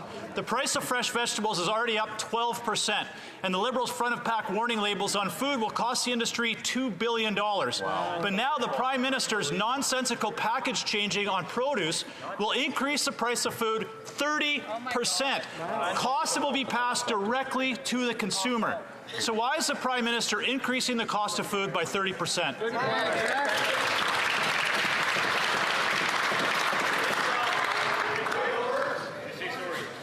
L'honorable ministre. Thank you, Mr. Speaker, and I appreciate my honourable colleague's question.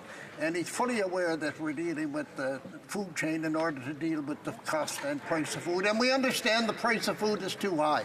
But, Mr. Speaker, if we do not deal with climate change, it is a major problem with the cost of price of food. When you have floods in British Columbia, fires in British Columbia, you have straw worth $300 a bale across the prairie. There's no possibility of keeping food prices down when you have extreme weather conditions. We are and will continue to deal with climate change.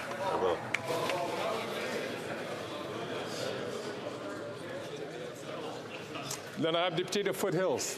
There is no chance of keeping food prices low if you keep adding red tape and bureaucracy and carbon taxes on farmers.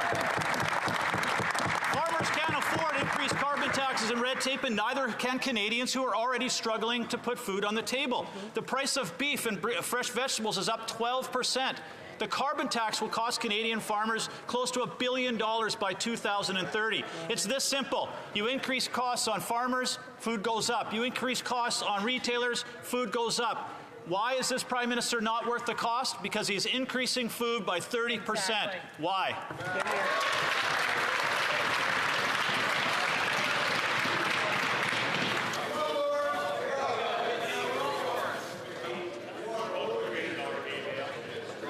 L'honorable secrétaire parlementaire. The Honourable Parliamentary Secretary. We know that climate change has many times the impact on general and food inflation than the carbon price has. But you don't see Conservatives jumping up and down to raise ambitions on fighting climate change. Why is that, Mr. Speaker? When Canadians want more action on climate change, they are regressive and promote climate denial. Let me also clarify that the vast majority of low and middle income families get more money back than they pay through the quarterly rebate. So when Conservatives want to take away those payments, who are they actually advocating for? Exactly. Colleagues, member from Dufferin-Caledon, all colleagues, please. Let us keep our comments to the time that you have the microphone when you have the floor. The honourable member from Hastings, Lennox-Haddington. Canada is an agricultural powerhouse. It is something that farmers of Eastern Ontario and across Canada are all very proud of. After 8 years, this Liberal NDP government's fanatical pursuit of failed, ideologically driven economic policy is crushing Canadian farmers, and too many families can't even afford nutritious food. The reality is, this Prime Minister is not worth the cost. So, Mr. Speaker, when will this morally and politically bankrupt government wake up and stop punishing farmers with inflation-inducing carbon tax?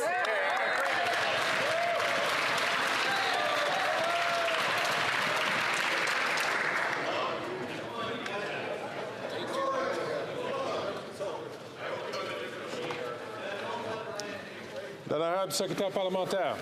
Mr. Speaker, if Conservatives really cared about grocery prices, then why aren't they supporting our Affordability Act in this House? They've stated repeatedly over and over again that they're going to vote against against measures that will increase competition and bring down food prices for Canadians? Are they to expect us to believe that common sense means working against the interests of Canadians? We're fighting for affordability for Canadians every step of the way. The Conservatives should get on side and support our Affordability Act.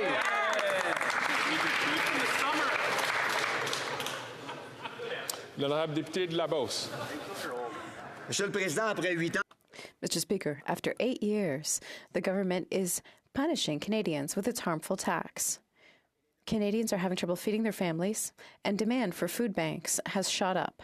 For the 4th month in a row, Quebec is the most affected by inflation.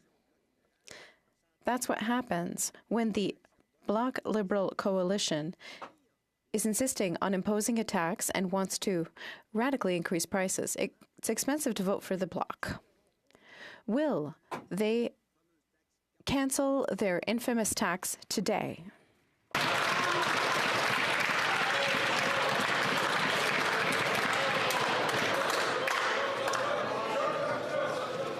The Honourable Minister. Thank you, Mr. Speaker. It's unbelievable to see a colleague from Quebec refuse to believe in global warming. Heating of the oceans, concerns in the fisheries sector, species at risk, tornadoes that destroyed our infrastructure along shorelines. They have no plan. They would cut all the plants. That's what the Conservatives are like.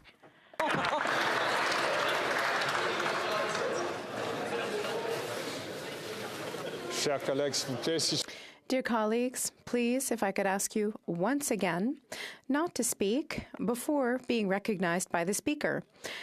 The Honourable Member for Berthier-Masquinongé. Mr. Speaker, last Saturday in Quebec, organizations and unions protested to demand an end to closed work permits for temporary foreign workers and their right. Closed permits put workers in a state of total dependence on their employer, and unfortunately, some employers take advantage. The Bloc Québécois has finally succeeded in bringing this issue to committee. Can we count on the government to tell temporary foreign workers listening to us that we're working on solutions and that closed permits will soon be a thing of the past? The Honourable Minister. Mr. Speaker, I very much appreciate the question from my colleague. When it comes to temporary foreign workers, these are people who come here temporarily to work in agriculture and other very important sectors like tourism. It should be noted that the program we have now is not the program we saw under the Harper government. And when it comes to sectoral work permits, we have a system in place to protect workers, as well as requirements for businesses who have to obey them. The Honourable Member for Berthier-Masquinongé. We need answers, Mr. Speaker.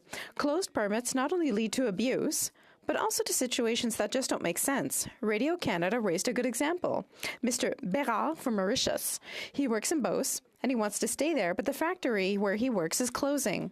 Because he has a closed employer-specific permit, he can't look for a job except in another plant with the same company. Either he'll have to leave the region, or he'll have to leave Quebec because he's losing his job. Does the government not agree that we need to put an end to these situations that just don't make sense? The Honourable Minister. Mr. Speaker, once again, I appreciate the question from my colleague, and I'm very sympathetic to it. We have temporary foreign workers in Canada, and we have improved the quality of inspections. We're working with support organizations for migrant workers in the country. We've also opened up opportunities for people to access permanent residency. We're working on it. The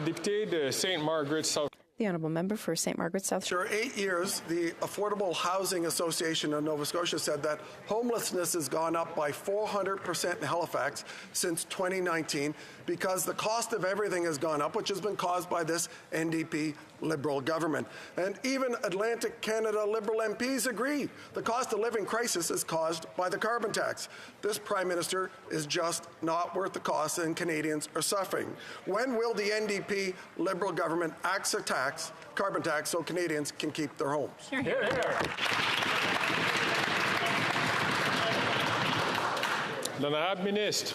Mr. Speaker, you know, it's fascinating. I was with the head of the Affordable Housing Association for Nova Scotia just a couple of weeks ago when we were announcing a $79 million investment in Halifax that's going to build more homes in that city. It happened to be on the location of an affordable housing project that only exists because it was funding through the federal government's National Housing Strategy. If the honourable member wants to address housing policy, I would suggest he talks to some of his colleagues who plan to raise taxes on home builders and cut funding for home building. Mr. Speaker, we're going to continue to make the investments necessary to put over the roof over the head of Canadians. I hope he gets with the times and joins us.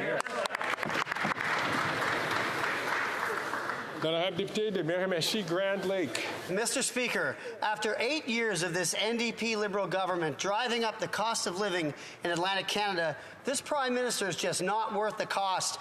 Liberal MPs from Atlantic Canada have again decided to punish us by quadrupling the carbon tax to 61 cents per litre. Atlantic Canadians have had enough of the carbon tax. Will the Prime Minister now admit the carbon tax is punishing Atlantic Canada and the most vulnerable people in our society? That's it.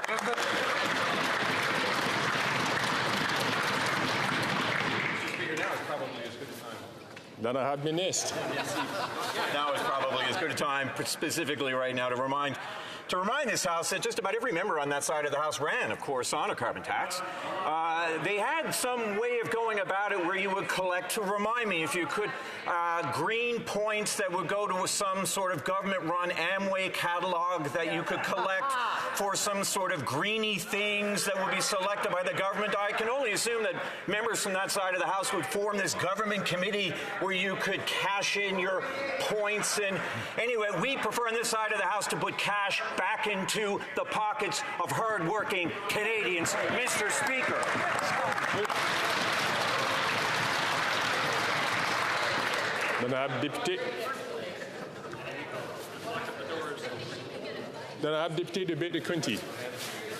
Mr. Speaker, if RBC takes over HSBC, it'll mean that Canada's #1 bank will swallow up Canada's #7 bank and its 800,000 mortgage customers in one big gulp. What does that mean for Canadians? Well, this week's variable mortgage rates show that HSBC's variable mortgage rate is 6.4% compared to RBC at 7.15. That means for a family in Toronto or Vancouver with $500,000 mortgage will pay over $312 more per month over the $1,000 they're paying when they remortgage. Will this minister reject this merger, or will she prove once again that this Prime Minister is just not worth the cost? Yeah!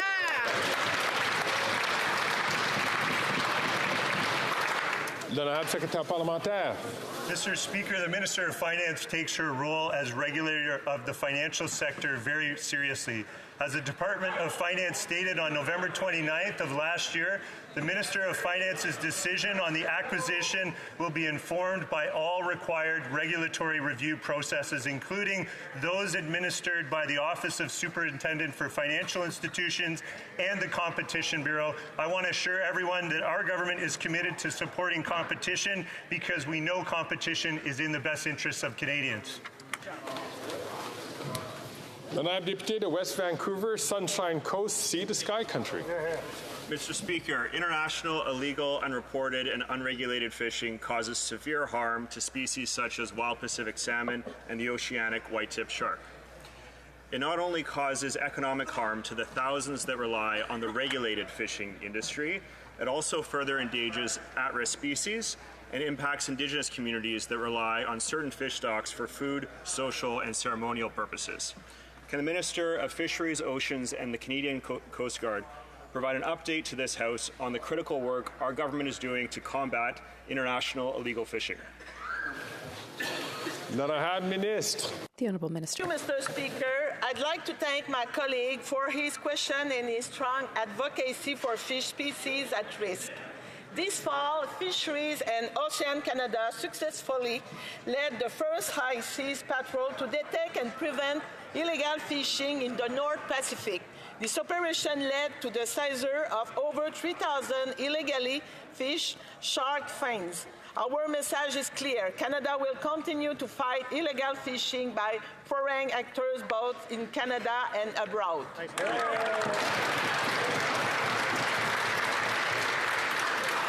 L'honorable député de Brantford. Mr. Speaker, the RCMP ended the SNC investigation due to this Prime Minister's refusal to gain access to cabinet documents. It doesn't stop there. During my recent inquiry with the Auditor General, the NDP Liberal Cover-Up Coalition adjourned the meeting, leaving crucial questions unanswered. Over the last 8 years, this Prime Minister has spent years concealing his role in the SNC scandal. He is not worth the cost. When will he finally produce the documents as requested by the RCMP?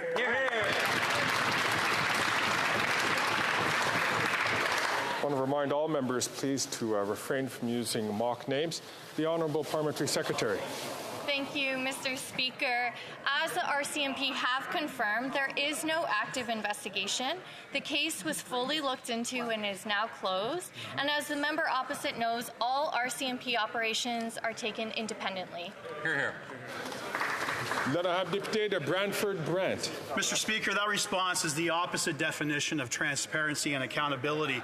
In 2019, after being found guilty of breaching the Conflict of Interest Act, the Prime Minister claimed he took full responsibility for his mistakes. Yet here we are after 5 years, and the RCMP confirms that the Prime Minister refused to release all the documents as requested. Canadians have questions, and unlike this NDP Liberal cover-up coalition, Conservatives want answers. What is he hiding?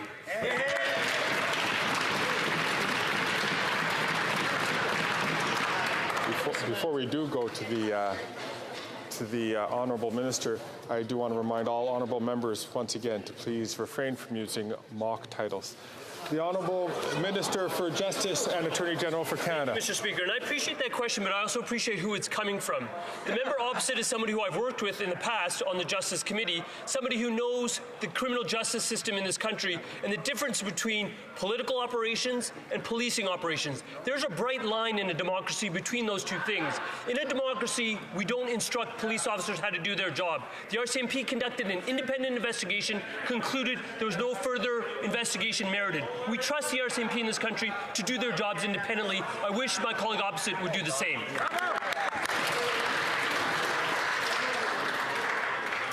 Honourable Member of Parliament from Leeds-Grenville, Thousand Islands, Rideau Lakes. After 8 years of this NDP Liberal government, we see that these Liberals can't help but line the pockets of their friends. And this Prime Minister simply isn't worth the cost to Canadians. His green tech slush fund is being used to funnel money into the pockets of insiders. Now, the chair of the board is a friend of the Prime Minister. Annette Verscharen has received millions of dollars from the same fund for which she is chair. How many more Liberal insiders have gotten rich from this slush fund? Who got rich?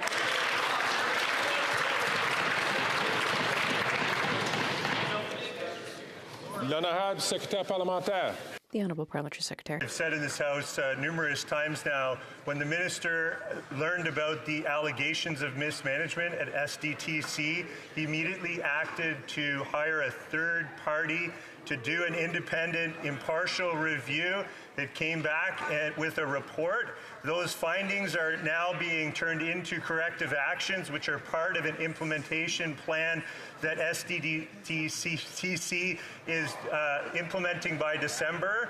And let's make one thing clear, Mr. Speaker, we expect the highest standards of governance from all of our federal agencies. Good answer. The Honourable Member for Châteauguay-Lacolle.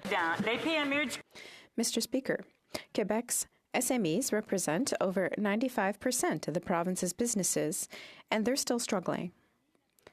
During the pandemic, our government was there to support them, helping to pay employees' salaries, offering rent assistance and emergency loans. Can the minister responsible for the Economic Development Agency for Quebec's regions tell us how CED is supporting our SMEs and actively participating in the economic recovery of all of Quebec's regions? The Honourable Minister. Mr. Speaker, as my colleague said, our government knows that SMEs are still facing challenges.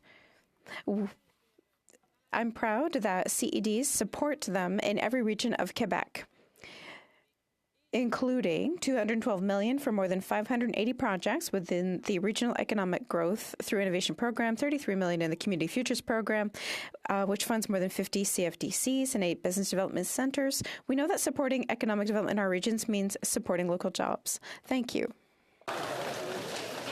L'honorable député de Port Moody, Coquitlam. Mr. Speaker, the City of Coquitlam has had to foot the bill to save affordable homes because the federal government is missing in action. Renters in my community are being displaced at alarming rates as their homes are being sold off to for-profit developers. Homelessness in Coquitlam is soaring. We cannot afford to lose more co-ops and rentals. And the Liberals are turning their back on local governments who are doing their best to protect low-income renters. How many more people need to go homeless before they take this housing crisis seriously? L'honorable ministre. Mr. Speaker, I sincerely thank my honourable colleague for her concern regarding the need to invest in affordable housing and to invest in homelessness prevention. I'd remind her that we had the opportunity not only to make an initial multi-billion-dollar investment to address homelessness in Canada, but then to double it. Shamefully, certain parties in this chamber voted against that measure. Mr. Speaker, this builds on 8 years of work where we have returned to the affordable housing space through the National Housing Strategy and now are working very closely with local governments, municipalities from coast to coast to coast, to build more homes. I look forward to doing that in cooperation with the NDP. The Honourable Member for Richmond, Arthabaska. Mr. Speaker, everyone's talking about the urgent need to act on climate change and the energy transition. Citizens are being asked to take action. But when it's time for them to be reimbursed for their portion of the Canadian grant for greener homes, that urgency falls by the wayside. The provincial portion is reimbursed within 2 months of filing documents. At the federal level, citizens have had to wait more than 18 months to get their money. It's almost impossible to talk to a public servant. When people get through, they're being told that staff is swamped. Mr. Speaker, at a time when citizens are struggling to make ends meet, can the minister just make sure his staff solves the problem once and for all? The Honourable Minister. Thank you, Mr. Speaker. I thank my honourable colleague for Richmond Arthabaska for his question. I recognize that there were problems with the program's implementation, but since then, Natural Resources Canada set up measures to improve access to the program so that people can renovate their homes, make them more energy friendly, and save money on their energy bills and reduce greenhouse gases, which the Conservatives opposed, and in fact they'd get rid of that program if they took power. We'll continue to work with all Canadians on climate change and affordability. That is the end of question period. We have a point of order. Point of order, Mr. Speaker. Earlier in question period, twice you referenced a mock title that members are not supposed to use. And I know a number of us are confused as to what that may be. So I'm wondering if the Speaker could clarify what that term is so that we cannot make that same mistake again going forward. I thank the honourable member from South Shore St. Margaret's for that. The term that was being referenced, I will get back to the honourable member from Brantford Brant, as well as to the member from South Shore St. Margaret's on this shortly, and I will share that with the House at that time.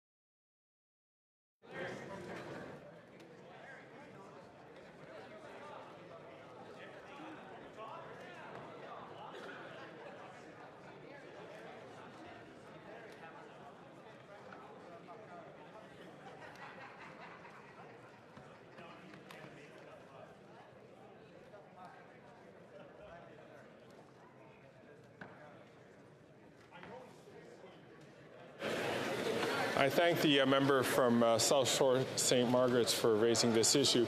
The issue that had come up in terms of a mock name that I was referring to was the NDP, I hope I got this right, the NDP Liberal cover-up coalition. I might not have the term correctly, but that is what I was referring to.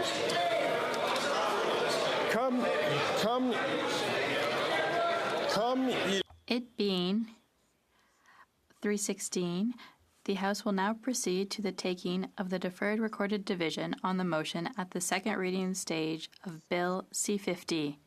Call in the members.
May I invite all members to take their seats? The question is as follows. Mr. Wilkinson, seconded by Ms. Martinez-Ferrada, moved that Bill C-50, an act respecting accountability, transparency, and engagement to support the creation of sustainable jobs for workers. May I dispense with the reading of this motion? The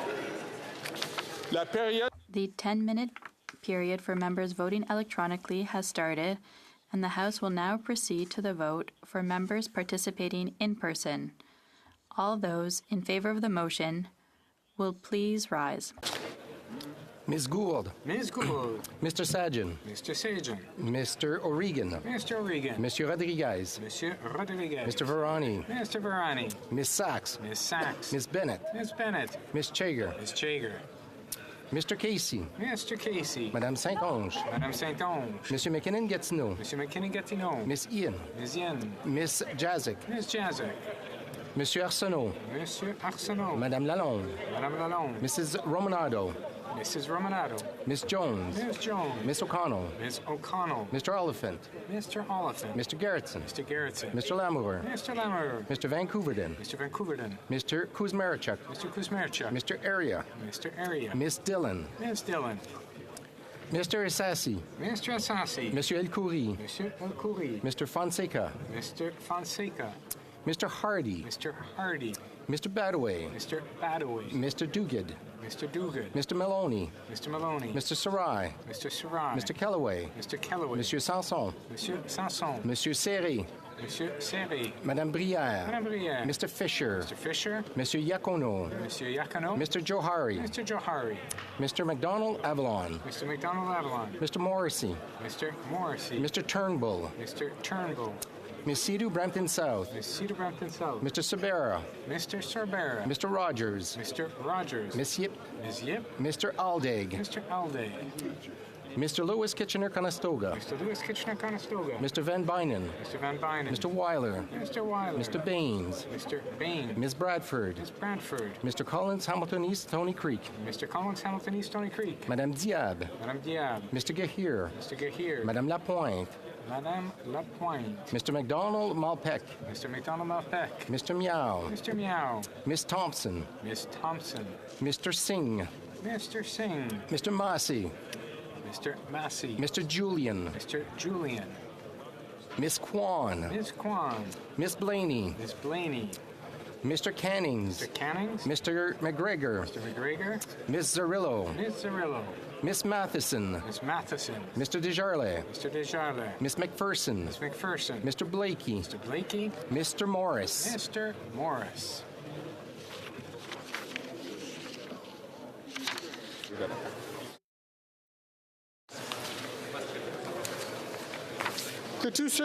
All those opposed to the motion will please rise. Mr. Schmiel. Mr. Ellis. Mr. Ellis. Mr. Kimmich. Mr. Kimmich. Mr. Perkins. Mr. Perkins. Mrs. Thomas. Mrs. Thompson. Monsieur Deltel. Mr. Deltel. Mrs. Stubbs. Mrs. Stubbs. Monsieur Paulus. Mr. Paulus. Miss Landsman. Ms. Lansman. Mr. Hallan. Mr. Allan. Miss Lewis Haldeman Norfolk. Ms. Lewis Haldeman Norfolk. Mrs. Gray. Mrs. Gray. Mr. Barlow. Mr. Barlow. Mr. Moore. Mr. Moore. Mr. Kelly. Mr. Kelly. Mr. Baldinelli. Mr. Baldinelli. Mr. Cooper. Mr. Cooper. Mr. Hoback. Mr. Hoback. Mr. Jennis. Mr. Jennis. Mr. Small. Mr. Small. Mr. Bazan. Mr. Bazan. Mr. Richards. Mr. Richard. Monsieur Berthold. Monsieur Berthold. Mr. Workington. Mr. Workington. Mr. Chong. Mr. Chong. Mr. Abultayev. Mr. Abultayev. Mrs. Kuzi. Mrs. Kuzi. Mr. Seaback. Mr. Seaback. Miss Ferrari. Miss Ferrari. Mr. Stewart. Mr. Stewart. Mr. Davidson. Mr. Davidson. Mr. Viss. Mr. Viss. Mr. Doherty. Mr. Doherty. Mr. Macaulay, Edmonton West. Mr. Macaulay, Edmonton West. Mr. Lloyd. Mr. Lloyd. Monsieur Brassard. Monsieur Brassard. Mr. Brock. Mr. Brock. Mr. Lawrence. Mr. Lawrence. Monsieur Godin. Monsieur Godin. Madame Vien. Madame Vien. Mrs. Roberts. Mrs. Roberts. Mr. Williams. Mr. Williams. Mr. Malillo. Mr. Malillo. Mr. Tucker. Mr. Tucker. Ms. Gladue. Ms. Gladue. Mr. Chambers. Mr. Chambers. Mrs. Cramp-Nyman. Mrs. Cramp-Nyman. Mr. Zimmer. Mr. Zimmer. Mr. Patzer. Mr. Patzer. Mr. Laub. Mr. Law. Mr. Muse. Mr. Muse. Mr. Redekop. Mr. Redekop. Mr. Van Pupta. Mr. Van Pupta. Mr. Waugh. Mr. Waugh. Mr. Steinley. Mr. Stanley. Mr. Calkins. Mr. Calkins. Miss Rude. Miss Rude. Monsieur Lou. Monsieur Lou. Monsieur Généreux. Monsieur Généreux. Mr. Morant. Mr. Moran. Mr. Mazer. Mr. Mazier. Mrs. Falk Battleford's Lloydminster. Mrs. Falk Battleford's Lloydminster. Monsieur Martel. Monsieur Martel. Monsieur Gould. Monsieur Gould. Mr. Couric. Mr. Couric. Mrs. Gallant. Mrs. Gallant. Mr. Caputo. Mr. Caputo. Mr. Vidal. Mr. Vidal. Mr. Dreeshen. Mr. Dreeshen. Mr. Cramp. Mr. Cramp. Mr. Tolmie. Mr. Tolmie. Mr. Epp. Mr. Epp. Mr. Bragdon. Mr. Bragdon. Mr. Dalton. Mr. Dalton. Mr. Nader. Mr. Nader. Mr. Soroka. Mr. Soroka. Mr. McLean. Mr. McLean. Mr. Shipley. Mr. Shipley. Mr. McGuire. Mr. McGuire. Mr. Shields. Mr. Shields. Mr. Falk Provencher. Mr. Falk Provencher. Mr. Motts. Mr. Motts. Mr. Arnold. Mr. Arnold. Monsieur d'Entremont. Mr. D'Entremont. Mr. Morrison. Mr. Morrison. Mr. Dowdle. Mr. Dowdle. Mr. Albus. Mr. Albus. Mr. Carey. Mr. Carey. Mr. Ruff. Mr. Ruff. Mr. Fast. Mr. Fast. Mr. Canna. Mr. Canna. Mr. Majumdar. Mr. Majumdar. Monsieur Simard. Monsieur Simard. Monsieur Garon. Monsieur Garon. Monsieur Barcelou Duval. Monsieur Barcelou. Madame Michaud. Madame Michaud. Monsieur Fortin. Monsieur Fortin. Monsieur Thériault. Monsieur Thériault. Madame Larouche. Madame Larouche. Monsieur Perron. Monsieur Perron. Madame Bérubé. Madame Bérubé. Monsieur Désilet. Monsieur Désilet.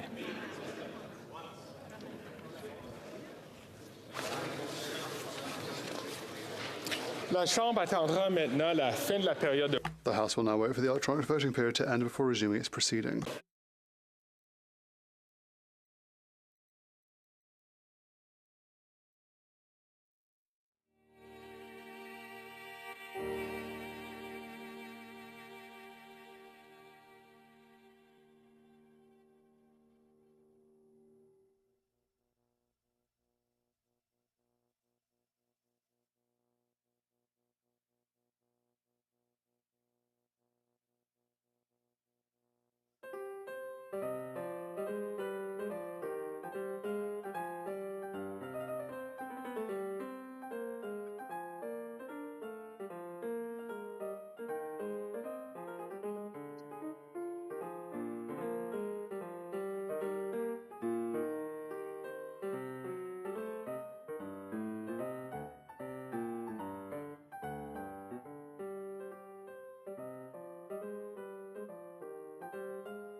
I wish to inform the House that the electronic voting period has ended. Si les députés n'ont pas... If members were not able to vote due to technical difficulties, they may now use the raise hand function and the chair will recognize them. Madame Hutchings. Thank you, Mr. Speaker. I vote yay. Ms. Hutchings, yay pour. Le bureau va maintenant compiler... The table will now compile the results of the vote.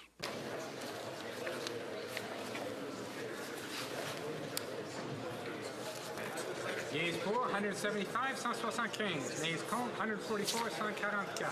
Je déclare la motion. I declare the motion carried. Reading of this bill, deuxième lecture de ce projet de loi. En conséquence, accordingly, the bill stands referred to the Standing Committee on Natural Resources. Je désire informer... I would like to inform the House that due to the standing deferred division, government orders will be extended by 12 minutes. I am now, colleagues, ready to rule on the point of order raised on October 20th, 2023 by the member for Calgary-Shepherd concerning an alleged use of unparliamentary language by the member for Whitby. In his intervention, the member for Calgary-Shepherd stated that the member for Whitby accused the member for Leeds-Grenville, Thousand Islands and Rideau Lakes of making false claims in his oral question.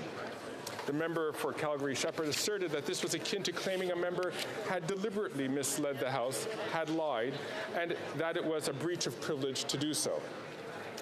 Le leader adjoint du gouvernement. The Deputy House Leader of the government countered that it did not appear clear that the exchange was in fact problematic. The member for Timmins James Bay made the point that there was nothing wrong in stating that another member had falsely claimed, given assertion, noting that the expression has been used in the House frequently. I am guided by precedents from my predecessors. On October 13, 1966, Speaker Lucien Lamoureux, at page 8,599 of the debates, made the following point, quote, "It is not per se unparliamentary to say of another member that the statement he makes is false, untrue, wrong, incorrect, or even spurious, unless there is an improper motive imputed or unless the member making the charge claims the untruth was stated to the knowledge of the person stating such alleged untruth," unquote. I have also reviewed past debates when similar occasions occurred. I note this expression being used with a certain regularity from all sides in the House. Les députés ne peuvent pas... Members may disagree about facts or argue that certain assertions are false. What is unparliamentary is to suggest that a member is deliberately stating something that is false or misleading, as it implies a dishonest intent. In examining the exchange from last Friday and in considering past precedents, given the frequent use of similar expressions, I cannot find that the language itself was unparliamentary or that it constituted any sort of breach of privilege. That being said, it is incumbent upon the member for Whitby and all members to stay as far away as possible from imputing intent or motives to their colleagues and to not look for ways to do indirectly what they cannot do directly. Mindful of my recent statement on decorum of October 18, 2023, members may find themselves looking to the chair from time to time for guidance on how to interpret these new guidelines. I would ask all members to show mutual respect and good faith toward each other during the course of debate, or in asking or in responding to questions, and to abide by the spirit of Speaker Lamoureux's wise words. While I cannot find anything unparliamentary in this instance, I would like to reiterate a point made in last Wednesday's statement on page 17,593 of debates. Quote, "Too frequently, our ideas and thoughts are expressed in provocative terms, leading to tense exchanges that harm the necessary collegiality for our work," unquote. I implore members to take this message to heart when interacting with one another here in the House. Being judicious with our choice of words will, I think, reduce the frequency of the disputes that arise between us and will lead to a more collegial environment for all. I thank all members for your attention.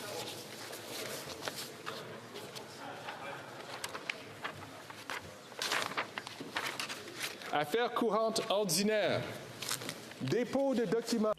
Tabling of documents. Dépôt de projets de loi. Tabling introduction of government bills. Statements by ministers.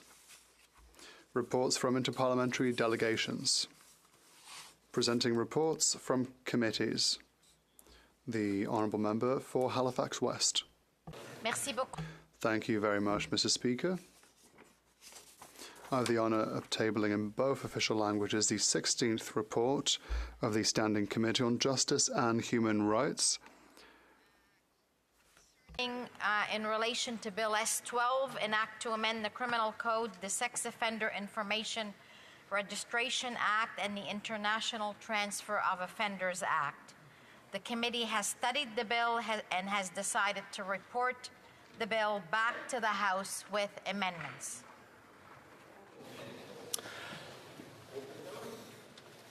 Introduction of private members' bills. First reading of Senate public bills. Motion. Presentation. Presenting petitions. Mission Masquerie, Fraser Canyon. Thank you, Mr. Speaker. The most traumatic experience a parent can experience is the sudden loss of their child. Unfortunately, the Government of Canada has made this experience even more challenging for many families by continuing to pay out child benefits and then seeking to claw them back. This puts undue stress and financial burden upon families who are grieving. Today, I present a petition on behalf of Canadians who are calling on the federal government to extend the Canada Child Benefit to parents of deceased children for a period of at least 2 months after the traumatic loss of a child. Thank you, Mr. Speaker. Presenting petitions, présentation de pétition, l'honorable député de... The Honourable Member for Sudbury. Speaker, I'm presenting a petition on behalf of the local Sudbury chapter of Citizens Climate Lobby. They are a non-profit, non-partisan, grassroots advocacy climate change organization and focused on national policies to address the global climate crisis. The petition is regarding the implementation of Bill S-243, an act to enact the Climate Aligned Finance Act. The petition has 43 signatories asking the Government of Canada to be a leader on aligning financial output with climate commitments. Thank you. Petitions, présentation de pétition, the Honourable Member for Dauphin, Swan River, Nipawin. Mr. Speaker, I rise for the 16th time on behalf of the people of Swan River, Manitoba, to present a petition on the rising rate of crime. The people of Swan River are calling on this Liberal government to fix the out-of-control crime wave that has swept across this country and their community. The crime continues to terrorize the people of Swan River, damaging its people and businesses. The people of Swan River support the calls from Conservatives for jail, not bail, for the violent repeat offenders. Mr. Speaker, the people of Swan River demand that this Liberal government repeal their soft on crime policies that directly threaten their livelihoods and their community. I support the good people of Swan River. Good for you. Petitions, présentation de pétition, the Honourable Member for Kingston and the Islands. Thank you, Mr. Speaker. I rise to present a petition on behalf of Canadians who are calling to the government's attention the most recent Intergovernmental Panel on Climate Change's report that sets dire circumstances and indicates the drastic reduction in greenhouse gas emissions to limit global warming to 1.5%. Specifically, the petitioners, Mr. Speaker, are calling on the Government of Canada to move forward immediately with bold emissions caps for the oil and gas sector that are comprehensive in scope and realistic in achieving the necessary targets that Canada has set to reduce emissions by 2030. Thank you. Petitions, présentation de pétition. Yep. Questions on the order paper? The Honourable Parliamentary Secretary to the Government House Leader. Thank you, Mr. Speaker. I would ask that all questions be allowed to stand at this time, please. Agreed? Agreed and so ordered. Orders of the day. Orders of the day, Government Orders, Government Bills Commons. Resuming debate at second reading of Bill C-57, Canada-Ukraine Free Trade Agreement Implementation Act 2023. When we left this, the Honourable Parliamentary Secretary to the Government House Leader had 8 minutes remaining. The Honourable Parliamentary Secretary. Yes, thank you, Mr. Speaker. And you know, we were talking about, prior to going into question period, just how important trade agreements are to the nation. And I highlighted at the beginning of my comments in regards to how Canada is very much a trading nation. And when I look at this particular modernization of the Ukraine trade agreement, the original one it was signed off on not that long ago, Mr. Speaker, but a lot of things have changed since that.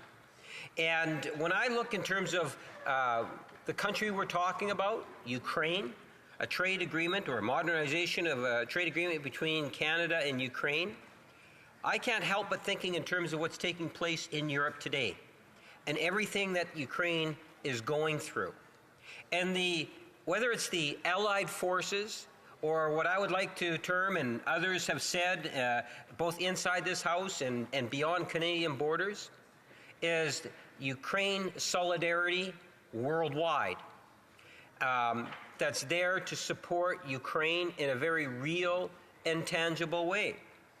And when I think in terms of trade relations with Ukraine, for me it goes back to 2000, I believe it was 14, where Ukraine had made the decision to try to build up stronger, healthier economic links with the European Union. And that was one of the reasons why we saw what had taken place, the attack on the whole idea of Ukraine independence and the Maidan Square. I had the opportunity when I was in opposition to go and witness some of the aftermath of it, Mr. Speaker. And it was because the people of Ukraine had recognized and wanted to be able to have enhanced trade relations with the European Union, Mr. Speaker. Fast forward it to when we had the president that was elected after 2014 for Ukraine, came and spoke here on the floor of the House of Commons, albeit in center block.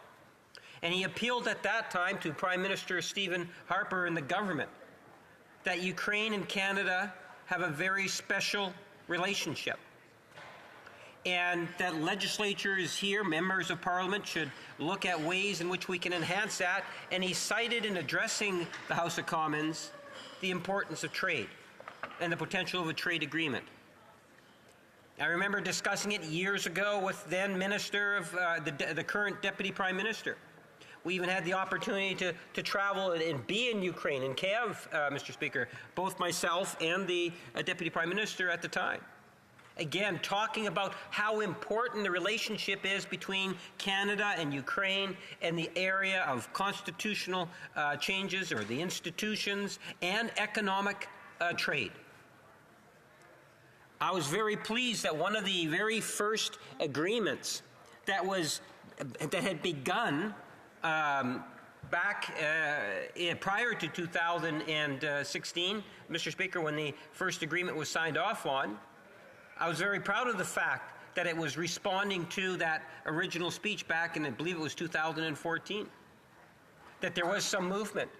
But I was especially proud of the fact that the Prime Minister of Canada and the Deputy Prime Minister today were in a position to sign that formal agreement shortly after taking office, Mr. Speaker. I think that in itself talked about the special relationship between Canada and Ukraine. Fast forward it to the time in which Russia made an attack, an illegal attack on Ukraine sovereignty, Mr. Speaker. And the reaction throughout the world was very profound and positive in favor of Ukraine, recognizing the importance of sovereignty lines. And it has been at a substantial cost. You know, Ukraine today is fighting and demonstrating throughout the world the importance of things such as democracy, rule of law, the importance of sovereignty. And they've really stepped up to the plate. At the end of the day, with all the things that are taking place in Ukraine today, they have recognized the importance of trade agreements. And we had the Prime Minister, and it was, if I have the actual date, Mr. Speaker, the Prime Minister and the President had actually met a couple of years ago, I guess it would have been, back in September 22 of this year's was when they signed the agreement, but it was back in July 2019 that President Zelensky and the Prime Minister agreed that we needed to do some sort of modernization, to make some changes. Changes that ultimately broadened the goods and services through a trade agreement, Mr. Speaker. Ensured that there is dispute mechanism. It ensured that there's better labor and working standards. Take a look at how it deals with environmental issues, all within this particular trade agreement. So the Prime Minister today and the President of Ukraine today came together recognizing the importance of it, and just last month they actually signed off on agreement. Now that agreement is before us, and we actually have an opportunity through this legislation to actually make a very strong, powerful commitment to our dear friends in Ukraine. We talk about that special relationship, and Canada has a very special relationship which goes back to 1991 in declaring support for that, Ukraine as an independent country, Mr. Speaker. You know, we often hear 1.3 million plus people in Canada that call Canada home, but are of Ukrainian heritage. The tens of thousands of people that have been displaced from Ukraine because of the war that are now living in Canada, many of which in my home city of Winnipeg. This particular agreement makes a very powerful statement. Ukraine does matter. This agreement does matter. Both Canada and Ukraine will benefit by it. Trade agreements is one of the ways in which we can ensure that we continue to provide and grow middle-class jobs, both here in Canada and in Ukraine. This is legislation that has been negotiated with, as I've indicated earlier, by some of the world's best negotiators when it comes to trade. I am confident in the deal, that the deal will be advantageous not only for Canada, but also for Ukraine, Mr. Speaker. The Conservative Party initial comments concern me in regards to their desire to say, well, we will have a lot of people that want to speak on this legislation, or implied. Hopefully, we can get this legislation through, passed, Senate and all, before Christmas. Thank you, Mr. Speaker. Questions and comments. Question et commentaire. The honourable member for Timmins, James Bay. And I'm very interested in what we can do with our Ukrainian allies. I guess my concern is that we have $54 billion in damaged housing, which is almost 9% of the housing stock in Ukraine destroyed or damaged. Massive damage to their energy grid and infrastructure that's making life almost impossible to run an economy. Massive environmental damage.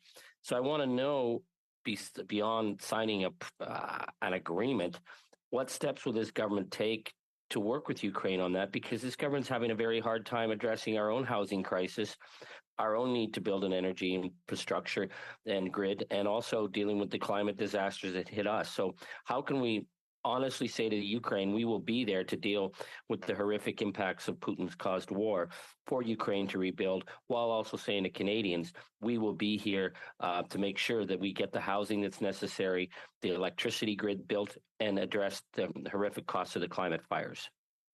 The Honourable Parliamentary Secretary. Mr. Speaker, I appreciate the question. It is important to recognize that if you take a holistic approach at dealing with the relationship between Canada and Ukraine at this time, at this point in time with the war that's taking place in Europe, it is important that to recognize that the trade agreement is one aspect of the type of support that we can actually provide.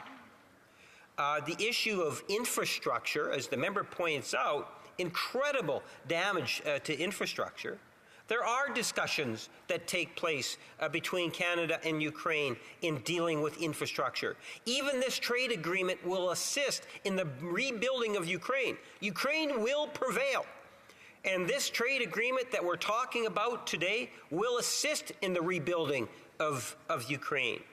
Just the other day, I had a young man by the name of Max, who is a Ukrainian intern that I had a couple of years ago back in Canada, and he was talking about the importance of infrastructure.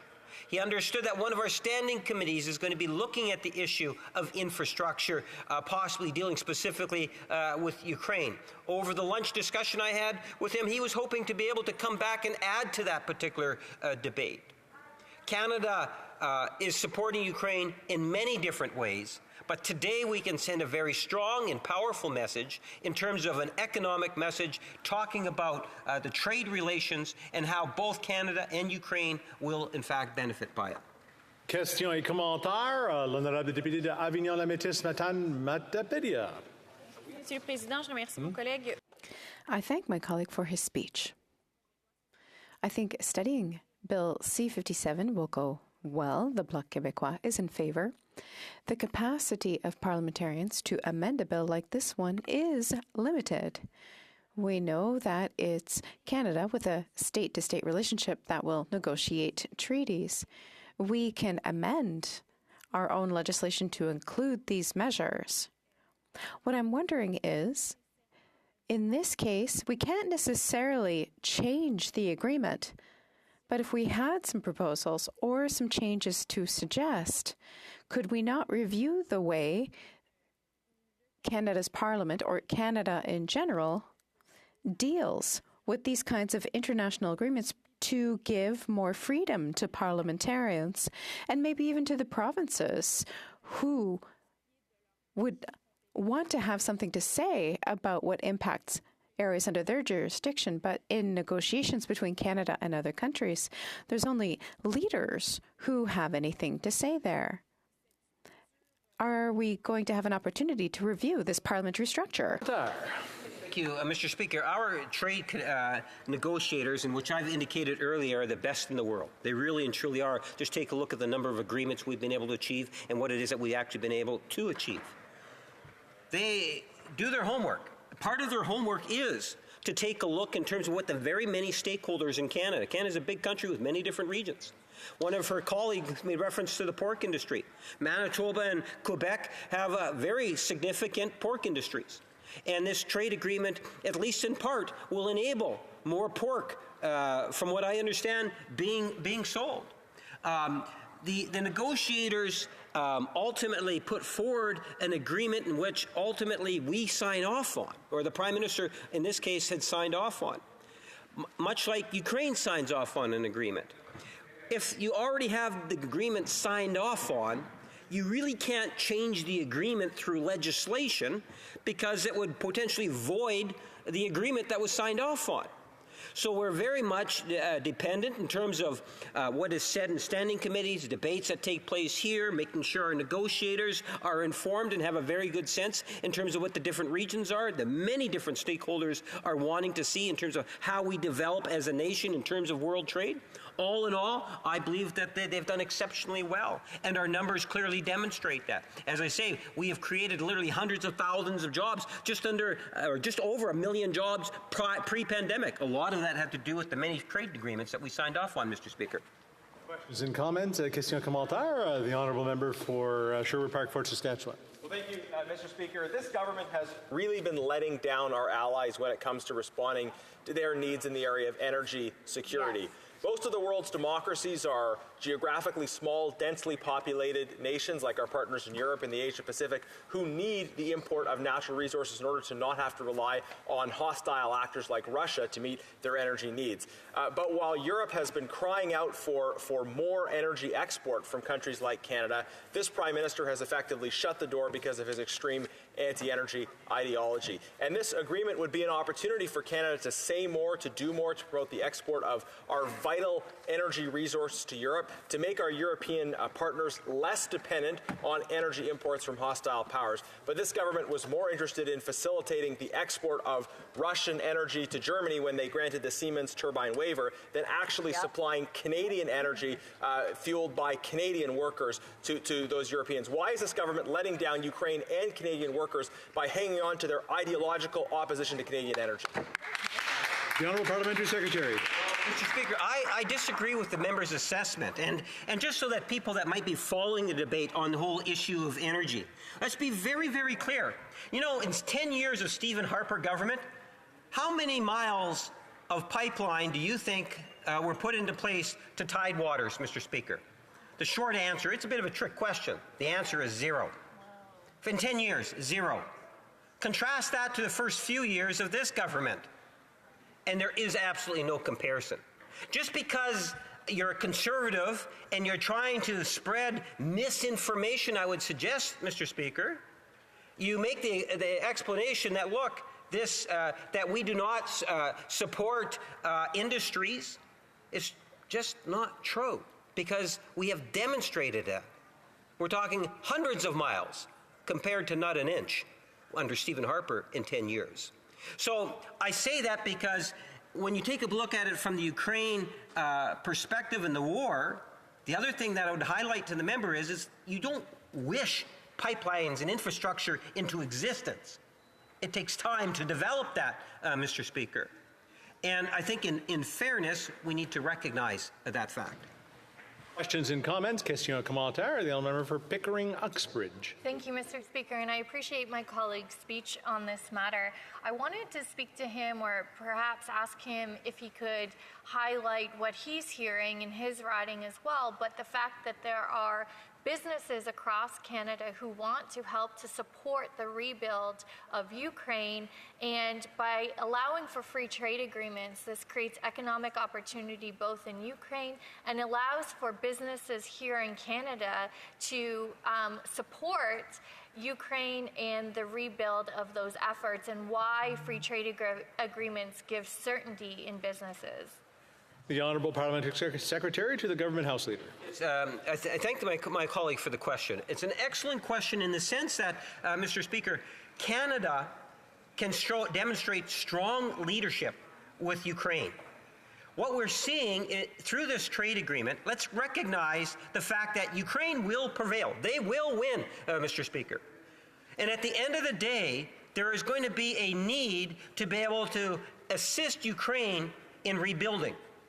And because of this particular agreement and the relationship between Canada and Ukraine, both people of Ukraine and people of Canada will in fact be able to contribute that much more to Ukraine building and rebuilding it to be the nation that it has the potential to be, Mr. Speaker.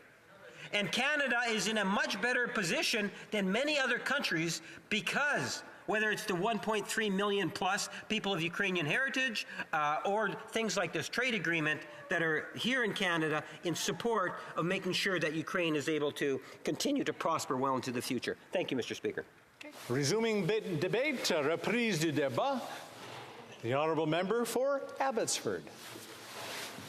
Well, thank you, Mr. Speaker, for the opportunity to speak to this bill, which is an implementation bill for the Ukraine Free Trade Agreement modernization.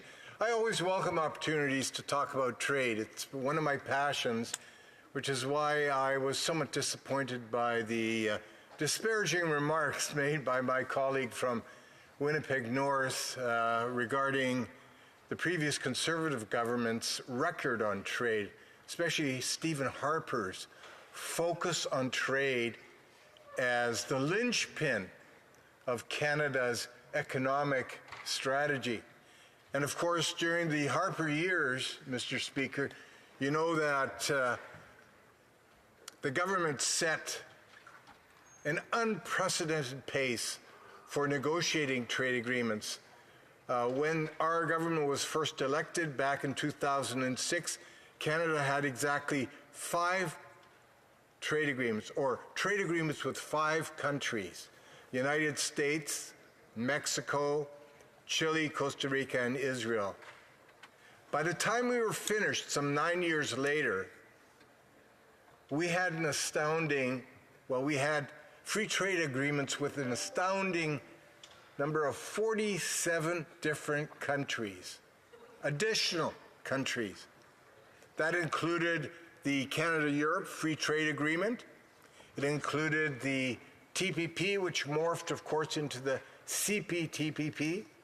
It included South Korea, which was a very difficult negotiation, but it was successfully concluded.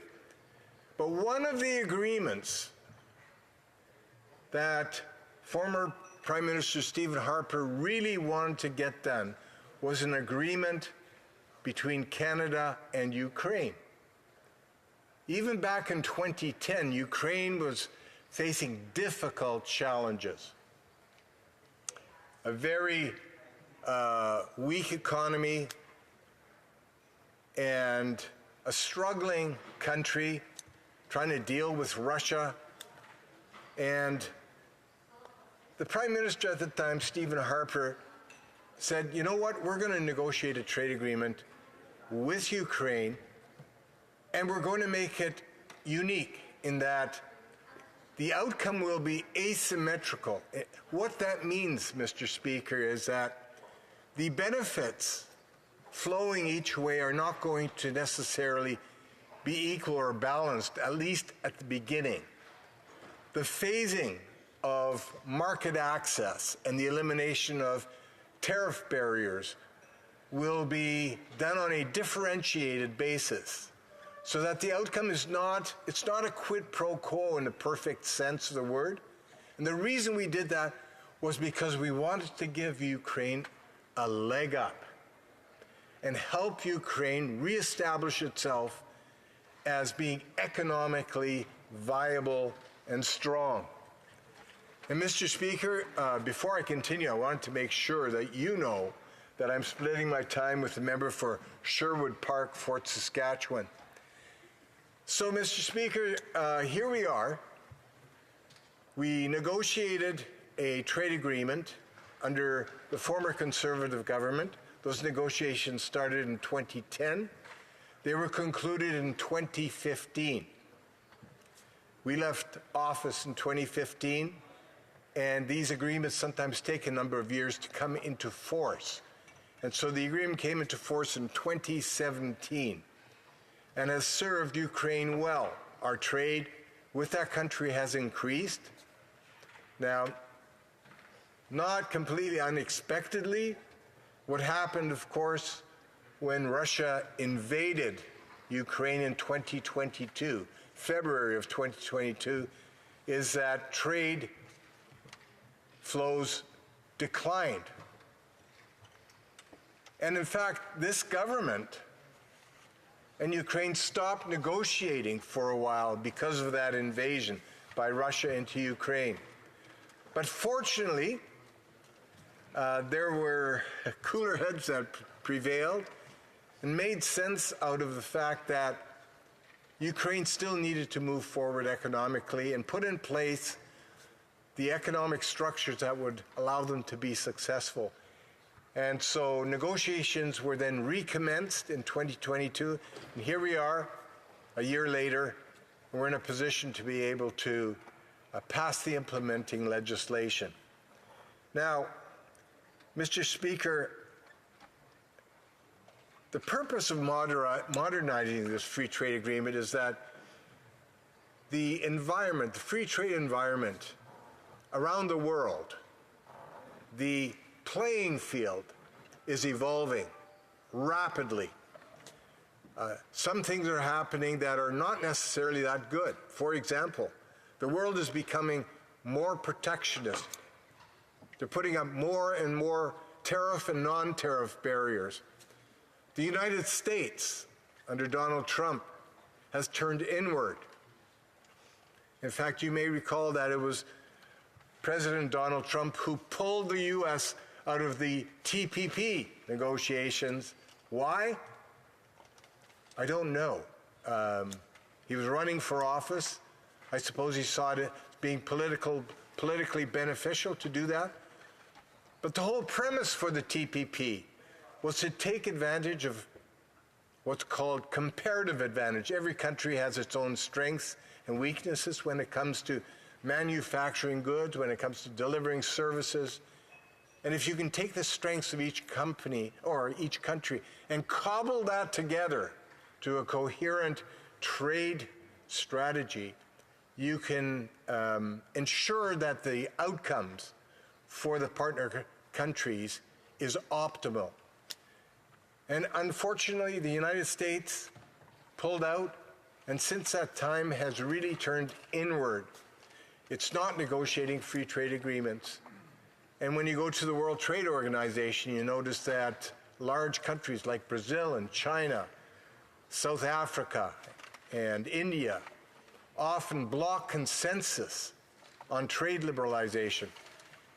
And this causes us to reconsider how do we engage with the world and open up new opportunities for Canadian companies to do business abroad, to expand exports.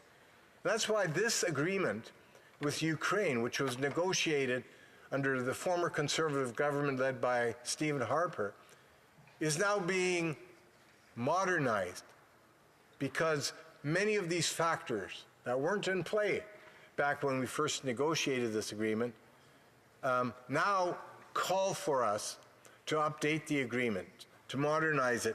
For example, there are 11 new chapters that are included in this agreement.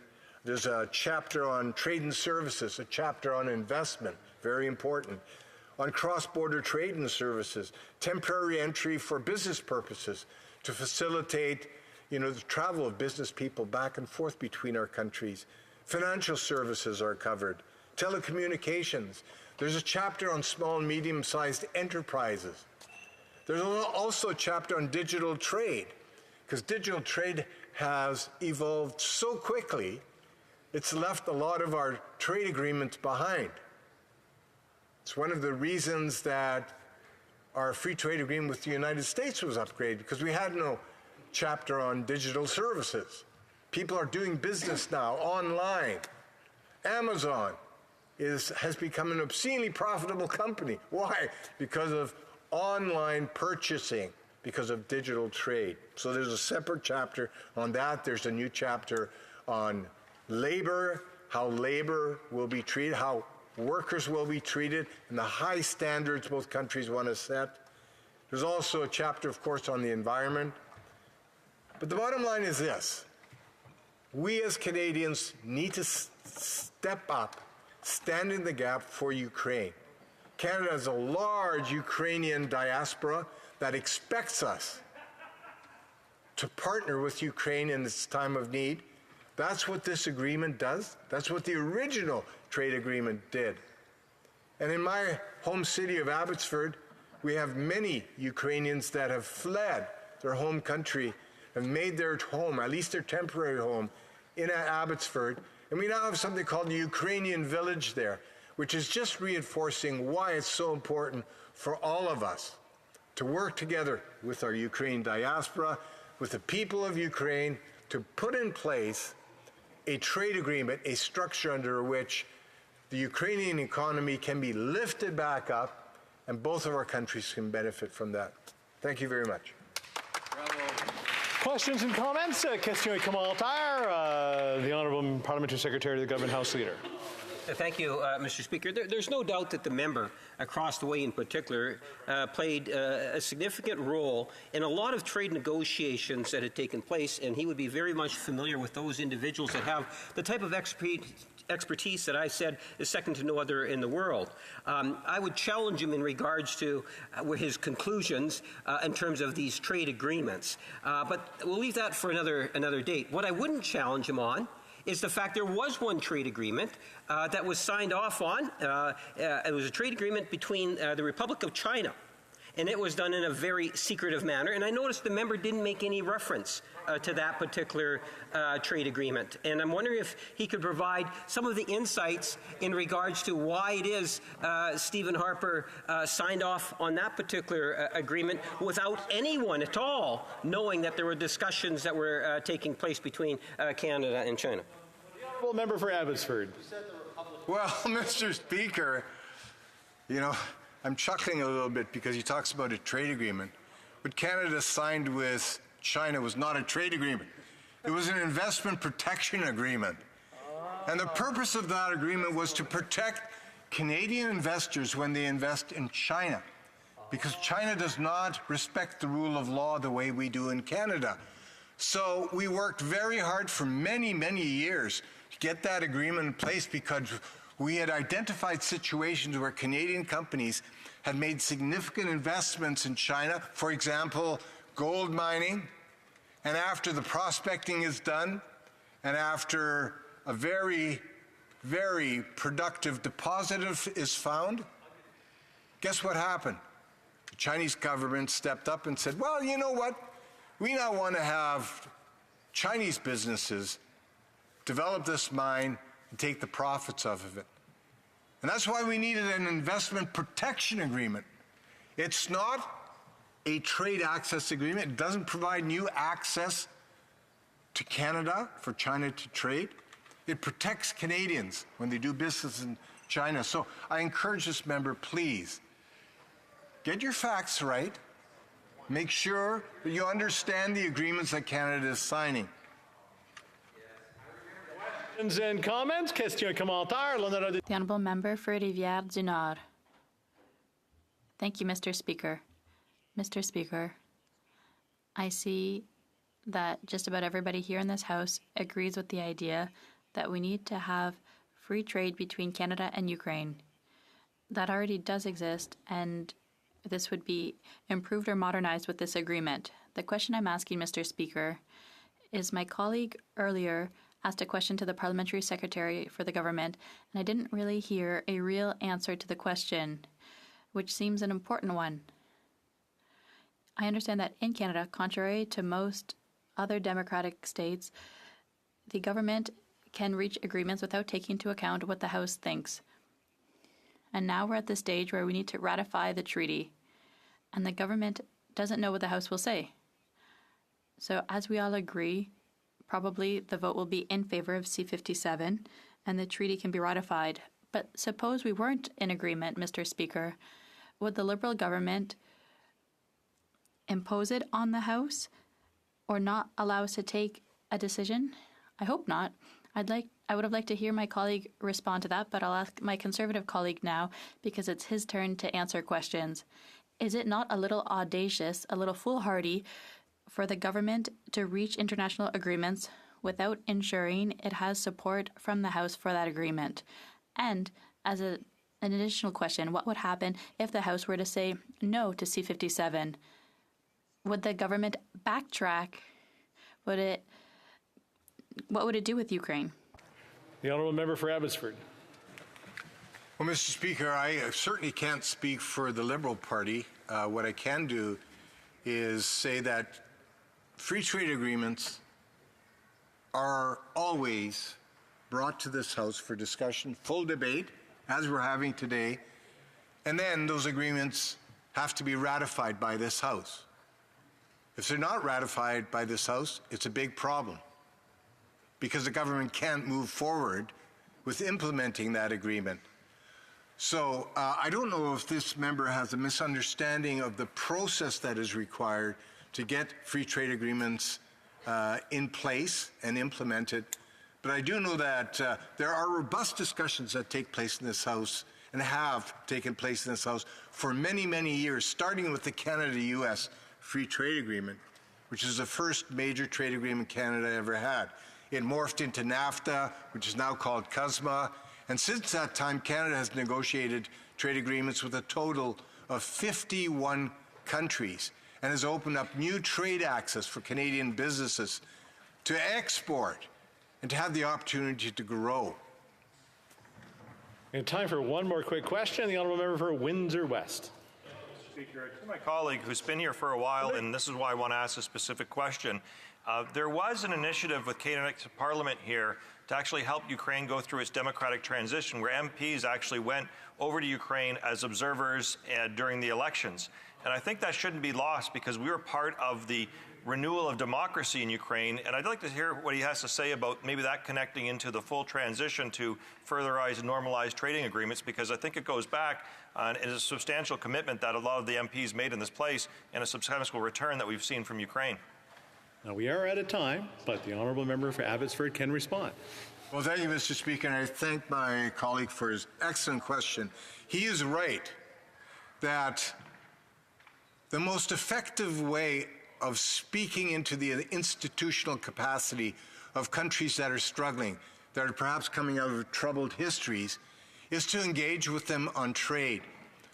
As you engage with them on trade, it opens up opportunities to speak into their democratic institutions, their law enforcement institutions, their human rights, and it's all based on developing trust.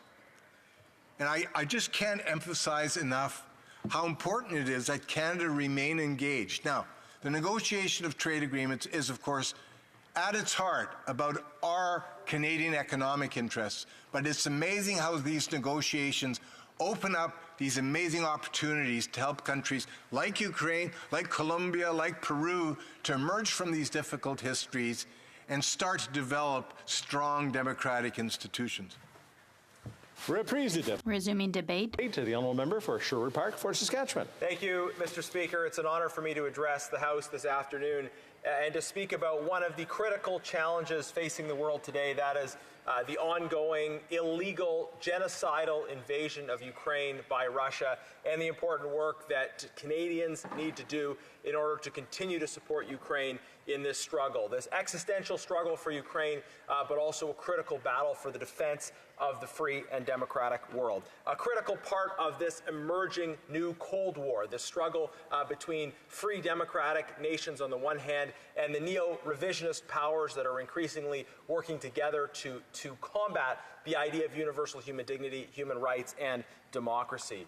With this broader frame in mind, it's critical for our security, and it's critical for the values that we share as Canadians, that Ukraine is able to prevail in this struggle, and that we do all we can to support Ukraine to achieve a quick victory as quickly as possible under the circumstances. Today we're of course debating a proposal for a next step on free trade between Canada and Ukraine, and it's important to recall that this process of pursuing Canada-Ukraine free trade started under the previous Conservative government, and in many cases we've seen trade deals that were begun, negotiated, even completed the negotiation process under the previous Conservative government, and this government has accepted that process. In one famous case, they fought to rename the treaty that had been negotiated by Conservatives, and of course now are eagerly taking credit for those steps.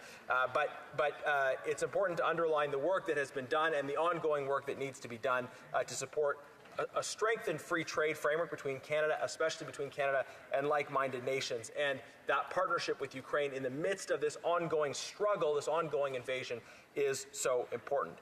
Mr. Speaker, I think it's important to acknowledge that the invasion of Ukraine is not as much in the news or in public discussion at the moment. It's the nature of news to comment on things that are new, and to some extent other world events and other challenges are capturing public attention right now, and those situations obviously need to be addressed as well. But the fact that it is maybe not being discussed as much or not in the news as much does not mean that the struggle isn't going on and isn't more critical than ever. In fact, we are seeing escalating abuses, horrifying atrocities as part of this illegal Russian invasion. We are seeing, for instance, multiplying instances of the abduction of children being stolen from Russian-occupied parts of Ukraine and sent to Russia, taken away from their parents. This is a horrific crime, and I can't imagine the pain that those families are going through to be living in occupying territories and then to have their children taken away from them. We are seeing sexual violence as a weapon of war on a massive scale not seen in Europe since at least the Second World War. Horrifying volumes of sexual violence that are being systematically perpetrated by the Russian regime. And these instances of abduction of children, of systemic sexual violence, of indiscriminate bombing and targeting civilians led this House in the early days of this invasion to recognize that this invasion constituted an act of genocide. And we stand as this House, I hope united in continuing to recognize that. And I think, Mr. Speaker, we need to recognize that as people follow this now, a year and a half since the further invasion, we hope that this war comes to an end quickly. We want this war to end in a quick Ukrainian victory. So do we want this war to go on for much longer? No, we don't. We want it to end in a clear, decisive Ukrainian victory where Ukrainians can exercise sovereignty over all of their territory and exercise democratic self-determination. But we must also countenance the possibility that things will not end quickly and that wars do not always follow the timelines that we hope for. And I think it is an obligation for us to stand firm in supporting Ukrainians in the midst of these circumstances. This is why Conservatives have been there from the beginning. In fact, Conservatives have been calling for more support earlier at every stage. It was Conservatives who led the G7 after the initial invasion in 2014 in having a strengthened international response. We pushed back when this government, upon taking office, stopped sharing RadarSat satellite images with the government of Ukraine. We pushed back. We fought back against that. We called for tough sanctions to be imposed on the Putin regime prior to the further invasion beginning last February. Much of the world community anticipated this further invasion coming. We called, and comments on the record in this House and in committee, calling for tough sanctions beforehand, preemptive sanctions to try to deter the invasion. And it was a failure, I think, of the international community to really recognize the threat that was coming from the Putin regime and to impose preemptive measures in advance that might have stood a chance of deterring this horrific invasion. We called for those sanctions earlier. We called on this government to do more to support Ukrainian energy security and to supply the needed equipment and weapons. Of course, the government has taken some steps to support Ukraine, but our criticism has been that in order to bring about Ukrainian victory, it is vitally necessary to supply the equipment and support required as early in the process as possible, not just to make the announcements, but to get the delivery of that equipment as quickly and as early on in the process as possible. This is what we need in order to have Ukrainian victory, for Ukraine to have the tools and the equipment it needs to secure victory. And this is very important. Mr. Speaker, I hear from time to time people that are skeptical or critical about our support for Ukraine. To them, I would say a number of things. First of all, I welcome conversations with people, regardless of their opinion on this issue. Don't hesitate to call me, call my office. There are many good reasons why we should be supporting Ukraine, and I'm happy to make that case to anybody who's interested in having the conversation and listening. Some people ask about the cost. Well, how much is this costing us? But I would point, Mr. Speaker, to the costs of inaction. What are the costs of failing to stand up to the bully in the Kremlin? And you can look historically at the growing appetite for aggressive action by the Putin regime, where it started, where it has continued, the action in Chechnya, the invasion of Georgia, the continuing Russian presence in Moldova, and the invasion of Crimea in 2014. And if at each of those points there had been a stronger response from the international community, we might not have seen the aggression move on to the next step, much more costly at every next stage in terms of human life, in terms of the response that it has required. And I think we can now look back and say, if we had done more at some of these earlier points, The continuing strategy by Germany, for example, to be heavily reliant on Russian gas, that continued after Ukraine was already invaded in 2014. They continued to pursue Nord Stream 2 even after Germany had already, Russia had already illegally annexed Crimea and was continuing to be present in other parts of Ukraine illegally. So what are the costs of inaction? If we don't support Ukraine, then this aggression will continue. It will proceed, I believe, to threaten NATO countries. It could proceed to threaten Canada in our north. The cost of inaction is very high because this aggression will continue. Now, Mr. Speaker, Canada has a unique obligation in the midst of this challenge. Most of the world's democracies are small, densely populated nations. Canada, as a geographically vast energy-producing country, needs to be fulfilling our responsibility within the community of democratic nations to supply the world, the democratic world, with the energy security that it needs. We need to be stepping up, producing more energy, exporting more energy, relieving our partners and allies of their dependence on Russian energy.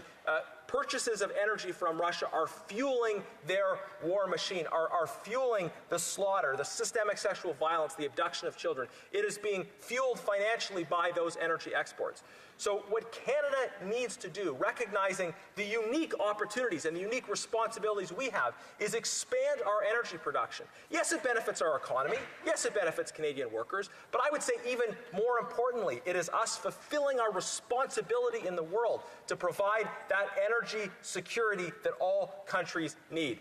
Mr. Speaker, it is for such a time and such a responsibility that Canada is here. And yet this government has their ideological head in the sand and is just missing the opportunity that we have and the responsibility that we have to do more on the energy front.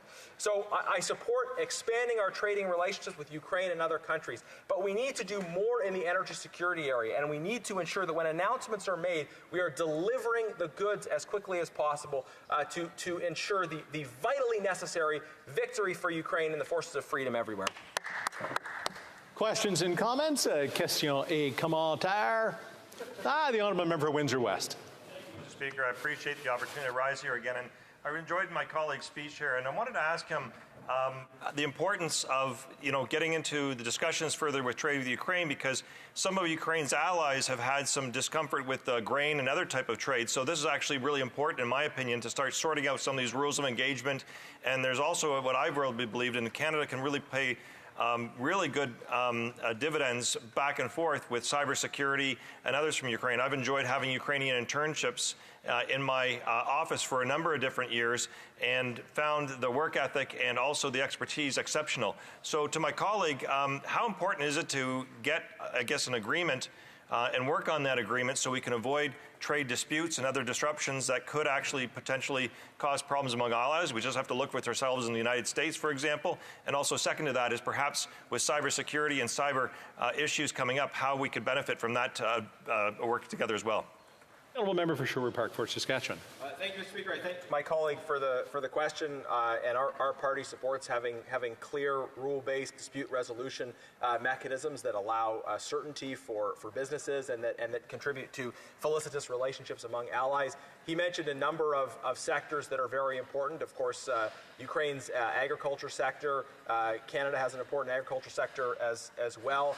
And one of the things that is now being explored at the Foreign Affairs Committee, I know, is a study Conservatives have put forward on looking at the food and fuel security implications of Russia's invasion of Ukraine. Ukrainian farmers play a critical role. We know that the World Food Program has sourced significantly from Ukraine in the past, and the disruption to the flow of food from Ukraine has significant implications for people in parts of Africa that rely on imports from Ukraine.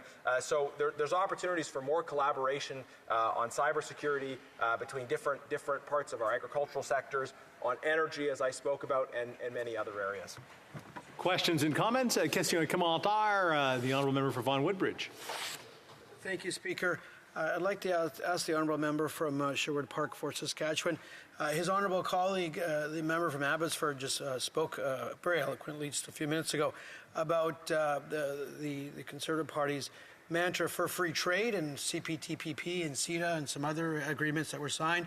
But during the Brexit debate, there were many members opposite that aisle which were pro-Brexit, which were pro-tearing up trade agreements, pro the UK leaving. We've seen the results of that. And I'm just wondering, here we're debating where we have a unanimity virtually for an expanded or an improved Canada-Ukraine free trade agreement. Wouldn't you agree that anyone that really thought about Brexit was really mistaken on the results, and we've seen the results in the British economy? The honourable member for Sherwood Park, Fort Saskatchewan. Thank you, Mr. Speaker. Respectfully to my honourable member, that is pretty far afield. That's pretty far afield. I have to say I have many thoughts on the sort of Spanish-Dutch trading relationship in the 16th century as well. I do think some mistakes were made at that time. But I'll just say, in a little bit more seriousness, that there are trade agreements and there are also political partnerships that nations pursue. And those questions about the kind of political relationships that nations wish to have with each other, I think those are proper and legitimate debates for the peoples in those countries to have among themselves and to come to their own conclusions. Questions and comments? Question commentaire? The honourable member for Avignon-la-Métis-Métal-Metapédia. Thank you, Mr. Speaker. My colleague was speaking about the cost of inaction and the importance of supporting Ukraine in its current situation. Given the increase in the cost of living, and I totally agree that it's very important to support Ukraine, but given the cost of living crisis, my constituents come to see me, and yes, they want to help people abroad, but at the end of the day, they also think, why is our tax money often being used abroad, elsewhere in the world, to support another community while we're hurting? It's commendable to help others, but we're hurting here as well in a number of ways. So why not invest more as well in Canada? I know that my honourable colleague is an expert in international affairs, and he knows that we have to help the world. But what would his answer be to this kind of question in particular? Sherwood Park, Fort Saskatchewan. Well, thank you, Mr. Speaker. My answer would be this, that investments in international peace and security are equivalent, if you make a comparison to domestic life, they're like the investments that individuals make in an alarm system. When you invest in peace and security, in protection of yourself, that gives you greater peace of mind, and it's a way of protecting you from possible threats that may come. They may never manifest themselves, but those are still often wise investments to make. Now, in the case of supporting Ukraine, we're talking about a threat that will potentially come to us and our other partners in NATO, but Ukraine is on the front lines of that threat. Ukraine stands between us and those kinds of threats. So investments in international peace and security are not charity. They are, in fact, very much in our own interests. Separate conversation you can have about things that are more in the category of pure charity, but this, I think, clearly is the case of us investing in our own collective security with like-minded countries, and Ukraine being on the front line of that battle. And trying to be fair, the honourable questions and comments, the honourable member for Selkirk into Lake Eastman. Well, thank you, Mr. Speaker. And I want to thank my colleague from Fort Saskatchewan, Sherwood Park, for his intervention, as well as the member from Abbotsford for his leadership that he's shown on this file going back to 2014-2015 when he was Minister of Trade. And I had the pleasure of accompanying him on a trade mission to Ukraine when we started this whole process. Now, as the member from Fort Saskatchewan, Sherwood Park, has mentioned, he has been a very strong advocate for Ukraine and their ability to defend themselves against the Russian invasion and the atrocities that Putin and his proxies are committing in Ukraine. And in this trade agreement, the Liberals are sneaking in one of their ideological platform ideas on carbon taxing and carbon pricing.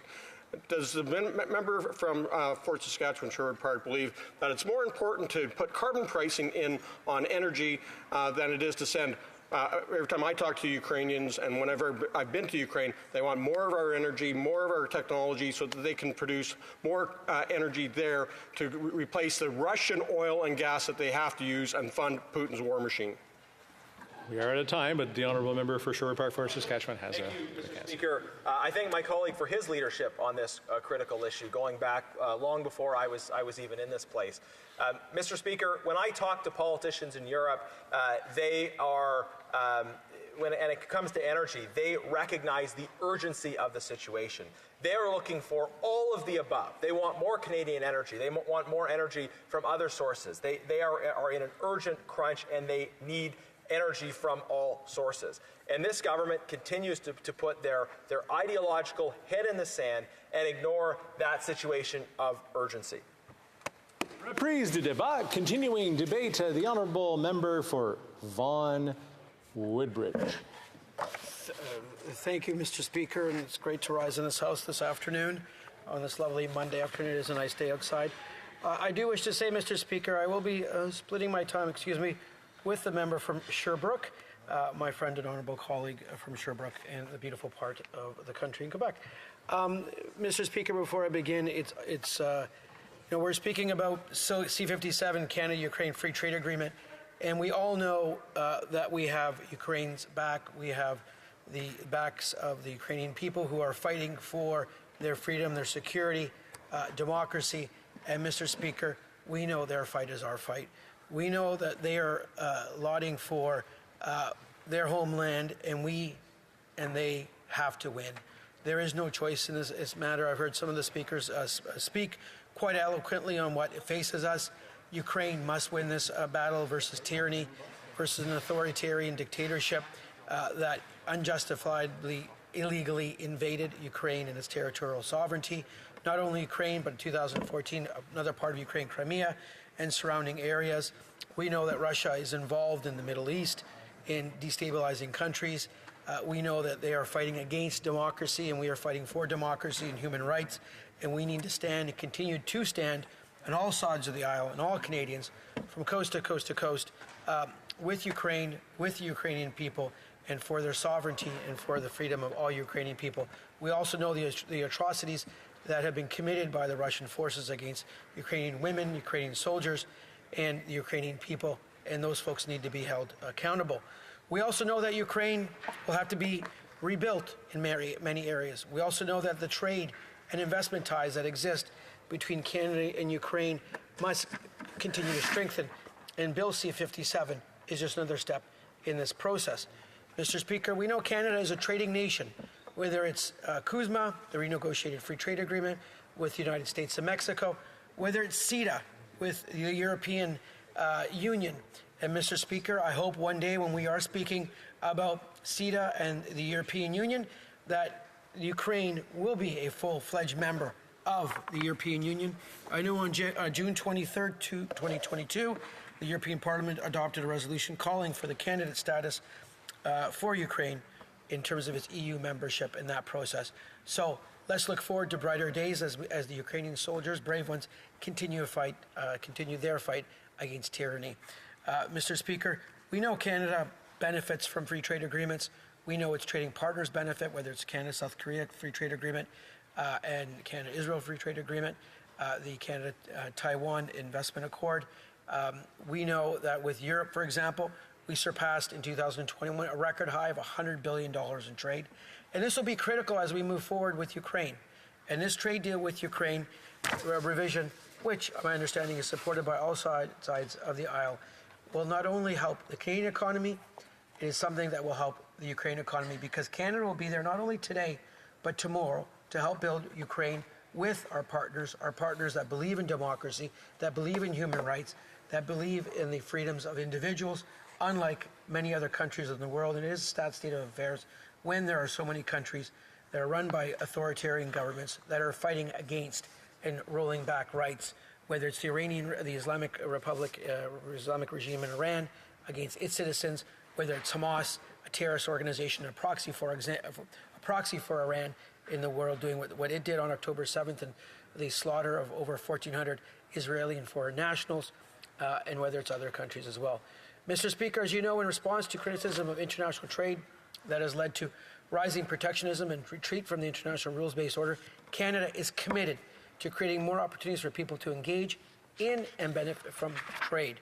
As such, and as part of the Government of Canada's trade diversification strategy, we are pursuing an inclusive approach to trade that seeks to ensure that more Canadians have access to the benefits and opportunities that flow from international trade and investment.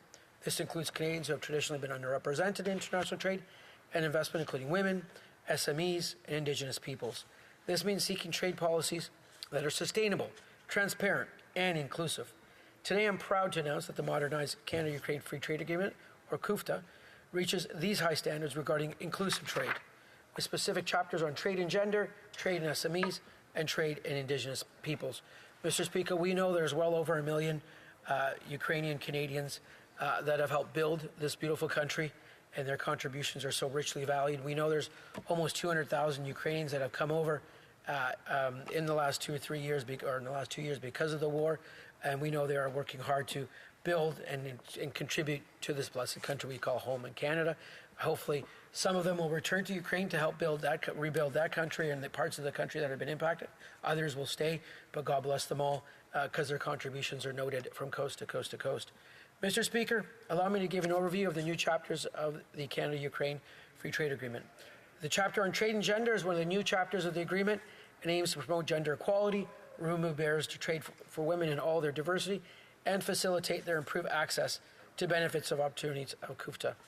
For Canada, advancing women's equality could add up to $150 billion to our GDP by 2026 to ensure that the benefits of free trade can be maximized and widely shared. It is important, therefore, for Canada to consider gender-related issues when developing trade policy and negotiating FTAs. As such, this chapter aims to empower more women to participate in trade and benefit from the modernized free trade deal upon its entry into force. To achieve these goals, the Trade and Gender chapter includes an article committing parties to enforce and not weaken their domestic laws and protections afforded to women in order to attract trade and investment. It also includes a commitment to undertake cooperation activities, as well as the establishment of a committee to facilitate the chapter's implementation. Additionally, in responding to stakeholder demands to see the enforceability of trade and gender chapters, Canada and Ukraine delivered by replicating the dispute settlement arrangement found in the Canada-Israel FTA Trade and Gender chapter. This sends an important signal to Canadian stakeholders that Canada is committed to advancing gender equality and women's economic empowerment at home and abroad. Another new chapter concluded under CUFTA modernization is the chapter of trade and SMEs that seeks to enhance their ability to participate in and benefit from the opportunities created by the agreement. Over the 2015 to 2019 period, SMEs' contribution to Canada's GDP was on average 53.2% in the goods-producing sector and 51.8% in the services producing sector. Additionally, in 2021, small and medium-sized businesses composed respectively nearly 98% and 1.9% of the 1.21 million employer businesses in Canada. Based on this recognition of the importance of SMEs to the economy, both Canada and Ukraine are committed to working together to remove barriers so that SMEs may be better placed to participate in and benefit from international trade and investment. Now, Mr. Speaker, it's very important to note it's not just trade and investment that's really important amongst this deal.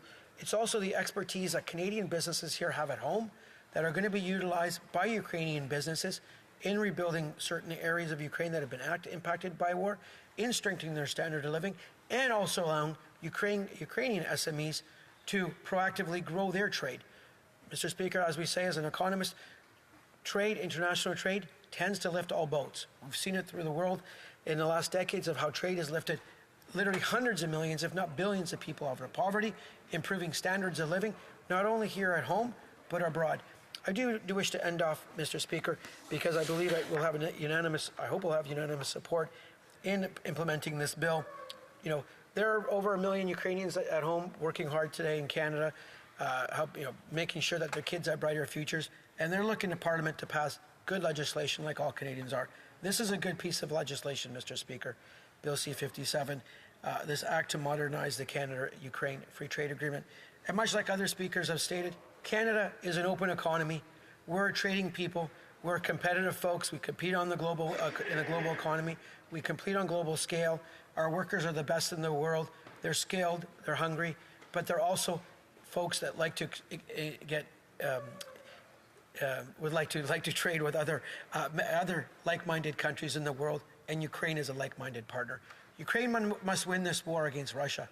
We have no question about that. There is no doubt about that, and we must always be there for them. I believe we've dedicated almost $10 billion of resources to Ukraine over their fight against Russia. we must, as a government, we must, as a legislature here, as Parliament, continue to stand together with Ukraine against Russia's no ifs, ands, or buts, to ensure that victory, to ensure that democracy always wins over the evil that Ukraine has faced for the last 2 years in the unjustified, illegal, and atrocious Russian aggression that Ukrainian soldiers are fighting against today. Thank you, Mr. Speaker. Questions and comments? Question commentaire. The Honourable Member for Selkirk, Interlake, Eastman. Thank you, Mr. Speaker, and I want to thank my colleague for his interventions and for his speech on need to provide more support for Ukraine. And he's talking about the military aid we provide for Ukraine, and I can tell you that when I was in Ukraine earlier this summer, that they were very grateful for the support that Canada has given them. As Conservatives, we've been advocating for quite some time that the Government of Canada actually provides more military aid to Ukraine, including more weapons. And one of the things that we're about to be decommissioning here in Canada, and some of them have already been sent off to the scrap heap, is a number of our own older armoured vehicles.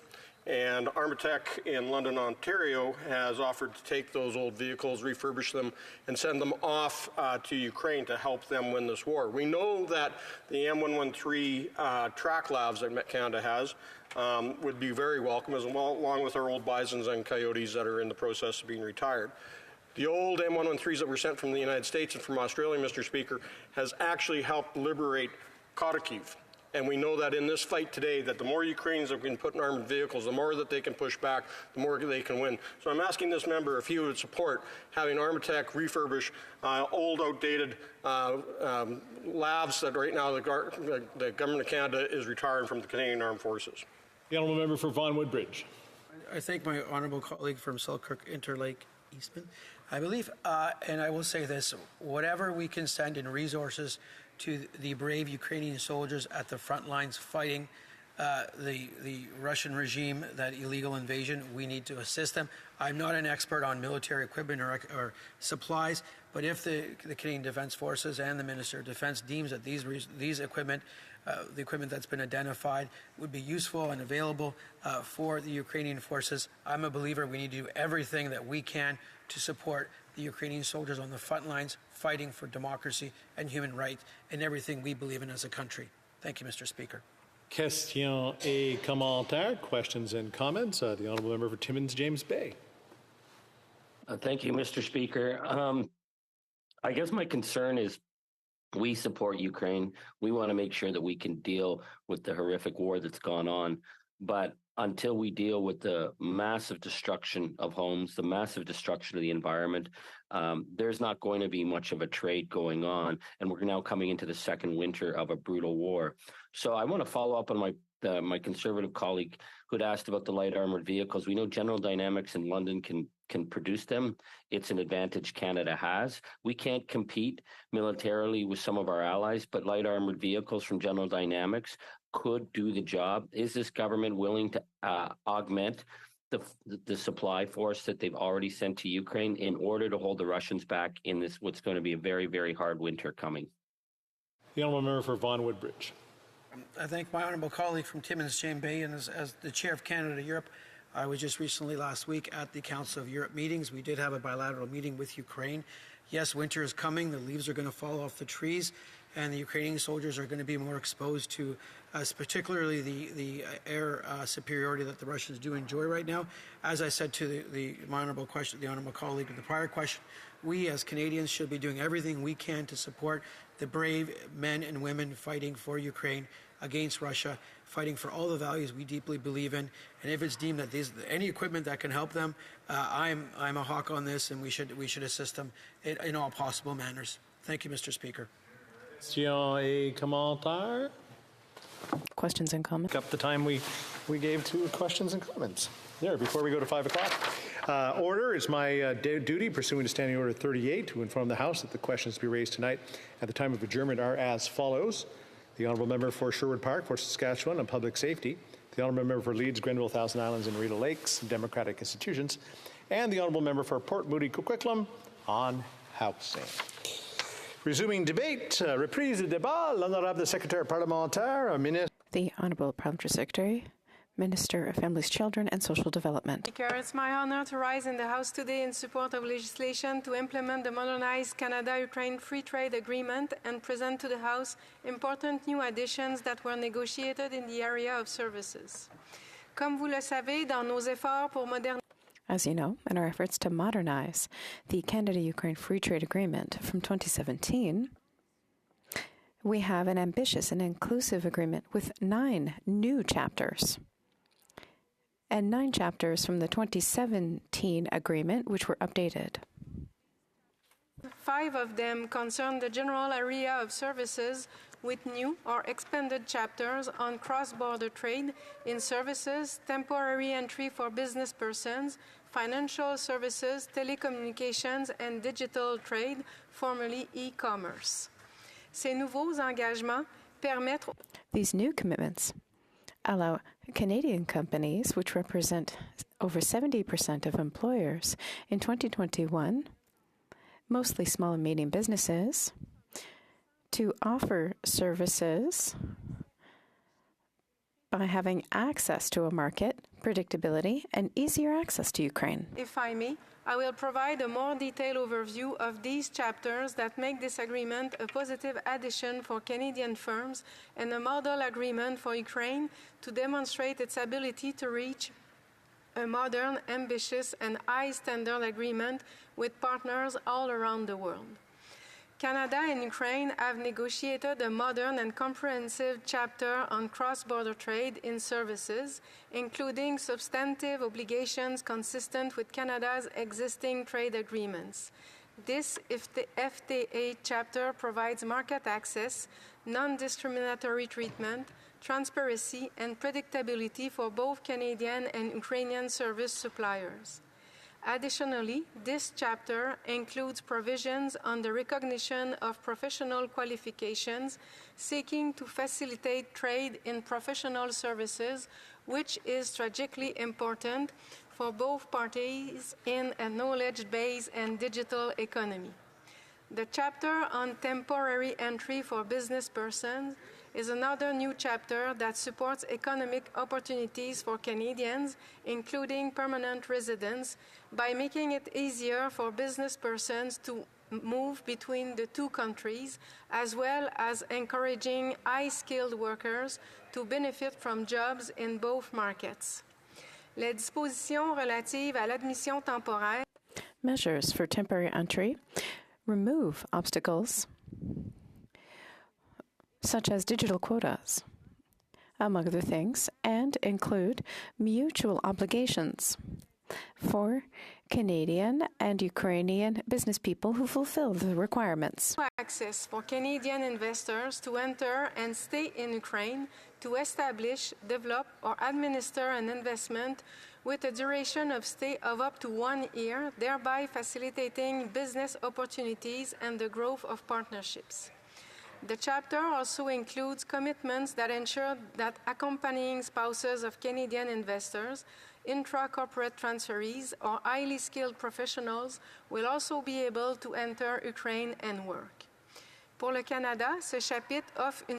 For Canada, this chapter offers many advantages to Canadian employers, who will have easier access to Ukrainian talent on a temporary basis in a broad spectrum of professions, including engineers, developers, and programmers, as well as architects. As part of the COFTA modernization, Canada also negotiated a comprehensive and progressive standalone financial services chapter with Ukraine that will provide a level playing field through a framework of rules tailored to the unique nature of the financial sector. This includes ambitious commitments for financial services through legally binding rights and obligations, while maintaining flexibility for regulators to preserve the integrity and stability of the financial system. En ce qui a trait aux télécommunications, as for telecommunications, provisions in this chapter offer more legal security to those who provide telecommunication services when they invest in Ukrainian and Canadian markets. This chapter also facilitates trade in a broader way, including online trade, ensuring that companies other than telecommunications can have access to and use telecommunications networks and services. Digital trade chapter includes updated language previously contained within the COFTA e-commerce chapter, ensuring that customs duties will not be applied to digital products transmitted electronically. This modernized chapter also contains ambitious commitments to facilitate the use of digital trade. This includes protections against unnecessary requirements to store data locally or provide access to proprietary software source code, as well as commitments to facilitate public access and use of open government information to support economic development, competitiveness, and innovation. Additionally, commitments regarding the protection of individuals online have been included, ensuring frameworks are in place to protect personal information and address online fraudulent and deceptive commercial practices in order to build trust and confidence to engage in digital trade. Je suis également fière d'annoncer.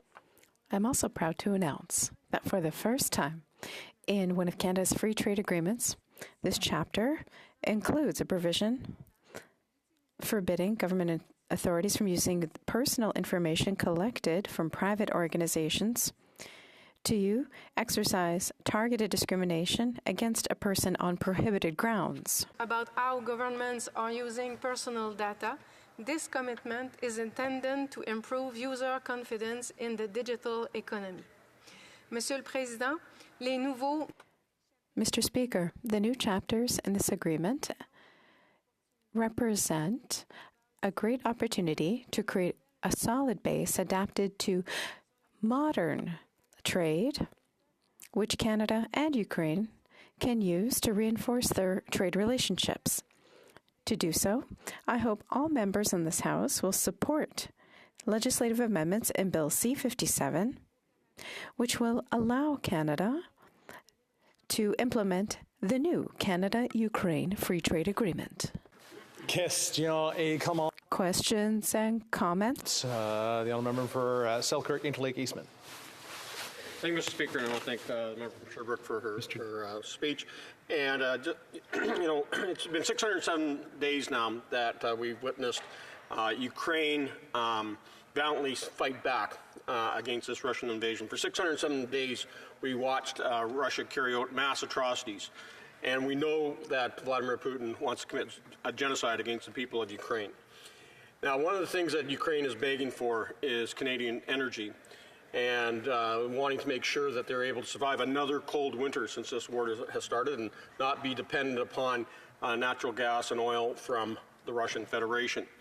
Will the member today commit to making sure that we can send Canadian ethical energy, liquefied natural gas, and oil to Ukraine so that they can have a comfortable winter and not be putting money into the fuel tank of Putin's war machine? L'honorable député de Sherbrooke. The honourable member for Sherbrooke. Speaker, and I thank my colleague for his important question. Depuis les premières manifestations de cette invasion illégale. From the very beginning of the illegal invasion, Canada has been ready to offer military, financial, and humanitarian aid. The question he raises is a very important one. I would even say that it's a human rights issue, being able to stay warm in winter. It's the base. Canada will continue to be there as it has from the very beginning and do everything we can to be present for our Ukrainian friends. In comments, the honourable member for Vancouver Kingsway. Thank you, Mr. Speaker.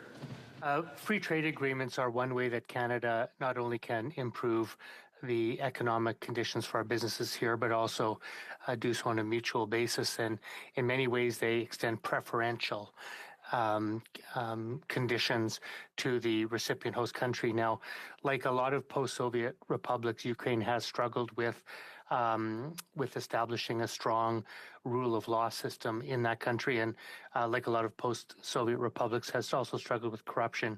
I'm just wondering if my honourable colleague can point to any provisions in this agreement that may assist the parties in strengthening those institutions, which are very important to establish credible and legitimate economic relations. Honourable Parliamentary Secretary to the Minister of Families, Children and Social Development. Thank you, Mr. Speaker. And again, I thank my colleague for his question. En fait, c'est comme il le dit. As he said, international trade agreements are one way to help countries. This agreement creates a lot of opportunities for Canada and Ukraine. For instance, it allows the creation of good jobs for the middle class. Adding these specific chapters, such as the one my colleague mentioned earlier, on trade and gender, trade and the environment, they show that there are measures included to modernize this agreement, to update it, and to deal with the new realities of trade between Canada and Ukraine. The Honourable Member from Madawaska-Restigouche. Thank you. It's always interesting for me to see agreements concluded between Canada and other international partners. What's interesting about this agreement with Ukraine, which will be modernized, since we had one that dated back to 2017, the war Russia is leading against Ukraine, I'm wondering how this trade agreement will improve the economy and the quality of life of Canadians and Ukrainians. The Honourable Member for Sherbrooke. Thank you, Mr. Speaker, and I'd like to thank my colleague for his important question. As I said in some of my earlier answers, Canada is there to help Ukrainians, and this agreement will help Canadian companies rebuild Ukraine economically after the illegal Russian invasion, with the new chapters that have been added, like, for example, helping women become more independent, for those who were able to come to Canada, and for Canadians who will be able to go to Ukraine on a temporary basis.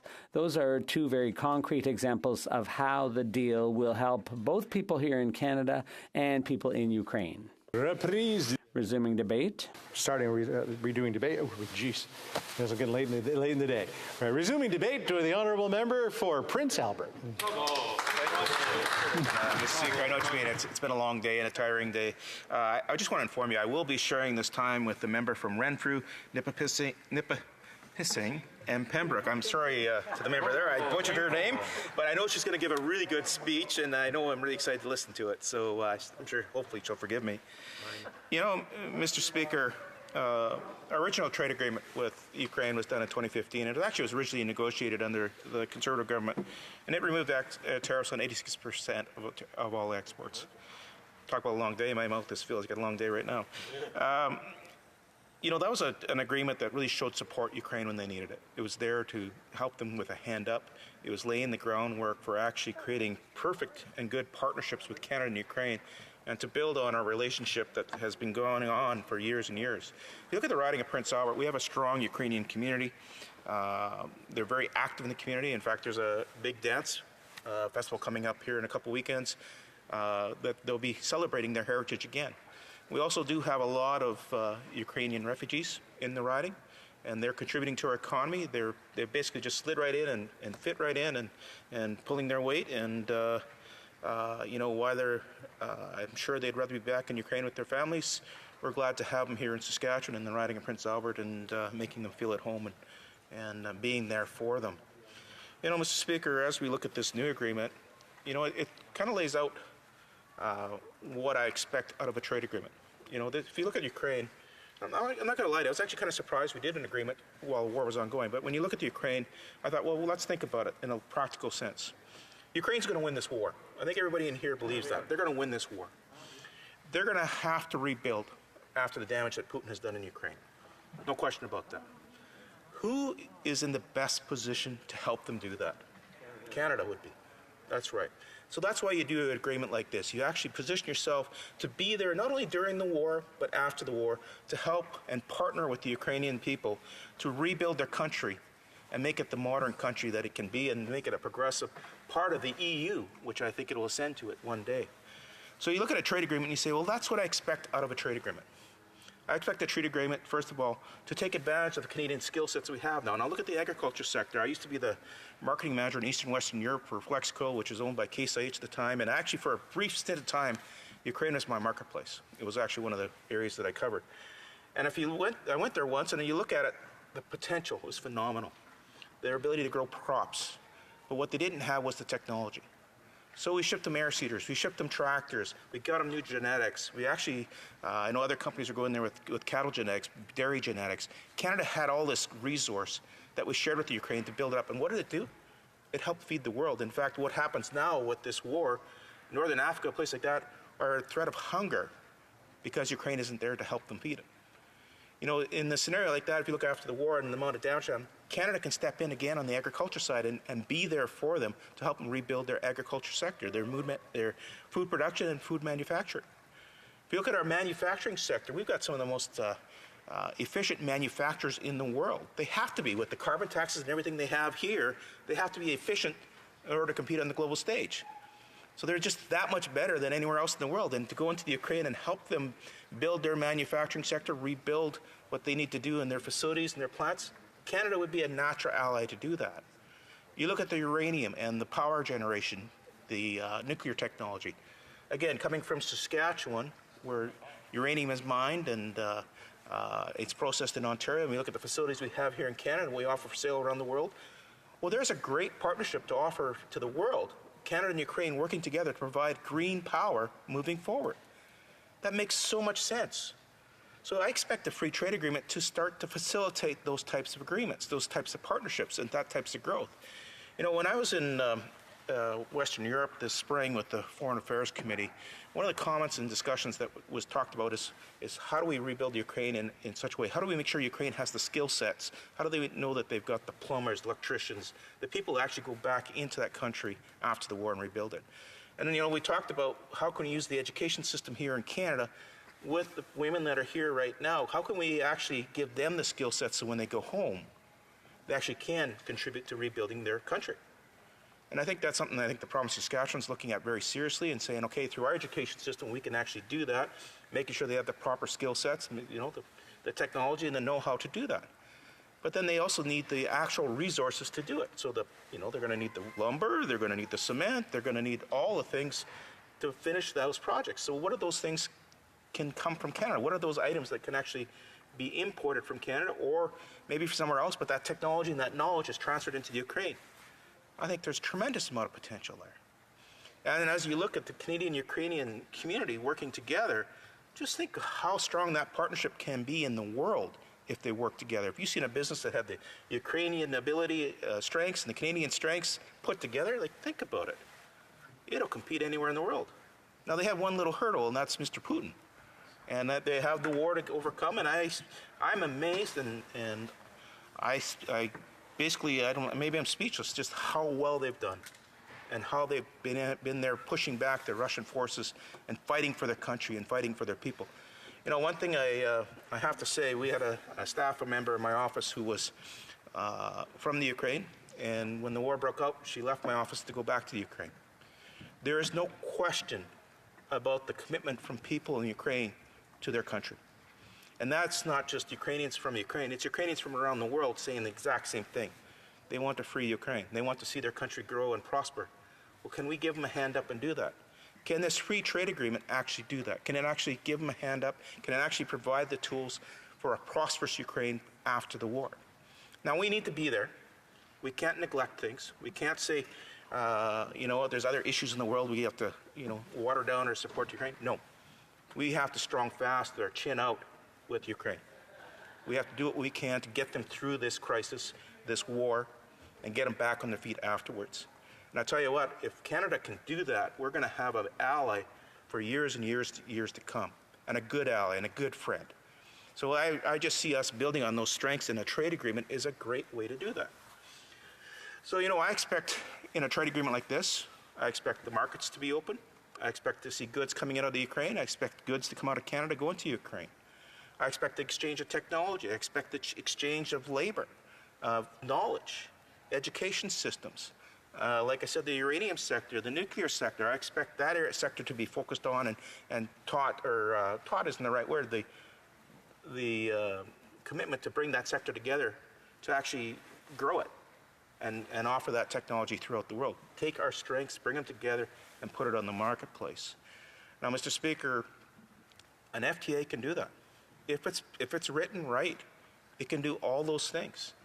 And I think, one thing about an FTA even now for the people of Ukraine, they can look at that and say, hey, if it's written right, that's a good agreement. It's just another reason why we need to fight. This is another reason why we need to keep our resolve and actually push the Russians back and push Putin back and get back to some normalcy. So I think this FTA could possibly do that. I'm looking forward to seeing that as a possibility. If I look back to the riding of Prince Albert and the people in Prince Albert, they're free traders. Saskatchewan's a trading province. We export. We produce so much, we have to export. So we're always in favor of trade and good trade agreements. And I think with the Ukraine, we've got technologies that are so common and so many advantages that we can work together on by working together for each and other's benefit. It could be a really, really, really good relationship moving forward. So I look forward to seeing what's in this agreement. I like the idea of a trade agreement with Ukraine, always have. I always like the idea of giving Ukraine a hand up and being there for them, not only during the war, but after the war. I think it's a possibility of a win-win if it's done properly. And Mr. Speaker, I think the Ukrainian people will look at us and say, thank you for being there not only during the war, but thank you for being there after the war. Thank you for being there all the time and consistently. We've been there since the early 2000s when the wall came down in Berlin, and when communists left, Canada was one of the first countries to actually start throwing resources into Ukraine. And after the war, we'll be there again to help them again. So thank you, Mr. Speaker. Questions and comments? Question Kamal-Tar, the Honourable Parliamentary Secretary to the Government House Leader. Yes, thank you, Mr. Speaker. I really do appreciate many of the comments that the member has made, because I think it is fairly profound when you think about what it is that we're debating today and the impact that goes even far beyond trade. It sends a very powerful message to even Putin in Russia.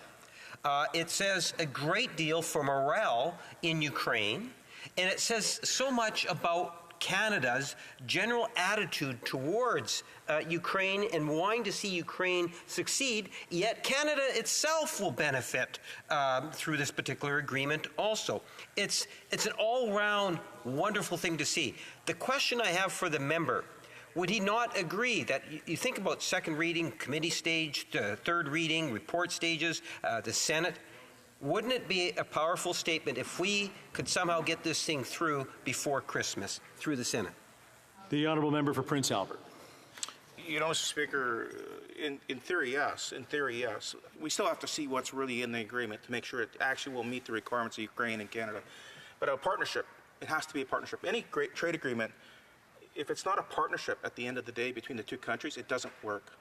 So I like the idea. I like the notion of Canada standing behind Ukraine and fast-tracking it, but we still have to do our due diligence as a government and as an opposition party. So I think we'd have to look at this very closely, but I think we should try to get it into committee as quickly as possible so the committee can do its job and then go from there. But if it comes out of the committee and the committee is happy with it and all parties say, yes, this is the way we should go, then we should explore those options, I think, just to show that support. Questions and comments? Question Kamal-Tar, the Honourable Member for Windsor West. Thank you, Mr. Speaker, and I appreciate my colleague's intervention, and I want to actually get his response on cybersecurity. I've enjoyed when we've actually lobbied in Washington, D.C. a number of different times, and what I think the possibilities that we have with Ukraine and cybersecurity could give us very much an advantage, even over our current allies, including the United States, where cybersecurity is also good for the economy in many respects for protecting businesses, public institutions, a whole different series of things. And what a lot of people don't know is that we punch above our weight in the video game industry, for example, in electronics and other types of new technologies, and same with cybersecurity at the moment. So I see this as an opportunity for us to flush out more opportunities for young people through cybersecurity and enhanced trade with Ukraine. The honourable member for Prince Albert. Again, another really good example the member from Windsor's brought up. There's so many examples of where Canada and Ukraine can work together and use the knowledge from the Ukraine and the knowledge from Canada. And again, you package that together, you've got a great partnership. So when you look at cybersecurity, I'm no cybersecurity specialist, but I would assume Ukraine, with what they've been going through in this war and the cyber attacks from Russia, they're probably getting up there and they probably understand and know a lot more about the actual implications of cybersecurity in their fashion, and that's knowledge we could probably use back here in Canada. So I would encourage those types of exchanges to happen, and if the FTA can actually facilitate that to make it even more easier, just another reason why we should do it. Questions and comments. Question commentaire. The honourable member for Chatham-Kent-Leamington. Thank you, Mr. Speaker. And there's very few things that I can top the member from Prince Albert on, but one of them is the fact that I have been to Ukraine 3 times, and I think he referenced in his speech that he's been there once. 25% of the world's topsoil is in Ukraine. We share, and so I agree with all the comments that he made. When he talks about partnership with Ukraine, where can those synergies especially lie? From my perspective, and I'll share more of this tomorrow, would be exactly in our agricultural backgrounds. Can he elaborate? Just glad it wasn't about who was the better farmer. The honourable member for Prince Albert. Well, thank you, Mr. Speaker, and I won't answer that question because I don't want to put him on the spot, and he is speaking after me, so he gets the last word. You know, when I look at the agriculture sector, in the grains and oilseeds, you talk about that beautiful soil. It's phenomenal. Yeah, as a farm kid and someone who grew up on the farm and farmed myself, when I was over there, I was just drooling because it was such a basket to grow crops in, and the variety of crops, right, from beans, wheat, canola, tomatoes, of course. You know, I think there's probably some good technology transfer between Canada and Ukraine on tomato production. I'm sure the member will talk a bit about that tomorrow when he's speaking. On the grains and oilseed side, and the no-till and the carbon capturing in the no-till side of things, there's some great technology there that we can share with our Ukrainian friends. And agronomics, if you look at the University of Saskatchewan, University of Guelph, University of Saskatchewan agronomics is phenomenal. University of Guelph is great in genetics, especially dairy genetics. So again, I see all sorts of abilities to work together to not only take care of each other's business-wise, but to feed the world. Thank you, Mr. Speaker. Reprise de débat, continuing debate. The honourable member for Renfrew, Nipissing, Pembroke. Thank you, Mr. Speaker, and I'm pleased to rise on behalf of constituents in the democracy-loving riding of Renfrew, Nipissing, Pembroke to speak to Canada, Ukraine Free Trade Act. I stand proudly alongside my Conservative colleagues in our unified support for both Ukraine and Israel's right to defend their democracies from attack. That's why I'd like to take this opportunity to speak to Canadians about the importance of Canada's unwavering support for a free and democratic Ukraine. First, I want to speak to Canadians who are skeptical about the dominant narrative surrounding Ukraine, Putin, and NATO. I became involved in politics under Preston Manning's Reform Party because they were standing up for people against 2 old parties dominated by the interests of the elite. I was first elected as a member of the Canadian Alliance in a seat which had been held by Liberals for 80 years. The previous MP had put the interests of his party above his constituents, and that's why I've always put the interests of my constituents first. It's why I've always stood up against the globalists. My constituents do not support enlarging unaccountable international bureaucracy at the expense of national and individual sovereignty. I was speaking out against Agenda 2030 while con artists like Maxime Bernier were sipping champagne in Davos. I voted against the Paris Accord while Max was hiding behind these curtains. I opposed the dangerous amendments to the international health regulations that seek to strip out language protecting individual freedom and human rights. For over 20 years, I've stood up for the common Canadians against the systemic elitism practiced by groups like the World Economic Forum. And I know what it means to oppose the dominant narrative being pushed by the elites. The CBC's ombudsman recently reported on how CBC had accused me of being part of a vast right-wing international conspiracy to destroy democracy using cricket means. When I told a group of young conservatives Liberals supported making dangerous drugs legal, the Liberal member for Pickering-Uxbridge accused me of spreading anti-Semitic conspiracy theory. If you question the dominant narrative, they will accuse you of being a conspiracy theorist. They'll call you a racist. They'll refuse to listen to anything you say and simply scream misinformation over and over. Now, I've been subjected to this progressive propaganda for 20 years, but I'm still here. And I'm speaking up for what I believe to be the truth. If you have been questioning the dominant narrative about COVID or climate or any of the other liberal agenda, I want you to know I hear you.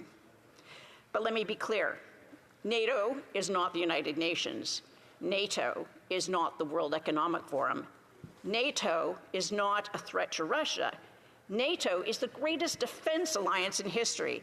And as the longest-serving member of the Canada-NATO Parliamentary Association and former chair, I've seen firsthand how Putin treats his neighbors. I've heard directly from elected officials in Ukraine, Georgia, and Moldova. I've heard their hopes and their dreams for their countries, dreams which can only be fulfilled through peace and security. Yet their security is under threat, constant threat from Vladimir Putin and the oligarchs who control Russia. They're under constant threats for the same reason Taiwan is under threat from the communists who control China. For the same reason Israel is under threat from the Ayatollahs who control Iran and the Hamas terrorists who occupy Gaza. Every free and democratic country is a shining beacon of hope, exposing the corruption and the cruelty that is autocracy. Democracy is an existential threat to tyranny. Individual liberty is an existential threat to authoritarian socialism. It doesn't matter if it is the national ethnic socialism of Vladimir Putin and Xi Jinping or the religious socialism of Hamas and Hezbollah. As long as free and democratic countries exist, we undermine the power of tyrants. Canadians, Ukrainians, Taiwanese, and Israelis, along with most people in most of the world, just want to live a simple life. The same is true for the common people of Russia, China, Iran, and Gaza. As long as those people can look abroad and see what it's like to live freely, it is more likely to vote out tired and corrupt leaders, and then the survival of the tyrants is threatened. That's why they censor foreign news, culture, and entertainment. That's why they lash out and attack their neighbors. Since the people of Ukraine threw off the communist tyrants, they've struggled to build a free and democratic country. Since the collapse of the Soviet Empire, former KGB goon Vladimir Putin has meddled, interfered, and invaded Ukraine, Moldova, Georgia, and Azerbaijan. Is it any wonder they seek to join NATO? The people of Russia have nothing to fear from an expanded NATO. NATO is a defense alliance. The reason NATO exists is not to provoke war or threaten the people of Russia. NATO is not an aggressor. It exists to deter aggression. Unfortunately, since Pierre Trudeau began to demilitarize Canada, the Liberal Party has forgotten the logic of deterrence. The reason we should be spending at least 2% of GDP on defense is so that we don't have to spend 20% on defense. Right now, 20% of Ukraine's entire gross national product is being spent to defend its freedom and free and democratic country. Either we spend enough to deter the tyrants from attacking, or else we'll spend 10 times as much fending off attacks. While Canada must support and defend all our free and democratic allies, when it comes to Ukraine, Canada has a special interest. It should be among the highest goals of any Canadian foreign policy to prevent a powerful, nuclear-armed country from dominating its smaller neighbors. We must be steadfast in shoring up international support for Ukraine. Canada's sense of security is buttressed by 3 oceans and a reliable ally to the south. But just across those oceans are powerful states, hungry for the resources we have in abundance. That's why it's always been our policy to fight our enemies on their ground instead of ours. Ukraine is at the front line of the 21st century's battle for freedom and democracy. It's our highest national interest to prevent the powerful from dominating the weak. It's our highest moral interest to prevent a fledgling democracy from failing and falling to tyranny. To those who may remain skeptical of Canada's support for Ukraine, I ask you to listen carefully to how Putin lies. Putin says he's fighting far-right Nazis in Ukraine. Hamas says they're fighting far-right Nazis in Israel. And this prime minister funds left-wing groups that labeled a podcast fan club as far-right Nazis. Putin accused the Jewish president of Ukraine of standing with Nazis. And this prime minister accused the member for Thornhill of standing with Nazis. Mr. Speaker, I'm not suggesting the prime minister is the same as Vladimir Putin. I just want Canadians who've been unfairly labeled by this prime minister as racist or sexist to ask themselves, is it possible that Putin is doing the same thing to Ukrainians? To my colleagues across the aisle, they need to ask themselves if calling everyone they disagree with a far-right conspiracy theorist is the most effective way to counter Russian propaganda. The most effective propaganda takes a true fact and it wraps it in deceptions, which is why calling everything this government disagrees with misinformation and disinformation is so corrosive. Free and democratic countries don't resort to censorship. We should never seek to silence dissent or freeze the bank accounts of people we disagree with. The best defense against foreign propaganda is openness and transparency, and Canada must strive to be an example to fledgling democracies such as Ukraine. Keeping ministers in cabinet who give contracts to their friends is not the kind of example Canada should be setting. Obstructing RCMP investigations is not the kind of example Canada should be setting. Regulating foreign cultural content on the internet is not the kind of example Canada should be setting. It's time for Canada to return to the values of individual liberty and democracy which guided Canada through 2 world wars. It's time for Canada to be an example to our NATO allies and to those aspiring to join. It's time we exceeded our commitments and increased defense spending. It's time to equip Ukraine with the best resources we can build or buy. The enemies of democracy see our very existence as a threat to their power, and they can only defeat us with weapons, but we can destroy with words. Free trade and free markets give us the wealth we need to defend against any threat, while corruption and socialism under tyranny weakens them. Today, the front lines of war to preserve democracy are in Ukraine and Israel. Tomorrow it could be Taiwan. Canada must stand ready. We must fight tyranny overseas so we can bring home peace and Questions and comments? Question et commentaires. Questions and comments. For Secretary to the Government House Leader. Yes, Mr. Speaker, I'm glad the member did use the word trade. But one of the things that I recognize, and I think there is some merit to it, and that is the importance of this whole debate goes far beyond even just the issue of trade, but also in regards to Ukraine. And as the previous speaker talked about, the powers of this particular agreement and the benefit to Ukraine, not only Canada, but to Ukraine going through a very difficult time because of the war, all of which every one of us have opposed this illegal occupation and terror that Russia is putting on Ukraine. This is a silver star that's there that we can all look to as something that is of great benefit.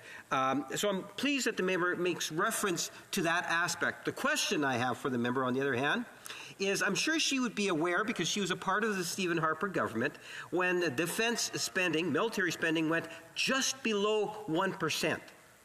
We have never, ever come close to that. Does she believe Stephen Harper was wrong to let it go below 1%? The honourable member for Renfrew, Nipissing, Pembroke. Mr. Speaker, I did mention trade in the last minute of my speech. In fact, I think I mentioned it twice. And during the time of Stephen Harper, our military was the best equipped it had been since the conflict in World War II. We got Globemasters, we got Chinooks, we got Lavs, we got other planes. We finally got our TAP V vehicles, but all those were initiated. We got the National Shipbuilding Strategy. We wouldn't have any functioning vehicles and equipment for the military were it not for the days of Stephen Harper and our past Defense Minister, Gordon O'Connor, and our past Defense Minister, Peter MacKay. So I thank the member opposite for reminding us what a great military, how strong it was under the leadership of Prime Minister Stephen Harper. Questions and comments. Questions and comments. The honourable member for Edmonton, Griesbach. Thank you very much, Mr. Speaker, and I enjoyed the speech by my honorable colleague here. My question is, how does the member feel a free trade agreement with Ukraine, particularly as it defends itself in the ongoing war with Russia, may it affect relationships between them and even the conflict? Thank you, Mr. Speaker. Ukraine is under an existential threat. If Ukraine doesn't defend itself, if it doesn't exist, then we won't have the basis for a free trade agreement because we won't have a Ukraine. We have to do first things first and make sure they have what they need to defend themselves. We've got to send them good equipment, good ammunition, not the junk to empty out our old garages. It's a good thing that people are being strong here and getting that mission started.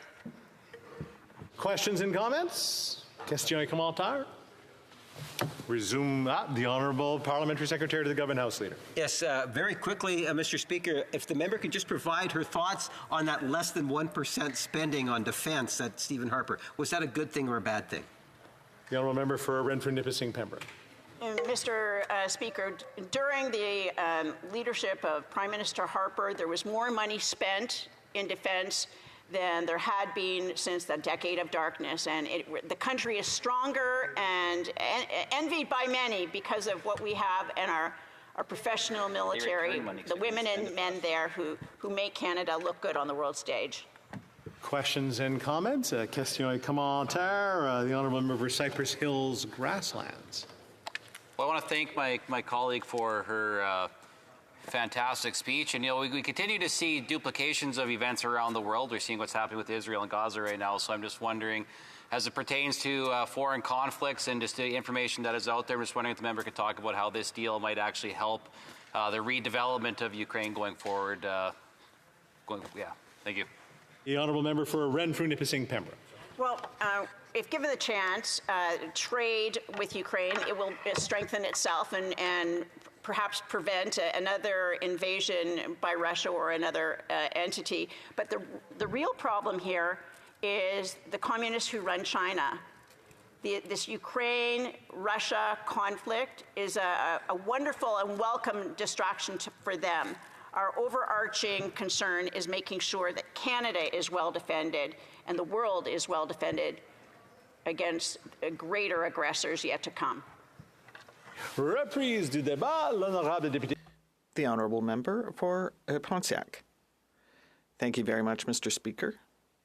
I have the honour to speak today to support this legislation that is seeking to put in place an act, or rather the 2023 Free Trade Agreement between Canada and Ukraine. Now, this is a modernization of this agreement, and it allowed new chapters to be added and to update existing chapters to ensure that they complied with best practices in the areas of these trade agreements.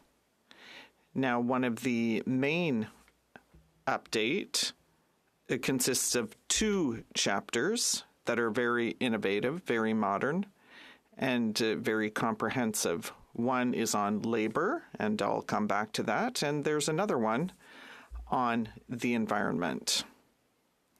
The updated provisions on the Canada-Ukraine agreement seek to respect the highest standards in terms of labor law and the environment. The agreement, a full and comprehensive modern trade agreement that levels the playing field and ensure that there's sufficient flexibility so that both countries can actually implement their policy objective in these areas. Please allow me to quickly give you an overview of the 9 modernized chapters of the agreement. En ce qui concerne les règles d'origine. Regarding rules of origin, and by the way, I would just like to state that I will be splitting my time with the Honourable Member for Nepean. So what I was saying is that concerning the rules of origin and procedure, Canada and Ukraine have agreed to operationalize the principle of accumulation. And that is a principle that allows raw materials from any other country with which Canada and Ukraine have reached an agreement to qualify for the status of origin for goods that are exported. So concretely, that means for our producers, they will be entitled to more flexibility in terms of raw material supplies as long as Canada and Ukraine have an agreement with the countries in question. I would also briefly like to comment on the chapter on digital trade, which is very important and which provides an update of the former chapter on e-commerce. So this is a very important update, and it provides with our businesses that want to engage in digital trade with this type of economic certainty. To facilitate the use of digital trade as means of trade between Canada and Ukraine. The chapter actually includes a commitment relating to the border data flow, and that's very important. Also, the data localization, the source code disclosure, and open government data, and personal data protection.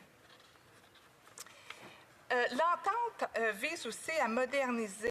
The agreement also seeks to modernize the chapter on competition policy with new updated obligations that seek to promote a competitive market. This chapter contributes to meeting objectives for Canada and Ukraine in terms of a fair and transparent business environment, and that is competitive as well. So what does that mean concretely? Well, it means that there are reinforced obligations for competitive authorities in terms of fairness and procedural transparency, and there is a new obligation with regard to the identification and protection of confidential information. These new obligations, Madam Speaker, will guarantee that the basic principles, including the rights of advocates, will be respected. I would also like to talk about the monopoly of different states. That has been improved with regard to state-owned enterprises and designated monopolies, as well as updated commitments in terms of transparency and technical cooperation. Procurement chapter, Canada and Ukraine have clarified that they are allowed to take into account environmental, socioeconomic, or labor-related consideration in their procurement. This means, Madam Speaker, it's now clear that the agreement does not prevent parties from adopting domestic policies and programs to support initiatives such as green and social procurement. Now, a big important chapter is the upgraded labor chapter. This chapter is now robust, comprehensive, and fully subject to the dispute settlement mechanism in the agreement. This chapter is important because it aims at improved labor standards and working conditions in the two countries by building on international labor principles and rights. Now, I wanted to highlight two very important articles. The first one is an import prohibition on goods made in whole or in part with forced labor. The other one is a standalone article on violence against workers. Now, Madam Speaker, this chapter confirms that Canada and Ukraine are fully committed to the highest labor rights standards and agree to cooperate further in the field. L'autre chapitre. The other very important chapter, which I care about deeply, is the one on environment. It is the most comprehensive and ambitious that has ever been laid out in any Canadian free trade agreement. For the first time, Madam Speaker, this chapter contains provisions that recognize the importance of complementary climate and trade policies. And these two policies are complementary. It also includes market-based approaches and climate measures that are linked to trade in order to attain green growth objectives.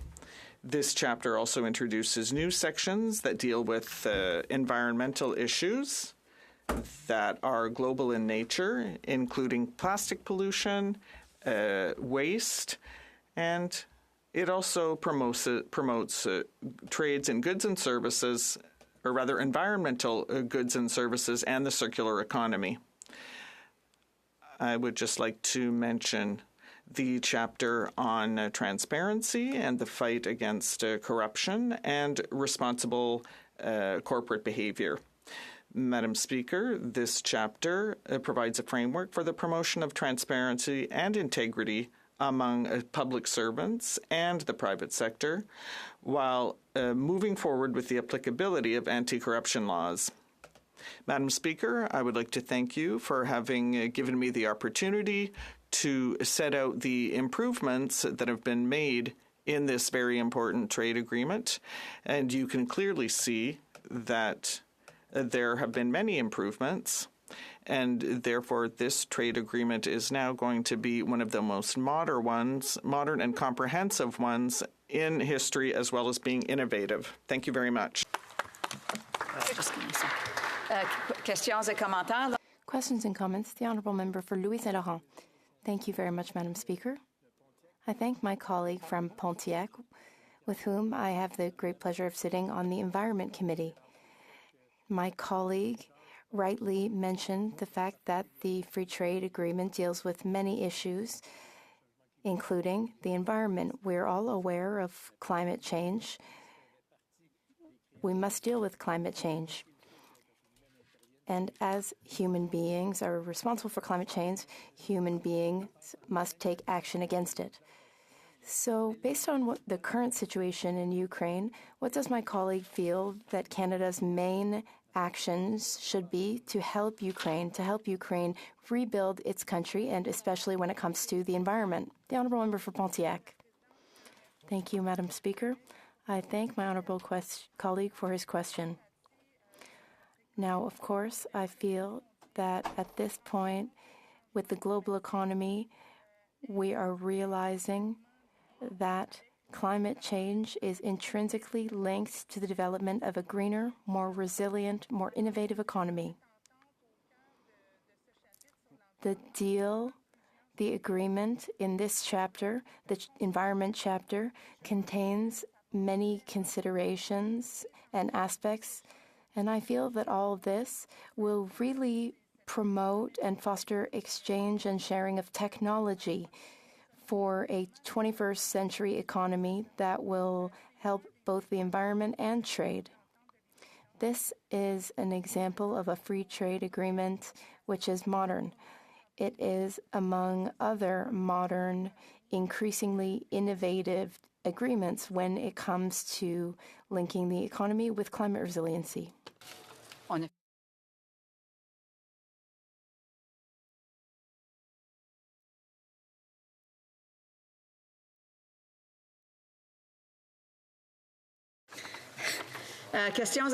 Questions and comments. The Honourable Member for Rivière-du-Loup.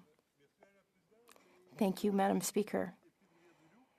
The member for Rivière-du-Loup is not in the House. Could the member for Rivière-du-Nord speak with your permission? I see that I have the permission of my colleague from Louis Saint Laurent, so that should be fine. Madam Speaker, as I was saying earlier, C-57 seems positive to us, and we intend to support it. My colleague from Avignon, L'Amitis Metapédia, and I raised a few issues and questions which we haven't heard any clear answers to. We support the bill, but the process for passing this bill, as with the process for passing other bills to ratify free trade agreements, give us some questions. So in the United States, Congress has the mandate. In the European Union, states have an important role because then they must ratify it. In many industrialized nations, it's the same thing. Parliaments adopt free trade agreements, but in Canada, the tradition is that the government negotiates treaties and Parliament is only involved when it comes to ratifying free trade agreements. So here's my question, Madam Speaker. The Honourable Member for Pontiac, the Honourable Member took a lot of time to ask his question, and we will have to take other questions. So the Honourable Member for Pontiac. Thank you, Madam Speaker. I thank my honourable colleague for his question, and I think I've understood the question. If I understand correctly, the colleague is wondering why negotiations of international agreements are made by the government. And then parliamentarians hear in the House about the result of negotiations. There are many consultations, though. Many consultations occur ahead of negotiations with another country. There are consultations and there are many opportunities to give feedback or to share information or opinions with the government as it negotiates agreements. So that would be the right time to share relevant information for negotiations. Thank you, Madam Speaker. Thank you very much, Madam Speaker. For the first time in our history, we've seen the first free trade agreement that takes into account reconciliation, in particular the rights of Indigenous peoples, and reaffirms the party's commitment to the UN Declaration on the Rights of Indigenous People. My question to the member is, would you support in the future our country supporting similar amendments, or similar provisions within future free trade agreements, namely that with the United States? A brief reply, the Honourable Member for Pontiac. I think that we need to use the best developments in agreements and use them in other agreements. Thank you, Madam Speaker. We have stood with Ukraine since the start of Russia's illegal invasion, and we will stand strong when Ukraine is once again free. The introduction of Bill C-57, an act to implement the 2023 Free Trade Agreement between Canada and Ukraine, is an important milestone in the implementation of the modernized Canada-Ukraine Free Trade Agreement. As the first trade agreement Ukraine signed since the onset of Russia's illegal war, this modernization results in a comprehensive and progressive agreement, ensuring everyone feels the benefit of trade. Canada is a trading nation, and trade accounts for about 65% of the GDP. Canada is currently the only G7 country to have free trade agreements in force with all other G7 countries. Canada currently has 15 free trade agreements with 51 different countries and covers 61% of the world's GDP. Together, these agreements cover 1.5 billion consumers worldwide.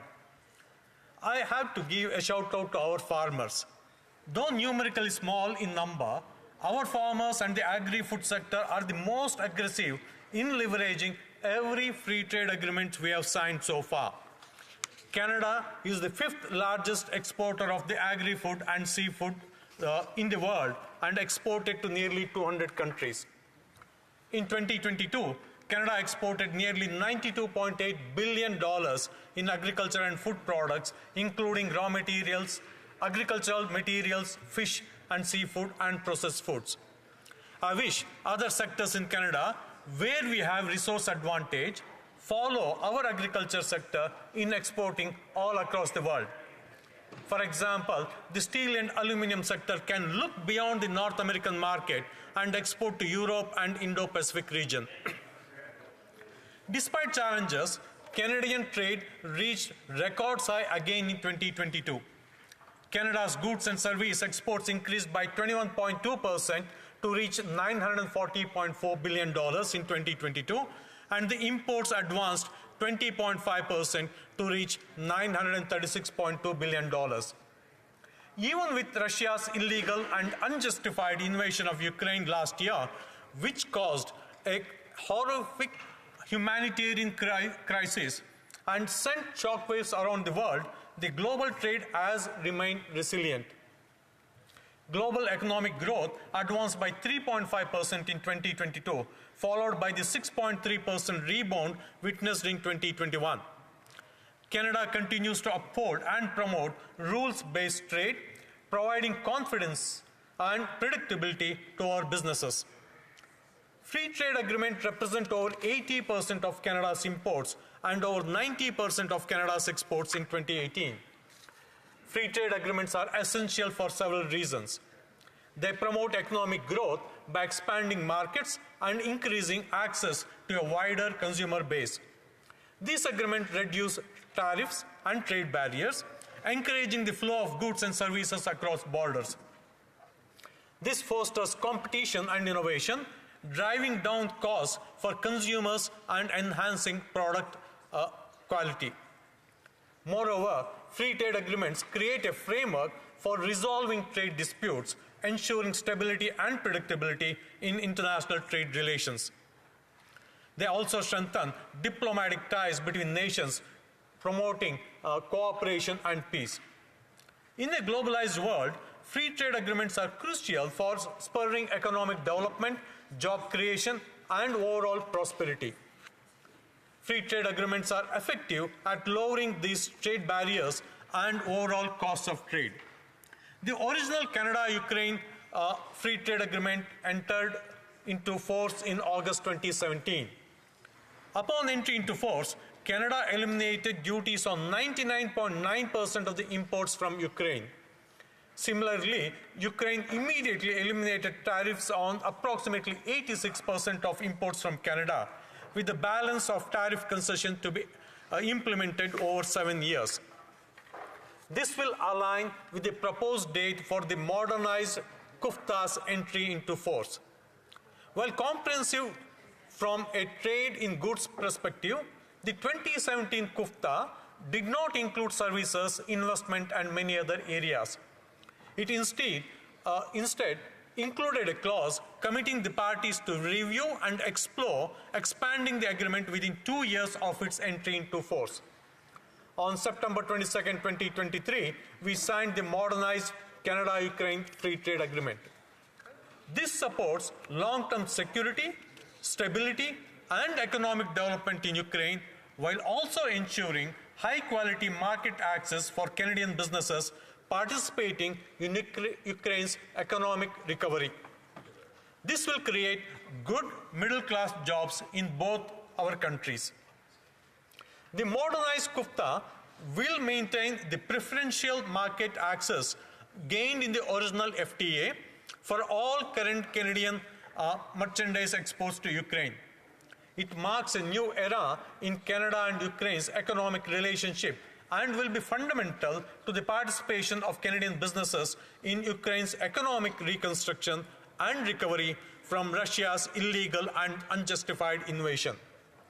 The modernized agreement also includes dedicated new chapters on trade in services, investment, temporary entry, telecommunication, financial services, and inclusive trade, and updated chapters on labor, environment, and transparency and anti-corruption, among other areas. The agreement will facilitate enhanced cooperation, improve parties' ability to resolve trade irritants, promote openness and inclusivity, increase transparency in regulatory matters, and help reduce transaction costs for businesses. CUFTA will commit Canada and Ukraine to respect and promote internationally recognized labor rights and principles, and to the effective enforcement of their labor and environmental laws.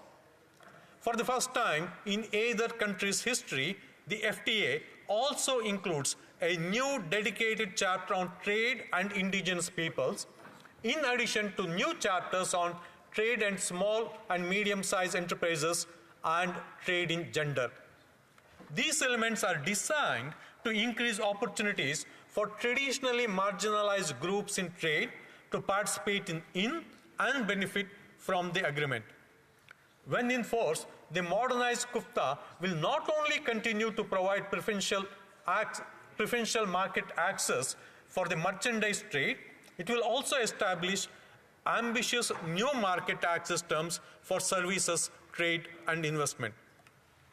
Amid the ongoing conflict in Ukraine and the economic devastation it is enduring, a free trade agreement is of paramount importance. Such an agreement can provide a lifeline to Ukraine's economy by opening up new markets, reducing trade barriers, and fostering economic growth. It enables Ukrainian businesses to diversify and expand their exports, reducing reliance on domestic markets that may be severely impacted by war. Moreover, the free trade agreement brings in financial aid and investments which are crucial for rebuilding infrastructure and industries. In these challenging times, such agreement like this can play a pivotal role in Ukraine's recovery and long-term stability. I want to emphasize the significance of nurturing and strengthening relations with Ukraine for Canada and other Western democracies. Ukraine, with its rich history and resilience, has been a pivotal player in recent geopolitical events.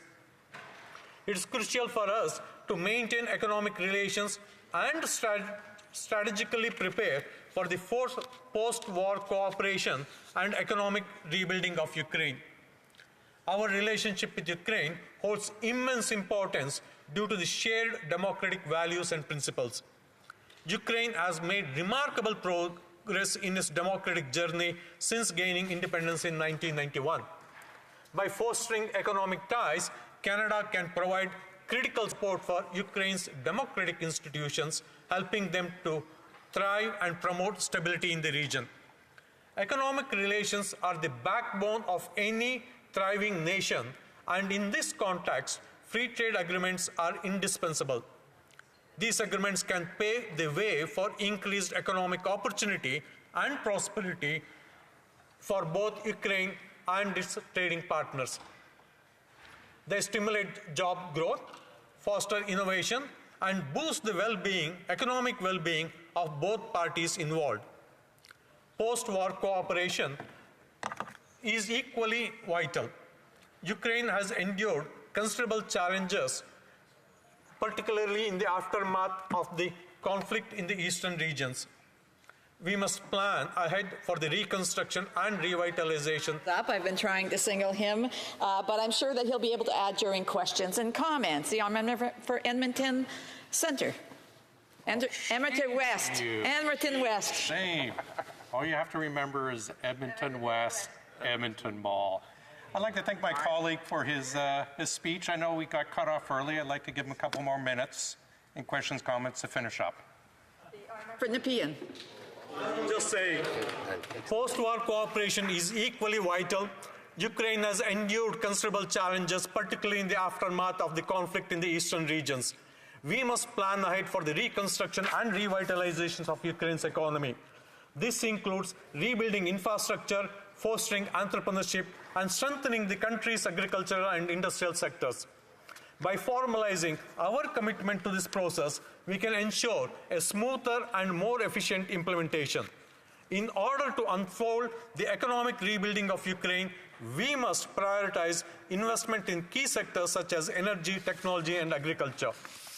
Collaborative efforts to develop green technologies and renewable sources will contribute to a sustainable and environmentally responsible future. Thank you, Madam Speaker. Questions and comments? The honourable for Windsor West. One of the things that I think is going to be interesting about this potential is the work we can do together with Ukraine on cybersecurity. So I'd like to ask the member, with regards to that we actually have a number of different cybersecurity advantages. I look at coding for veterans, for example. This is actually a Canadian company through Jeff Musson, who's actually been working on a Canadian system for cybersecurity using former veterans. And now they're employing them across the spectrum for employment, from banks to other institutions and so forth. And so what Mr. Musson's been able to do is help some of the veterans with new employment and also make sure that we're actually improving our cybersecurity. So I'd like to ask the member if he thinks that these types of ventures would be good partnerships for Canada. I know that for Coding for Veterans, they've also now opening a new chapter in the United States. In fact, they're going to actually have a float in the Rose Bowl parade for that, which is quite significant. And so what I do want to finish, Madam Speaker, is to get my colleagues' thoughts about how we can use those types of programs, services, and benefits to employ Canadians, employ Ukrainians, and make our mark in the world very solidly. For Nepean. Thank you, Madam Speaker. I absolutely agree with my colleague on the need, on the potential that is there for the cooperation on cybersecurity. And cybersecurity, Madam Speaker, as we all know, is becoming as big a threat as the physical security of the physical borders. And Canada, we have some expertise in cybersecurity, and Ukraine also has got good expertise in cyber-related knowledge. In fact, we have heard of reports where Ukrainians domestically developing technologies and using them to develop the drones and to counter the attack from Russia. And I'm sure that the expertise that is available in both these countries can join hands together to develop new level of cyber security protocols. Thank you, Madam Speaker. Questions and comments? The honourable member for Sandwich Gulf Islands. Thank you, Madam Speaker. It's my first chance to comment on Bill C-57. I put the question to my friend from Nepean. It's heartening to see some reference to climate in trade agreements, but we know that over more than a decade since the creation of the World Trade Organization, the WTO has wrongly put itself above international climate agreements in terms of its authorities. And I think this is a welcome opportunity, since also President Zelensky is a champion of the call for climate action. Would the honourable member for Nepean support a call to the honourable Minister for Trade to review the relationship between the WTO and international climate agreements in order to get the WTO to back off interfering in climate action? Member for Nepean has 50 seconds to respond. Thank you, Madam Speaker. As I mentioned in my speech, the collaborative efforts to develop green technologies and renewable sources will contribute to a sustainable and environmentally responsible future. That is what we have said with this agreement, and I'm sure that the Trade Minister in the future negotiations with the WTO will certainly bring up the climate-related issues that can also be part of the future WTO agreements. Thank you, Madam Speaker. Resuming debate, the honourable member Foothills. Thank you very much, Madam Speaker. Today I rise to speak on Bill C-57, and I will be splitting my time with the honourable member from Selkirk in Lake Eastman. Madam Speaker, with more than 1 million Canadians with Ukrainian heritage in this country, I think it's important that we show our support for Ukraine, not only in the past, but certainly with what is going on with Russia's illegal invasion of Ukraine, certainly now and into the future. And Ukrainian immigrants more than 100 years ago literally broke ground and planted the roots for Canada's thriving and vibrant agriculture industry in Western Canada. So the connections are deep and profound.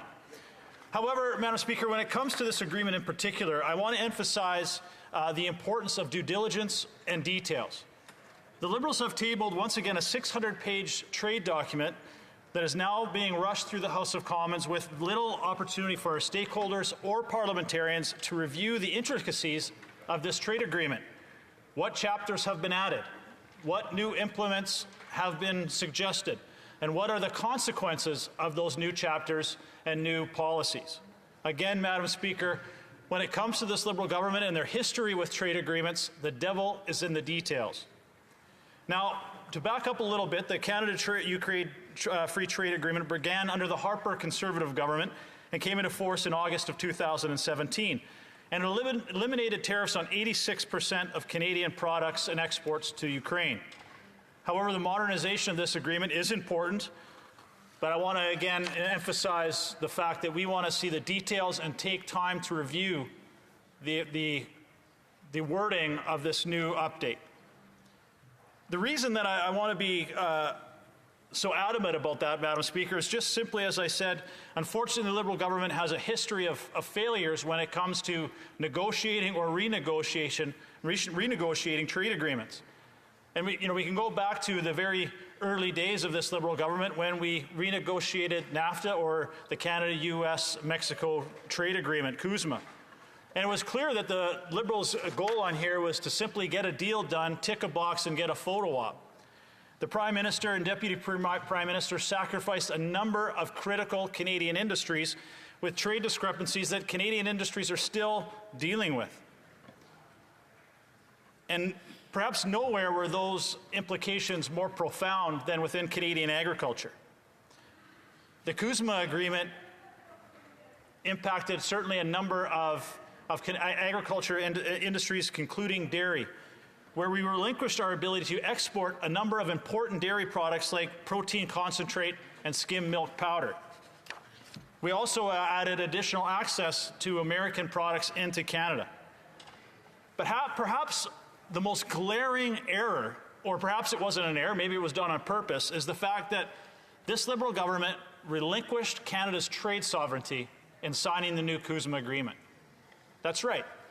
If Canada wants to sign a new trade agreement with any non-market country, we have to get the permission or approval from the United States. No G7 country has relinquished that kind of authority to a trading partner. Never has this happened, but that's exactly what happened with this Liberal agreement with CUSMA. And our trade and our manufacturers and industry are still dealing with the implications of this agreement, with higher tariffs on aluminum, softwood lumber, which still haven't been resolved years later. There are clearly some important reasons why Canadian manufacturers and Canadian industry don't trust this Liberal government when it comes to trade agreements, that they will base those agreements and those negotiations on sound economics and the importance of fair trade. It seems that historically the Liberals have been basing their trade negotiations on Liberal ideology and virtue signaling. That is not the way trade negotiations should be going. Even as recently as last year, when the Liberals implemented a Ukraine goods remission order, that Ukrainian products like chicken, for example, would be getting quota-free and tariff-free access into Canada. They signed this remission agreement with zero consultation with the stakeholders who would be impacted. Chicken Farmers of Canada, Egg Farmers of Canada, Canadian Poultry and Egg Processors of Canada, none of them knew that this remission order would be being signed. And they signed this at a time where avian flu outbreaks around the world, and certainly here in Canada, were devastating this industry. So we had these groups at Agriculture Committee letting Finance Canada know, Global Affairs, knowing about the impact of this agreement, and please do not renew this remission order when it came due last spring. The Liberal government ignored all of that stakeholder consultation at committee and renewed that remission order anyways last spring.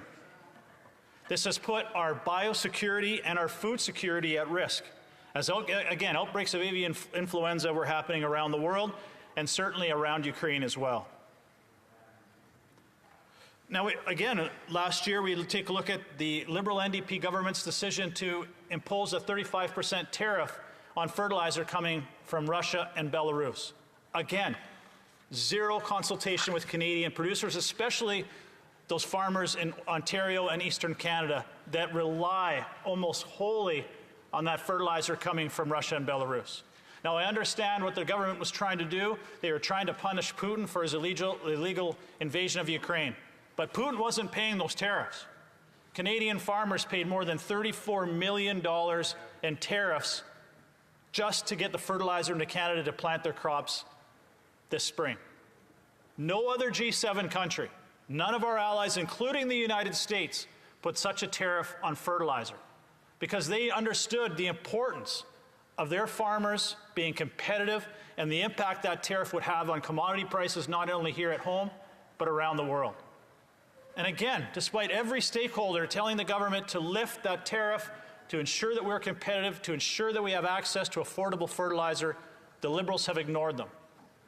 In fact, when we've asked the government on many occasions why they implemented this tariff when none of our G7 allies did, the answer from the government was like, well, I didn't even know we bought fertilizer from Russia and Belarus, which just shows you the frustration from our stakeholders in our industry that when it comes to the Liberals and negotiating trade agreements, that they're not consulting and they're plowing ahead with these agreements without doing their due diligence, which, as much as we support a free trade agreement with Ukraine, we want to make sure that we have the time to review the details within this agreement.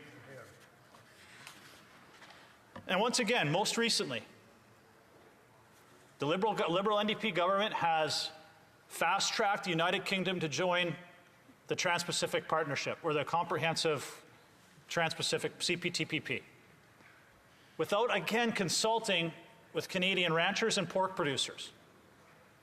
They desperately wanted some major gaps within that trade agreement with the CETA and Canada to be addressed for the UK to be have ascension into the CPTPP. And the numbers are stark, Madam Speaker. Last year, I want to make sure I have the numbers right. Last year, the United Kingdom imported about 4,000 tons of beef into Canada, worth $33 million. Do you know how much beef Canada exported into the United Kingdom? Zero. Not so much as a burger or a steak. And Canada's pork industry is facing a very similar trajectory, as the United Kingdom has put in non-tariff trade barriers to block Canadian imports into the United Kingdom. Has the Liberal government stood up to defend Canadian producers? Not once. Fair trade, free trade must be fair trade, Madam Speaker. So we are asking the Liberal government to do a side letter, a bilat with UK to address this trade discrepancy. But they have yet to do that. This is a massive gap where Canadian producers are the ones who are paying the price for the Liberal government getting photo ops and ticking a box when it comes to their agenda, without thinking about the consequences to Canadian industries, manufacturers, and producers. And one thing is very clear, Madam Speaker, after 8 years of this Prime Minister, he is failing Canadian agriculture and our industries on the global stage, and our valuable industries are paying the price. The Conservative Party, we support free trade, and we are very proud of the 40 free trade agreements we signed under Prime Minister Harper. But under those agreements, they benefited Canadian industry, Canadian workers, and not at the expense of our hardworking producers. Madam Speaker, we want to clearly and carefully review this trade deal and consult Canadian stakeholders to ensure that we reach a free trade agreement with Ukraine, a free and fair trade agreement, not just ticking a box. An agreement which will preserve and enhance Canadian industries, including Canadian agriculture, and not follow the same failed policies and failed direction that this Prime Minister has become very famous for. Questions and comments? The Honourable Parliamentary Secretary of the Government House Leader. Yes, thank you, Madam Speaker. I think that a good part of the member's speech I absolutely completely disagree with. Talk about facts. He just finished saying 43 agreements under Stephen Harper that they signed off on. That's just not true. Because the member stands up inside the chamber and proclaims something, that doesn't change history. The history is it was not Stephen Harper that signed the 40-plus agreements.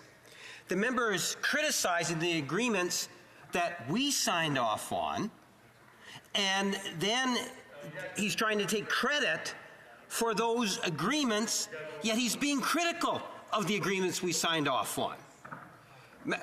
The bottom line, Madam Speaker, is that no government in the history of Canada has signed off on as many trade agreements, and that's been directly has an impact on the number of middle-class jobs that have been created, somewhere around 1 million plus pre-pandemic, and the trade agreements did contribute to that.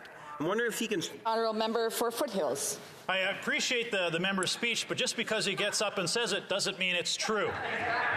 Now, in fact, what they have done by giving the United Kingdom accession to the CPTPP, an agreement that was negotiated by the Harper government, signed off barely, almost failed as a result of the Liberal Prime Minister, they are going to deteriorate this agreement by bringing in non-science, non-tariff trade barrier implements into the CPTPP from CETA. Because of this, by putting the United Kingdom into this agreement without addressing these issues first. The CPTPP works because it's science-based. Yes, the Liberals also signed CETA, which has been probably the worst trade agreement we've had as a result of their finicking or playing with the end result. Same with CUSMA. Under Harper, we signed trade agreements that worked for Canada, and under this government, they're failing Canada. Questions and comments? Questions et commentaires? L'honorable député de Louis-Saint-Laurent. The honourable member for Louis-Saint-Laurent. Colleague from Foothill. He demonstrates without a shadow of a doubt, with real clarity, how important it is for our farmer to have free facility to address some issue compared to what they have their counterpart in America or someone else with the fertilizer, just to give one example. But my question to my colleague is that how could have helped Ukraine and the world if this government had not shut down 15 projects of LNG that we had 8 years ago, and none of them has been accomplished under the watch of this Liberal government. Member Foothills. That is a great question from my colleague, and this is probably the biggest impact we could have had on Ukraine, barring anything else with agriculture or free trade. When two of our most important allies, two of the most important economies in the world, come to Canada asking them for Canadian LNG so they can stop funding Putin's war machine, our Prime Minister turns his back and says, oh, I'm sorry, there's no business case for that. So what has happened? They're still funding Putin's war machine, and then they've gone to sign LNG agreements with Qatar that certainly doesn't have the environmental standards, the human rights standards, or the labor standards that Canadian energy would have. We could have shown that we have a critical role to play on the global stage, and we failed because of this Prime Minister. Questions and comments? The honourable member for Windsor West. Thank you, Madam Speaker. I've been asking a number of questions related to this on cybersecurity because having a number of different experiences with the opportunities that we have, I've mentioned coding for veterans, where we have veterans from Canada that are actually getting training doing coding for cybersecurity. And I'd like the member to maybe talk a little bit about the potential for that because Ukraine has been under a lot of cybersecurity threats, and perhaps this is also an opportunity to do security and economic development. And I think those things are really underestimated in potentials, but could be really good opportunities for us in Ukraine. The honourable member for Foothills has 50 seconds to respond. Thank you very much, Madam Speaker, and I appreciate that question. And I do believe there's great opportunities with a free trade agreement with Ukraine, whether that's with agriculture, manufacturing, or cybersecurity, which certainly we can learn some valuable lessons from our NATO allies and what's going on in Ukraine. However, forgive me if I just have some hesitancy to trust the Liberals on what new chapters and what new details are going to be in this trade agreement unless we have the time to review it. And that is my only caution to the Liberal government, is don't rush this through. Give parliamentarians, give our stakeholders an opportunity to thoroughly review this agreement to make sure that it's benefit both parties. The devil is in the details. Hear, hear.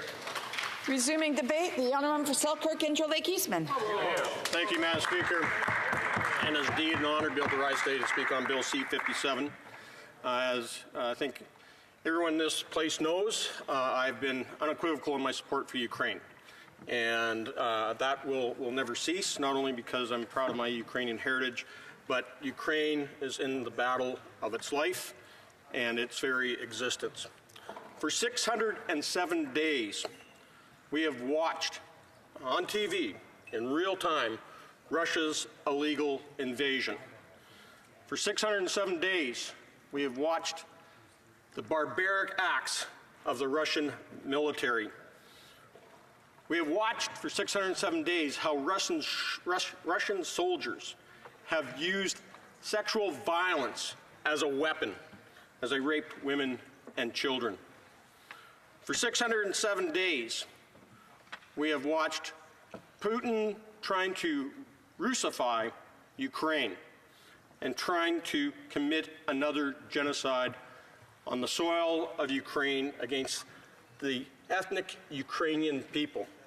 He's trying to emulate exactly what we saw from Joseph Stalin in 1932 and 33 in the Holodomor, except Putin is being much more upfront and aggressive in his mannerisms. And for 607 days, we've witnessed Putin and his kleptocrats in the Kremlin refuse to recognize Ukraine as a nation and the people of Ukraine as a people. But during that 607 days, we have witnessed, against all odds, the people of Ukraine stand up and fight back. We have witnessed their valor, courage, and bravery of the Ukrainian soldiers as they have fought to hold the line. we have witnessed for 607 days the resiliency of the people of Ukraine to not only to fight back, but to continue their lives, to continue to rebuild. After every missile strike, they rebuild.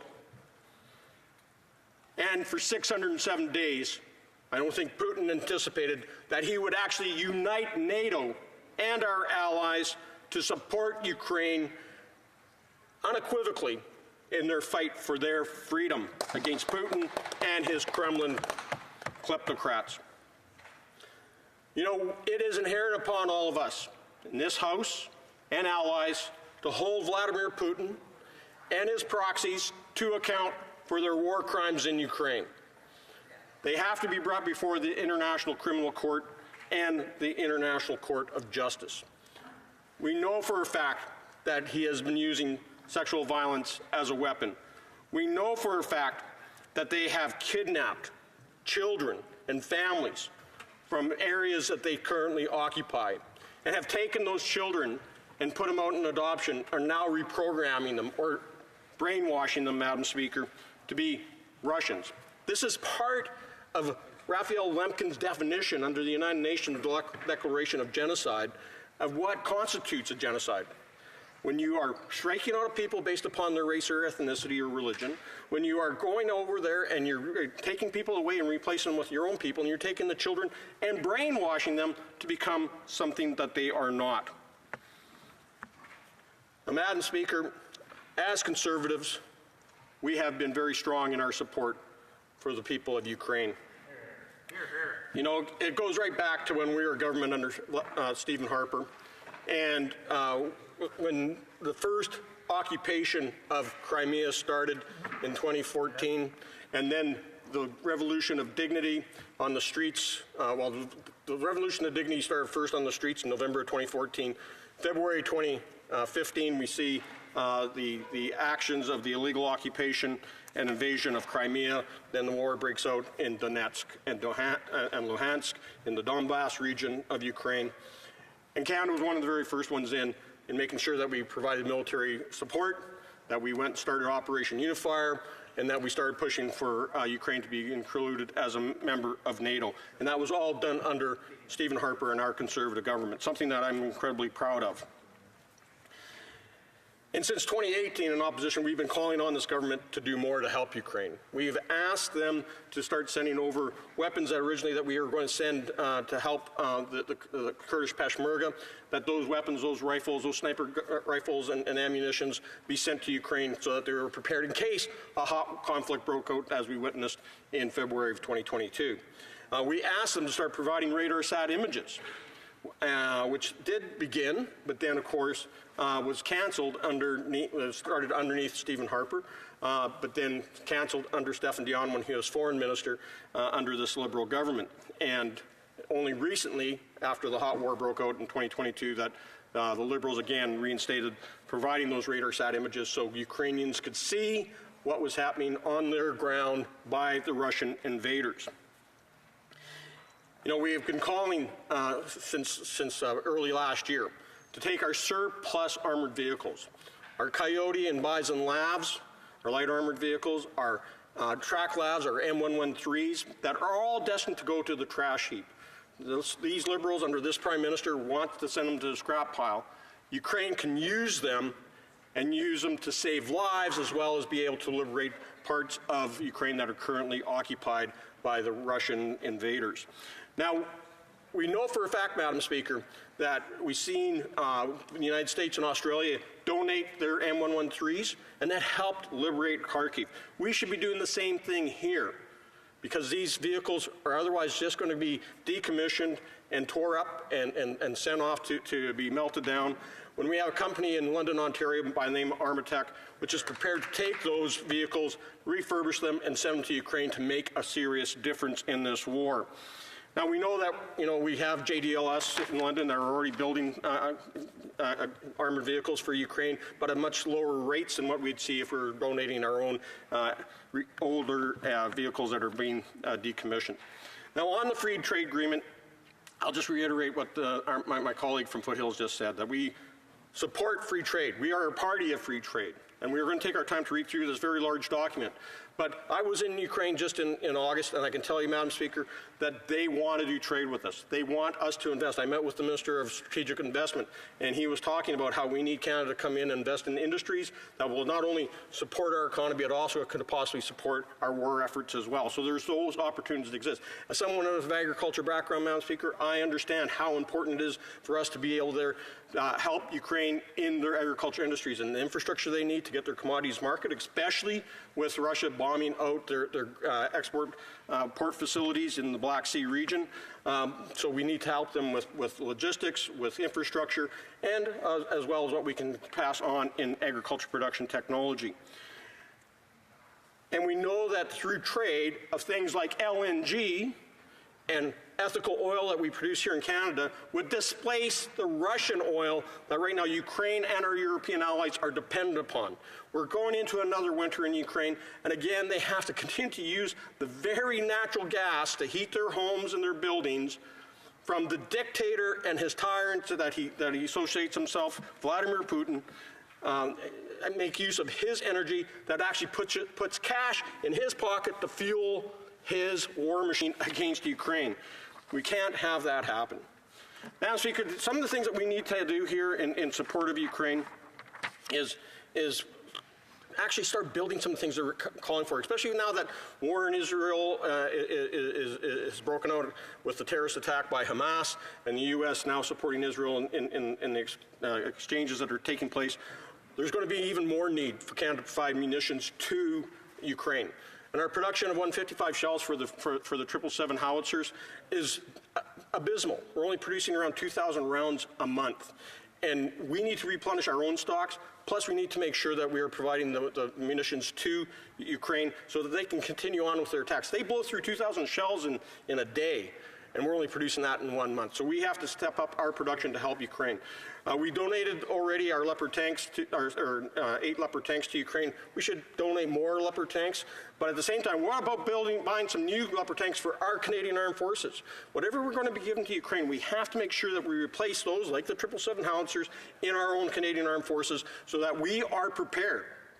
But of course, morale continues to suffer under these Liberals. The troops are leaving at record numbers. We're 16,000 members short. We have a recruiting and retention crisis because of the policies of this Liberal government. Madam Speaker, just in conclusion, I'll just say this. We all continue to pray for peace in Ukraine, but we know that the only way that's possible is that Ukraine must win. They must be victorious. Canada must continue to support them. Slava Ukraini. Questions and comments? The Honourable Parliamentary Secretary of the Government House Leader. Madam Speaker, I'd like to reflect on the power of trade and trade agreements. Back in 2013, as the member across the way would recall, the EU trade agreement and Ukraine's desire, the people's desire to have more trade between the EU, ultimately from my perspective, and I suspect for many, led and could be tracked to what's happening today in Ukraine and Russia, as Russia continues to want to dominate the sovereign nation of Ukraine. Today we have a trade agreement that I suspect everyone's going to be supportive. At least I would hope everyone's going to be supportive. My question to the member is, would he not agree that the power of being able to see this legislation pass, ultimately even before Christmas, goes far beyond just the economic benefits of both countries? The honourable member for Selkirk Interlake Eastman. Well, Madam Speaker, I just again want to thank the member from Abbotsford when he was Minister of Trade that actually started the free trade talks with Ukraine. I was proud to accompany him on one of those trips before we lost government in 2015, but he laid down all the groundwork. This is, of course, additional chapters. One thing that if it's going beyond trade, then I'd recommend, if we're talking about agriculture, for example, why aren't we seeing a section in here on getting rid of the landmines? Right now, the farmers in Ukraine, whether it's in the south of Ukraine, we've heard about some horrific accidents in the Kherson region, as they're out there trying to plant their winter wheat, and land that's been retaken back by the Ukrainian military from the Russians, that The mine densities out in the fields are ridiculous, and it's very dangerous out there. And so we need to be putting more efforts into helping Ukraine demine those areas. But before they can even demine them, Madam Speaker, they actually have to push the Russian invaders back so they can get control of those lands without being fearful of being bombed while they're out there trying to remove those mines. Questions and comments? Questions et commentaires? The Honourable Member King Vaughan.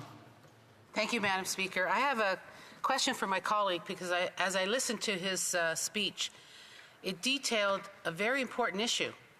We heard that this government is going to cut $1 billion out of our military. How can we continue to support these efforts without those funds? So I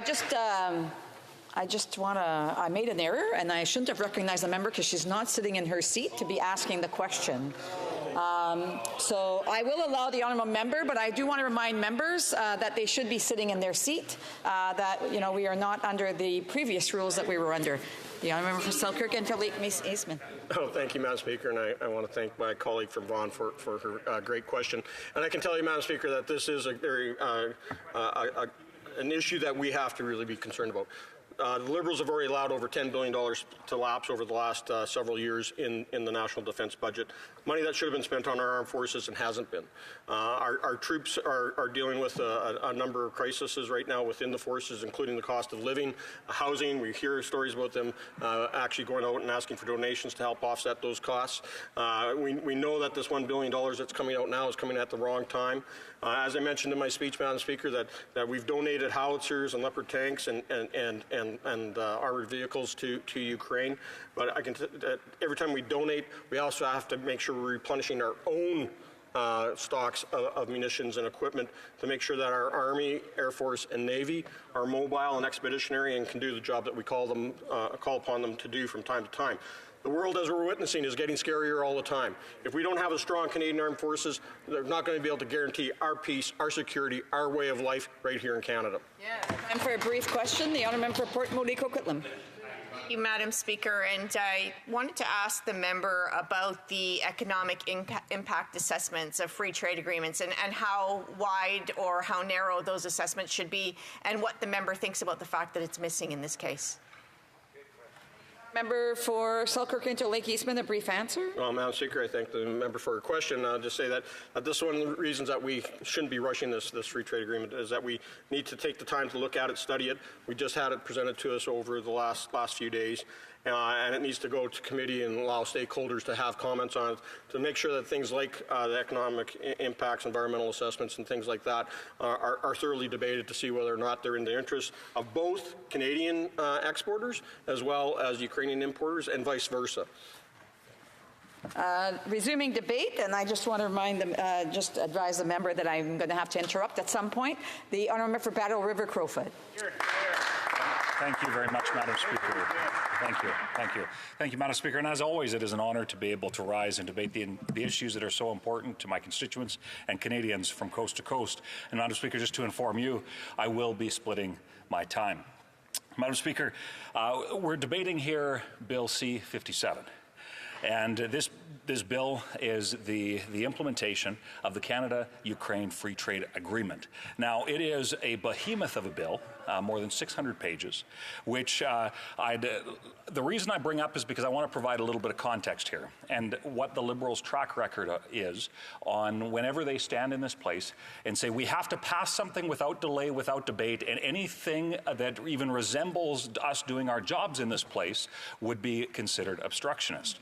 Now, Madam Speaker, those are things that those members from the Liberals specifically, they level often against members of His Majesty's loyal opposition. Yet it is our duty and our job to make sure that we comprehensively debate and discuss the issues that come before this place. And this is absolutely true and is indeed the case when it comes to a 600 or so page bill that has such far-reaching implications, not only for us and our national national economy, but specifically when it has such significant impacts on one of our allies, and to emphasize how important this is for the economic success of a country right now, Ukraine, Madam Speaker, that is facing something that certainly most Canadians that have grown up in Canada at the very least have not faced, and that is conflict at home. And I know that although Canada does have, I believe it's about 1.3, 1.4 million Canadians of Ukrainian descent, Madam Speaker, the fact that Ukraine right now is broiled in a conflict where Russia illegally invading the Ukraine's sovereignty, we have to get this right. And Madam Speaker, the reason why I provide this context is because so often, over the last 4 years that I've had the honor of sitting in this place, we see the Liberals quick to point to anything that would question any part of anything they do. And that's pretty broad speaking, but I think it rings very, very true, and I'm sure my colleagues here would agree with this, that when we try to do our jobs, they claim that it's simply obstruction. Yet, when I remember in this place, shortly after I was elected, having to deal with the updated NAFTA agreement, the CUSMA. And it was that government that, instead of releasing comprehensive numbers about the impact of the new trade agreement and some of the factors that would be in place, they came with great gusto to a press conference and said, look, you either don't have the CUSMA passed and there's economic devastation, or you do and we're okay. They didn't outline the myriad of details that were included in what is an incredibly complex thing, and that is international trade negotiations. Because when it comes to trade, Madam Speaker, it is the Conservative Party that has such a tremendous track record. In fact, it is the framework and the agreement that this trade agreement is replacing, or being built upon, I think is a better way to put it, is one that was started by the previous Conservative government under then Prime Minister Stephen Harper. The international leadership that he showed, and in building free and fair trade with nations that we see around the world. And in fact, Madam Speaker, it's been numerous times, whether it was CETA, when it was the Liberals that almost dropped the ball. When the Liberals almost saw an agreement that was virtually all that had to be done was the papers had to be signed. Yet it was the Liberals that almost dropped the ball, which would have wrought economic devastation. And then we see more recently with the Canada-UK free trade agreement, where the Liberals claim victory.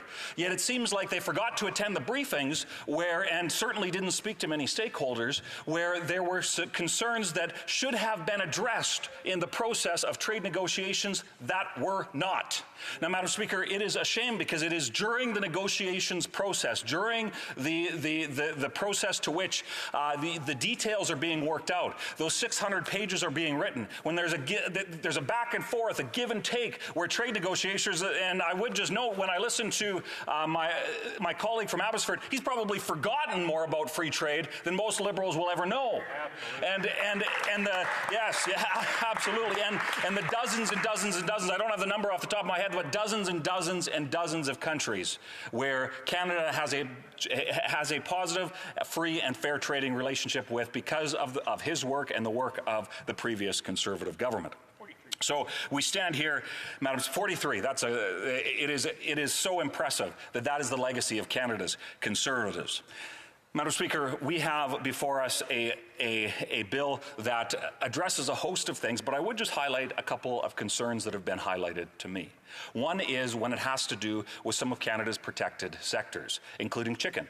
And I know over the course of the conflict in Ukraine, we need to make sure that the concerns of our domestic industries are being noted. And certainly it's unclear to me that these concerns have been addressed. Madam Speaker, when it comes to some of the other concerns that could be of great benefit to both countries, like making sure that our defense infrastructure is able to be brought in alignment, and to ensure that we can support the Ukraine with the needed weapons and materials that they have to have in order to repel the illegal Russian invasion. And Madam Speaker, when it comes to things like ensuring that there are tools that are required for Ukrainian producers, farmers specifically. I think, I often refer to the breadbasket of North America, which is certainly part of the area that I represent, but many in this place will have learned in their high school textbooks about the breadbasket of Europe, and that is Ukraine, and the rich legacy that they have there of being able to produce high-quality agricultural goods, much of which has been put at risk because of Russia's illegal invasion. But, Madam Speaker, we need to ensure that when we are negotiating free trade deals, including when it's with one of our allies that is facing the circumstances like the Ukraine is today, that we are doing everything we can to ensure that we get it right. And, Madam Speaker, specifically, when it comes to one segment here that is so important, it cannot be emphasized enough, and that is the role that energy plays. Now, Madam Speaker, let me make something so very clear. Canadian energy and the role that it plays is, when prioritized, when promoted, and when given the opportunity to displace dictator crude and despot gas, the world is safer. Now, Madam Speaker, the unfortunate legacy of the last 8 years under this costly Prime Minister and his coalition partners is the fact that Canada has been restricted from being able to be the peacemaker that we should be. And, Madam Speaker, when it comes to any conversation around free trade, the more that we can prioritize Canadian energy being that common sense displacement globally to that dictator and despot crude and gas, Madam Speaker, the better our world is for it. And unfortunately, we have a legacy under that Liberal Prime Minister and their coalition partners that has been truly devastating to world peace. Now, some may say, well, that's a little bit extreme. But, Madam Speaker, when you look at the facts, you have a country that is facing war that we're talking about now in terms of free trade, Ukraine. They are forced to purchase the very gas required to heat their homes, the very fuel that is required to fuel their vehicles, to fuel their things like tanks. Madam Speaker, they in some ways are forced to purchase it from none other than their aggressor. Madam Speaker, that is a shame, and it should be a moral imperative for every single one of us in this place to stand with Ukraine, and that includes standing with Canadian energy so that we can get it to market and ensure that we can displace that foreign dictator crude and that despot gas that has been funding Putin's war machine, because the best way to ensure that there's peace and security is making sure that there is energy security globally, and that contributes to food security, and food security contributes directly to peace and security, Madam Speaker. So when we talk to, thank you. So thank you to my colleagues, and I think that it's unfortunate that it's only the Conservatives that seem to see that reality here in our country. But, Madam Speaker, I can tell you that when it comes to making sure that Canada has free and fair trade agreements going forward, it will be under a new Conservative Prime Minister, that member from Carleton, that will make sure that it is prioritized globally, that Canada can succeed and prosper, and by doing so, the entire world will benefit. So, Madam Speaker, when it comes to Bill C-57, there are so many unanswered questions. So I would challenge any member from any other political party in this place. Make sure that we take the time to get it right. Because if we get it right, we can help Canada's role in trade, Canada's role in providing energy, Canada's role in providing our expertise can be a part of the solution. Yet if we get it wrong, we end up making it more difficult for our own people. And we end up seeing that there's significant challenges that can be wrought about. So, Madam Speaker, I look forward to being able to answer some questions to this as we continue to support trade, as we continue to support the people of Ukraine, and make sure that we get any discussion that we take in this House. Let's make sure to get it right, because if we don't, the consequences certainly are dire. Time for a brief question, and the other questions will be taken over the next time this is before the House. The Honourable Parliamentary Secretary of the Government House Leader. Yes, Madam Speaker, you want to get the Conservatives upset, just tell them the truth and the reality that when it comes to trade agreements, this government has signed off more trade agreements than Stephen Harper did. And that is a clear fact of history.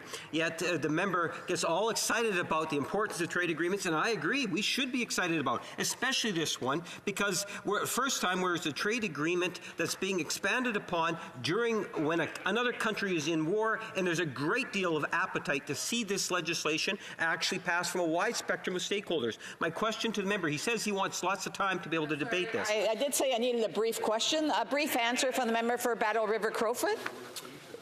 Thank you very much, Madam Speaker. I didn't hear a question there, so I'll take it as a comment, and I would simply emphasize and close my remarks with this. In 2014, a year after the process started in terms of that initial free trade agreement, Stephen Harper led the world in a show of strength when he stood face to face with a dictator and despot and told Vladimir Putin to, and I quote, "get out of Ukraine." Madam Speaker, that's the leadership that Conservatives have showed continually, and that is the leadership that we will continue to show when the member from Carleton is Prime Minister. The honourable member will have 3 minutes and 50 seconds the next time that this matter is before the House to finish the questions and comments. Alors, à ce moment-ci, conformément à l'article Pursuant to Standing Order 38, a motion to adjourn the House is deemed to have been made and seconded at this time. Therefore, the question is that this House do now adjourn. Member for Sherwood Park, Fort Saskatchewan. Thank you, Madam Speaker. It's a pleasure for me to address the House this evening on my private member's bill, Bill C-350.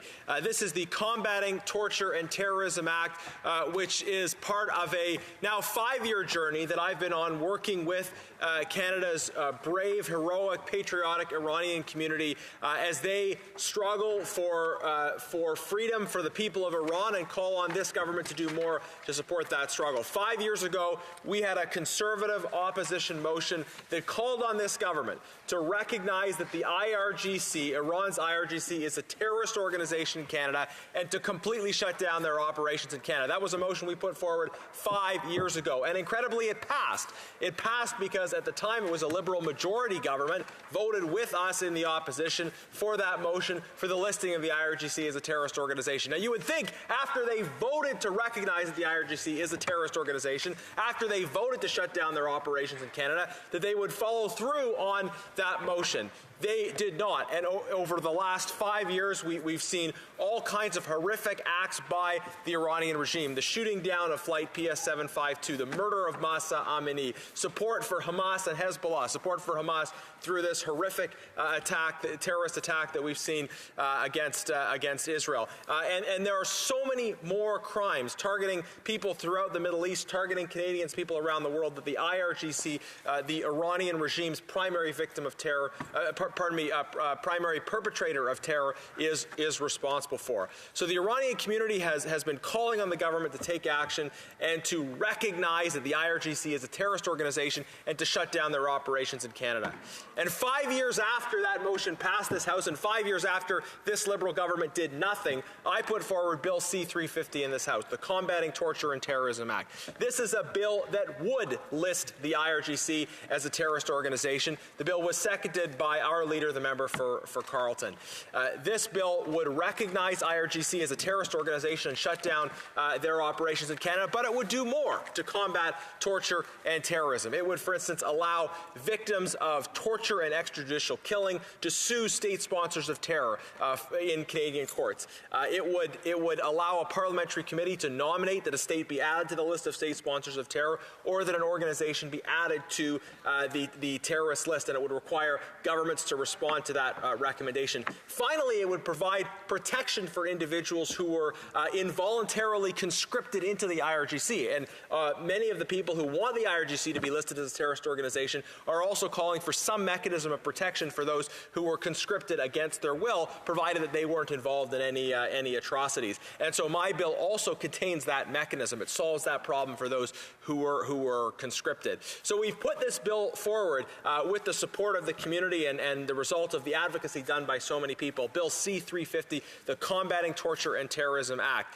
And in recent days, we tried to expedite this bill. Our Conservative staff sent a note to all parties asking for support to expedite Bill C-350, recognizing the urgency of the situation, recognizing the lack of action over the last 5 years, and all the advocacy that has been done.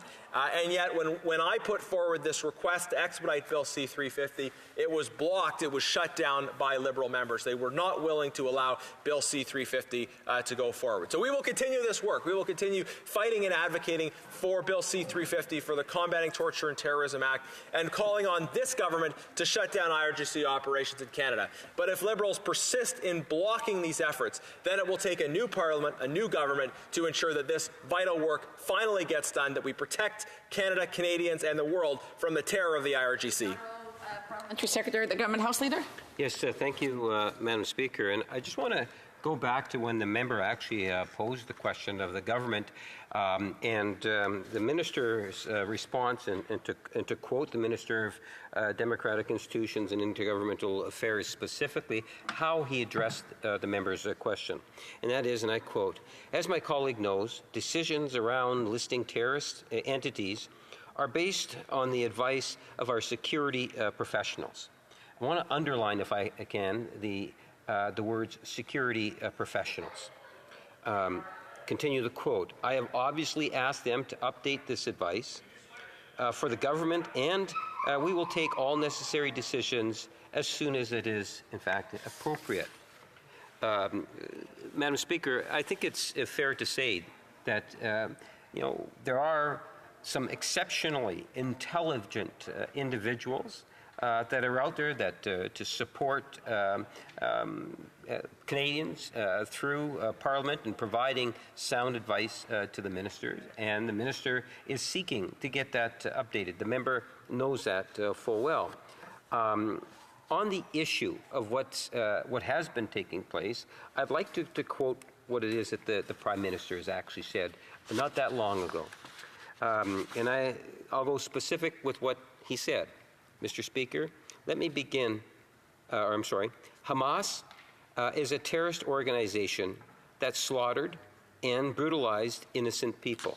Hamas continues to commit unspeakable atrocities and is trying to instigate further acts of violence against Jewish people. Let me be clear about Hamas. Its members are not freedom fighters. They are not a resistance. They are not. They are terrorists. Terrorism is always indefensible, and nothing can justify Hamas acts of terror or killing, maiming, and abduction of civilians. Let me also be extremely clear that Hamas does not represent the Palestinian people or their legitimate aspirations. It does not speak for Muslim or Arab communities. It does not represent the better future that Palestinians and their children deserve. The only thing it stands for is more suffering for Israeli and Palestinian civilians. With respect to condemning the Iranian regime and the Islamic Revolutionary Guard Corps, or IRGC, I would like to emphasize that the Government of Canada uses various legal tools and has robust and far-reaching measures in place against Iran and the IRGC. These measures were undertaken in response to Iran's gross and systematic violations of human rights, ongoing support of terrorism, and regional destabilization and security. The government, or our government, has implemented the strongest sanctions in the world, which have made over 10,000 senior officials of the Iranian regime inadmissible to Canada. As an example, Madam Speaker, back in November 2022, Canada designated the Islamic Republic of Iran under the Immigration and Refugees Protection Acts, or IRPA, for the regime's engagement in terrorism and continuous and gross human rights violations. As a result, tens of thousands of prominent Iranian government officials, including IRGC senior officials, are now permanently inadmissible to Canada, Madam Speaker. And I'm sure I'll get an opportunity to add a few more comments in the follow-up question. Member for Sherwood Parford, Saskatchewan. Madam Speaker, this member's excuse for not listing the IRGC as a terrorist organization is they say, well, we've put in place other sanctions, and also our security experts are giving us advice in private, which we can't share, but we're not going to take action. Let me just point out, Madam Speaker, that the American government, successive administrations, have recognized the IRGC as a terrorist organization. And I know this government has shown us in recent days that they have more skepticism about American intelligence than one might have expected. But But our allies are recognizing that the IRGC is a terrorist organization and that they are the source of so much terror and violence in the Middle East and throughout the world. That they are bringing Hamas, Hezbollah, the Assad regime, and other terrorist actors under their control. That Iran, through their proxies, is responsible for the violence we're seeing today against Israel and impacting Palestinian people. And it is for that reason, as well as for the threat they pose to Canada and Canadians, that the Iranian community here is speaking out about, that they must be recognized as a terrorist organization. Parliamentary Secretary.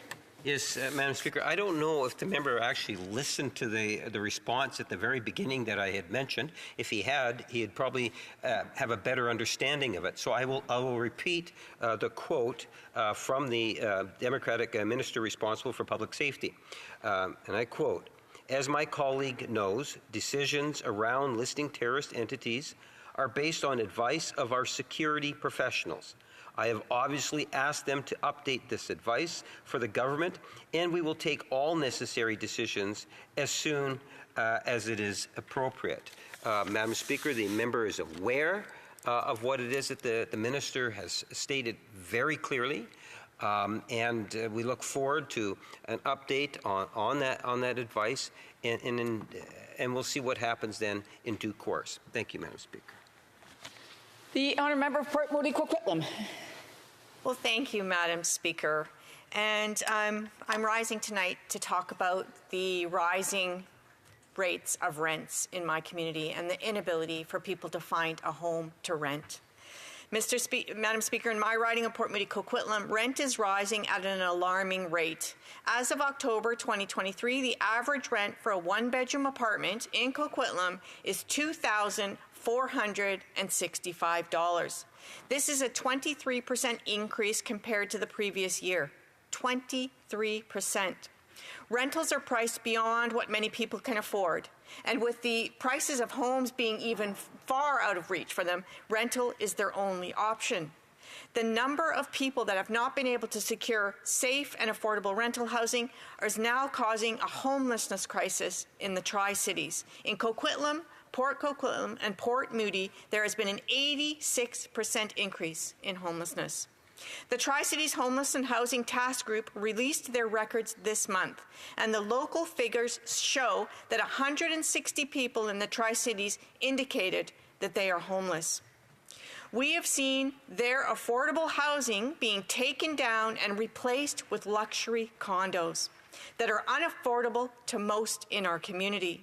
Families are being pushed out of their neighborhoods, seniors, persons with disabilities, unable to find a new place to live as their long-term housing has been taken down.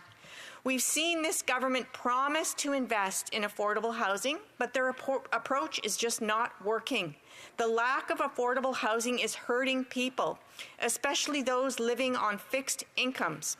Something has got to change, but this government has only just started talking about housing affordability and really no talk about how we get people into affordable rental now.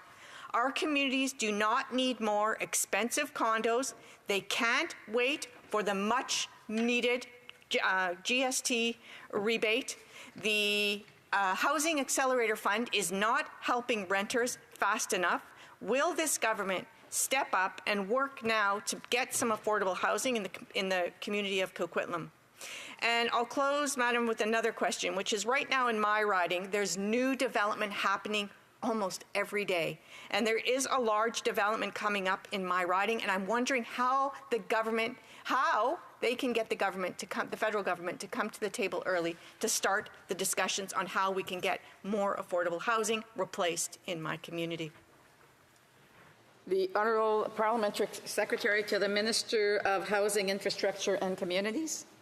Madam Speaker, thank you very much, and let me thank my colleague who I'm getting to know more and more since we work together on the HuMA committee, which, as you know, is the parliamentary committee that's primarily responsible for housing, an incredibly important issue for this entire country, in her community, in my community, in yours. Housing is the main focus of discussion around kitchen tables.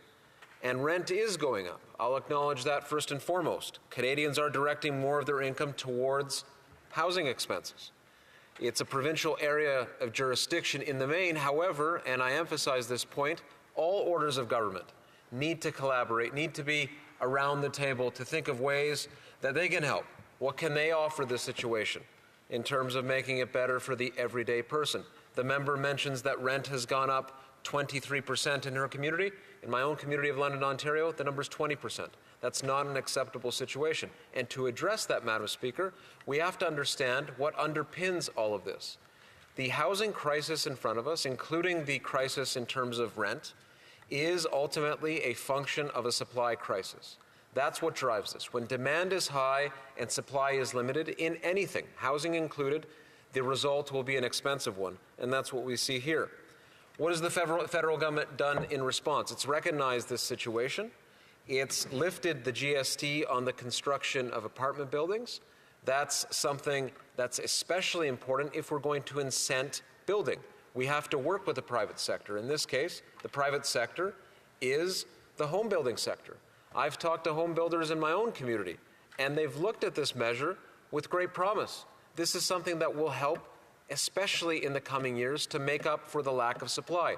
Dream Unlimited, which is not in my city of London, but they are in Toronto, the largest city in the country, and they're going to build an extra 5,000 units of housing as a result of this measure alone.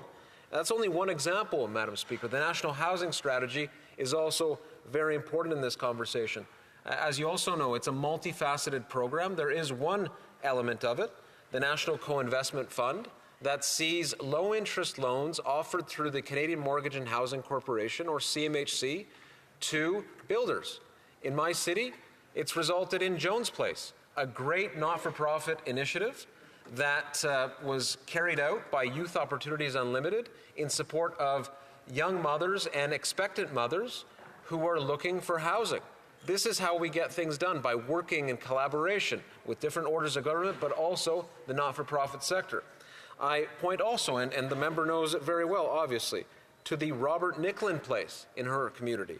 Low-interest loans via CMHC in the amount of $46 million led to the construction of 164 units in the community of Port Moody, Coquitlam, which I visited. Beautiful place, and of course going through a challenging time, but this is one of the things that can happen, or that can be done rather, to get to better results.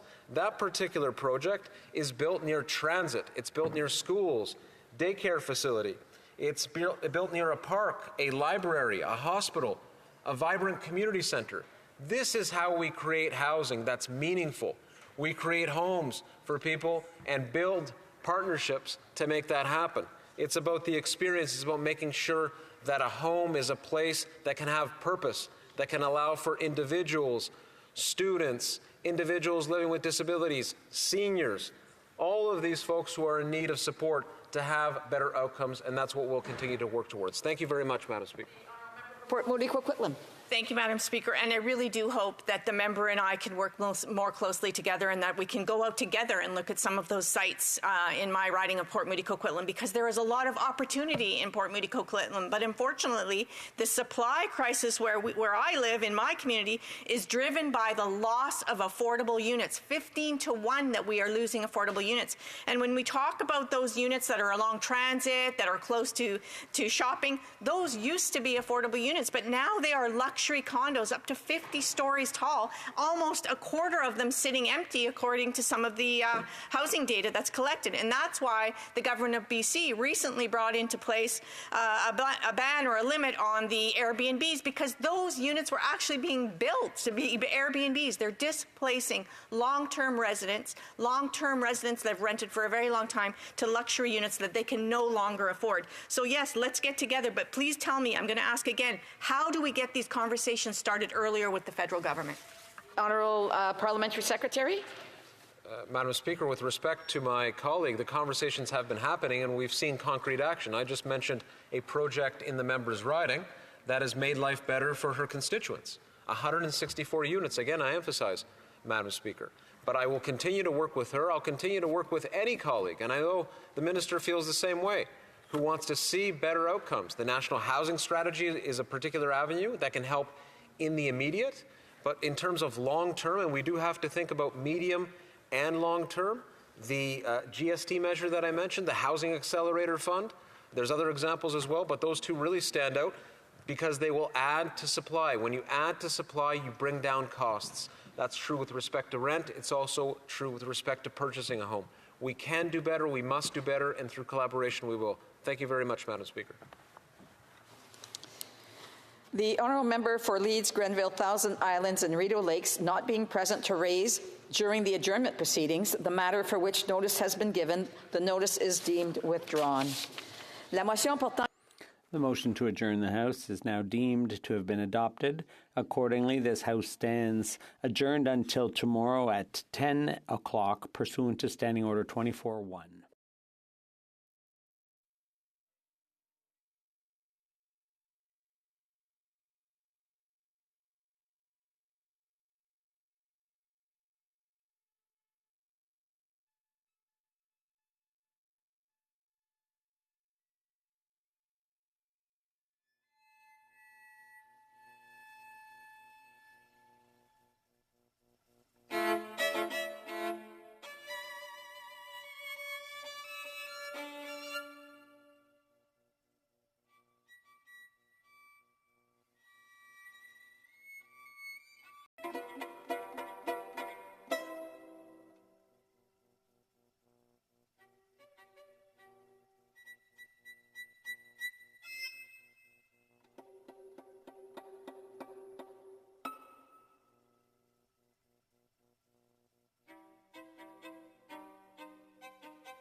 Thank you.